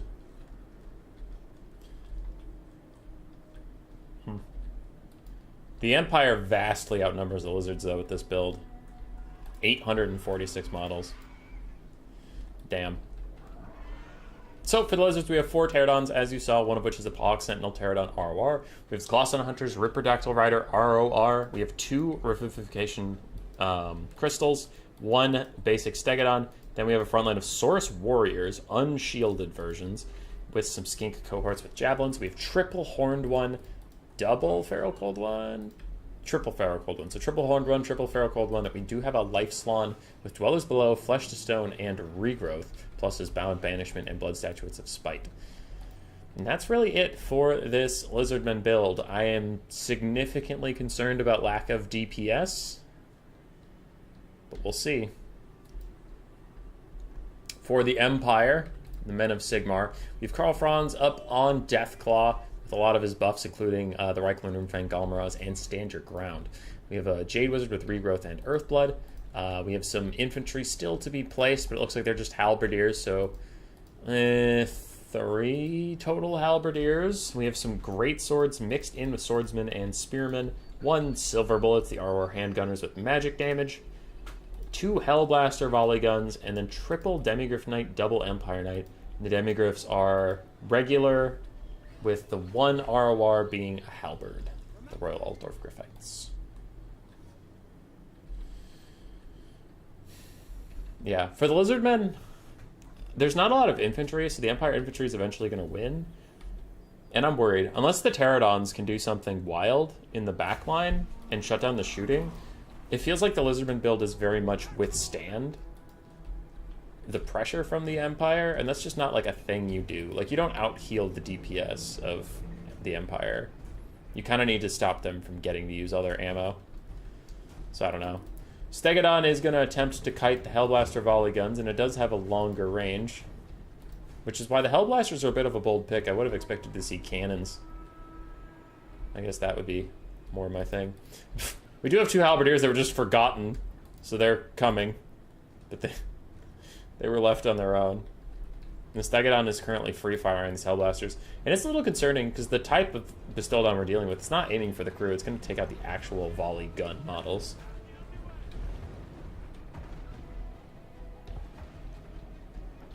Hellblaster got a couple shots off at the Pterodons. Nothing too severe, as these Halberdiers are covered from the forest where they were briefly forgotten. And saving Private Halberdier worked out just fine. Stegodon continues to fire. It doesn't have as much ammo as I would have suspected. It only has 18 shots left. And it hasn't killed a single volley gun model just yet. Interesting. Other than that, the Empire's moving up. They're doing their best. They don't just want to sit here and take free Stegodon shots. The Pterodons are lurking ominously. Skink cohort's moving up, going to get a couple shots off. Source Warriors also advancing, though I think the Sons of Sigmar frontline will just win versus the enemy. The only thing to be concerned about for the Empire is with 5 flying cav and 6 regular cav, that's 11 cavalry units-ish that your Empire Knights and Demigryph Knights have to deal with. Meanwhile, we are going to get some rock drops, it looks like, onto the Hellblaster volley guns. We're currently singing a tune of violence onto some Pterodons. I wonder what the silver bullets are going to do. Looks like they will be found out, and yeah, they are not going to get a shot off. They're trying to reform way too long, and they're all blobbed up. I think we're going to get rock chop in their heads. There it is. Pretty solid damage onto those guys. And where is Franz? What's Franz doing? Looks like he was fighting on the front line for a bit, but he does need to be back here. He's the only flyer. He can harass the Pterodons and not just let them sit here and do this.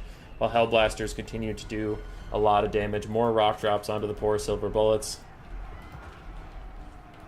This Hellblaster crew is also shooting at the Pahog Sentinels. But so far, the Empire's not having a good time with all the shenanigans of the Lizardmen. Screech is doing pretty good at the harassment angle. These Pterodons are routing. It looks like they will go off the map before rallying. Franz is getting another one to about half HP. Silver bullets are trying to harass the Pahog Sentinels while another rock drop is coming for them. Yeah, they're lining up for it. Say goodbye, silver bullets. And they are gone. Gone! Pahog Sentinel still taking shots from Hellblaster volley guns, who haven't lost a model yet to that Stegodon, wherever he is. Yeah, and he even just fell back. Damn, brutal. Both sides losing a lot in this early game. Like the silver bullets not having a good time at all, but for the Lizards, their Air Force is getting depleted. Their front line didn't have a great time. Their Stegodon missed a lot of shots. Silver bullets do manage to rally. Looks like they're going to turn and fire at the Pahog Sentinels, whose physical resist is not going to matter versus those magic bullets. And the Ripper ROR also not having a good time. Hellblaster volley gun continues to fire, though the Pterodons are shooting down at them with their little darts. Thankfully for the Empire, there's only one one Pterodon left that has ammunition, and it doesn't have that much ammo, so maybe the Hellblasters can just withstand it. Though, yeah, they lost another model. Silver bullets and Hellblasters trying to shoot at the Ripperdactyl Riders, and these Pterodons are just going to walk off that Hellblaster crew. Unless the other Hellblaster turns and fights. An overextension from some great swords is getting punished by the Lizardmen. Horned ones charging and doing a lot of damage. Meanwhile, the other Horned ones are running away from the Royal Altdorf Gryphites. They are going to get a heal of some kind. It looked like it is, in fact, a regrowth. This Hellblaster crew is trying to get those Pterodons off of the other Hellblaster crew so that they can rally and come back. More Pterodons have been run off the field, and the damage value is very, very even. These guys should be allowed to come back, especially if Franz just comes over. Then he's like, I fucking dare you to stay here. The Hellblaster crew does rally. That looked weird. There they go. They rallied. Meanwhile, there's a big crazy-ass fight. The Royal Altdorf Gryphites are in here. They're getting a regrowth to try and save them while the Dwellers Below lands behind them. Horned Ones. Demigryphites are plowing into this Dwellers Below. That is brutal. And the Empire is getting slaughtered in this blob fight. They're losing so many elite cavalry. Oh my god, that is terrible. That is terrible, terrible for the Empire. Meanwhile, looks like Screech forgot about his Pterodons while Blood Penguin forgot about this frontline fight, and I would definitely rather be Screech in that situation. Now, both Hellblasters are back online, which is good, but you suffered such a brutal loss on this frontline, man. A Greatsword, a Swordsman, 2 Demigryph Knights, and an Empire Knight all routing, all taking a lot of damage. The Lizardmen are just going to retreat and heal up.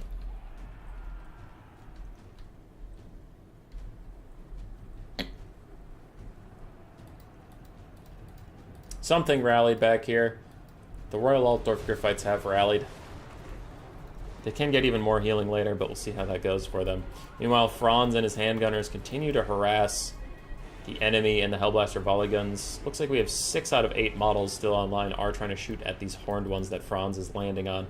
So he kind of dares them to either take a rear charge from Franz or get shot by the Hellblaster volley guns and stuff. But he is overextending. Like, he's outside of the range of all of his support right now, so he needs to back off. He went too deep. Rampaging Feral Cold Ones are AFK. They don't really know what to do with themselves.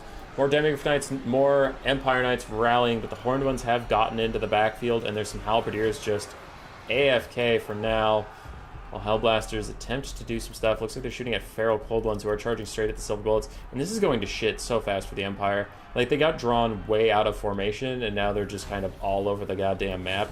We have some heal caps coming in for some of the Horned Ones. But still, both your Hellblasters are about to get shut down, your Silver Bullets getting shut down, Franz is way out of position, and yeah, they just got dragged around the map a little bit too much.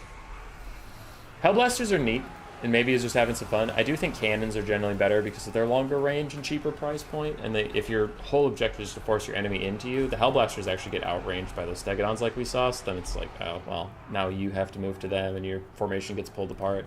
Like, their infantry front line got way too far ahead of their back line. It might be doomed at this point. Now, I do have to remember that I was worried about the Lizardmen's DPS. So while both your Hellblasters are fucked and your Silver Bullets are fucked, I mean, there's not that much carry potential out of these Lizards. Their 3 Horned Ones are going to have to do most of it. One of them's already almost heal capped, another one's half HP, and another one is very injured, though not even close to heal cap. So it will be about seeing if the Empire can finish off any of these carry pieces and really push them off the face of the battlefield, or if they're going to allow it to be rallied and healed. Like that one. The Slan's moving over here because I imagine he wants to regrowth that Horned one. Franz is busy fighting Clawstone Hunters, who they get the regrowth instead, though he's still going to do pretty well into them. He'll probably want to get onto the ground where his Demigryph Knights can help him, because the Demigryph Knights are very, very, very healthy. Halberdiers fighting the Stegodon. They're largely happy with that. Franz gets away from his opponents. It looks like he's attempting to land, though it's taking him an awfully long time to do it. Empire Knights are going to charge in, and if Franz has Reichel and Runefang at standard ground, maybe he can turn this fight for them. Doesn't look like it. That was an awkward-ass charge. We do have some more rallying units in the far side for the Empire. And more Demigryphs plow into the battle. And Franz helping them out. Yeah, this is going very well for Franz now. Go, Franz, go. Do have a Hellblaster volley gun crew somewhere. It looks like they're all the way over there. You can see them highlighted in blue because I'm clicking on this thing. Halberdiers and Swordsmen are holding down the front line. And this is where it gets really tricky for the Lizards. They just had such an insignificant infantry presence that now wherever you fight, your large monsters are going to be fighting on the enemy's infantry, and it's tough. Now, Slans do have a lot of infantry clearing. Monsters are pretty good at dealing with infantry and stuff, but just saying, you will never really have support at this point. And the Empire is scrapping back. I honestly thought when both their Hellblasters got completely fucked like that and their Silver Bullets died, I thought this was kind of over. But it's looking like that lack of damage is really hurting the Lizardmen. They just, like, don't have a ton to capitalize on this, and they don't have a lot of infantry clearing at all.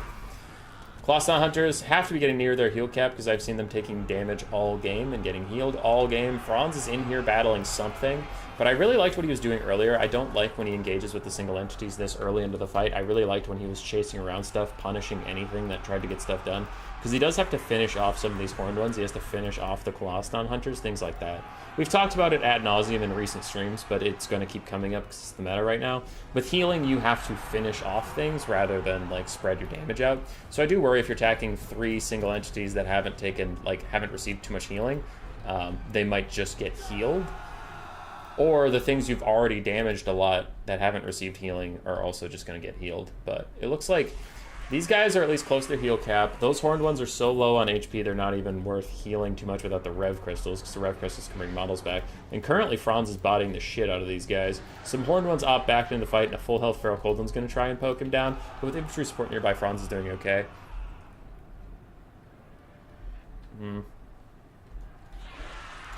And of all 3 horned ones, we can see them all on our screen. They're so fucking injured, man. That one's literally heal capped at 79 HP left. These other ones, not heal capped, but they have so few models that they'll need a regrowth paired with Rev Crystal to bring back some models for them to even be effective in this game. Meanwhile, for Franz, we have a healthy Demigryph Knight that's going to be a big problem for the Lizardmen. And then it looks like mostly chaff. So we are down to just 1 Demigryph Knight. Pretty good spot for them. But with all this chaff and the Demigryph, I don't see their heal caps. They could even get more healing. It might be a tough go. Another regrowth onto the Ripperdactyl ROR. I'm slightly curious that regrowth didn't go onto the Stegodon or anything. Franz tries to dive the Salon Mage Priest of Life. Again, I don't know about this. I feel like you're not going to be able to kill the Salon. You should focus on the damaging aspects that are killing your guys. But we'll see. He's popped standard ground, so everybody around him has some pretty decent melee defense stats. The Colossus Hunters are in here. They're going to hit their heal cap. They are doing a lot of damage to these Demigryph Knights. More and more state troops pour in. The Pterodons are routing. The Stegodon might go too. The Rev Crystals are so far chilling, and they're even throwing down healing for the Slon, who is terror routing, but I don't think he's naturally routing, so once that terror wears off, he should come back. And this does look like the final fight. The Empire have taken the lead on balance of power. A mass rout is coming in for Lizardmen, and that is going to be GG. Franz manages to put this game on his motherfucking back and carries us all the way through to the end. It got a little scary there, but honestly, actually, as much as I praise Franz, it's the state troops. I imagine the state troops have some insane value this game, depending on where they were. But yeah, the state troops probably actually hard carried. Franz finishing off the Slon.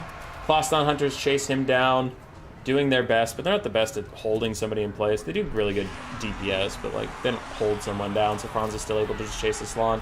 Demigryph Knight's getting low. And if they rout, this could actually get a little spooky, but the Lizardmen are just like losing too many things. They need this Rev Crystal to rally. They need the Stegodon to rally. Balance of power is going into army losses territory for them, and that's their biggest concern. Without army losses, they might have a chance, but yeah, Colossus Hunters not doing the best versus Franz. Stegodon wanders back in here, but with the Colossus Hunters routing, now you just have nothing left to deal with Franz, and he could chase it off if he wanted to. Slon takes another big hit, and that's going to be it. That's going to be it, man. State troops!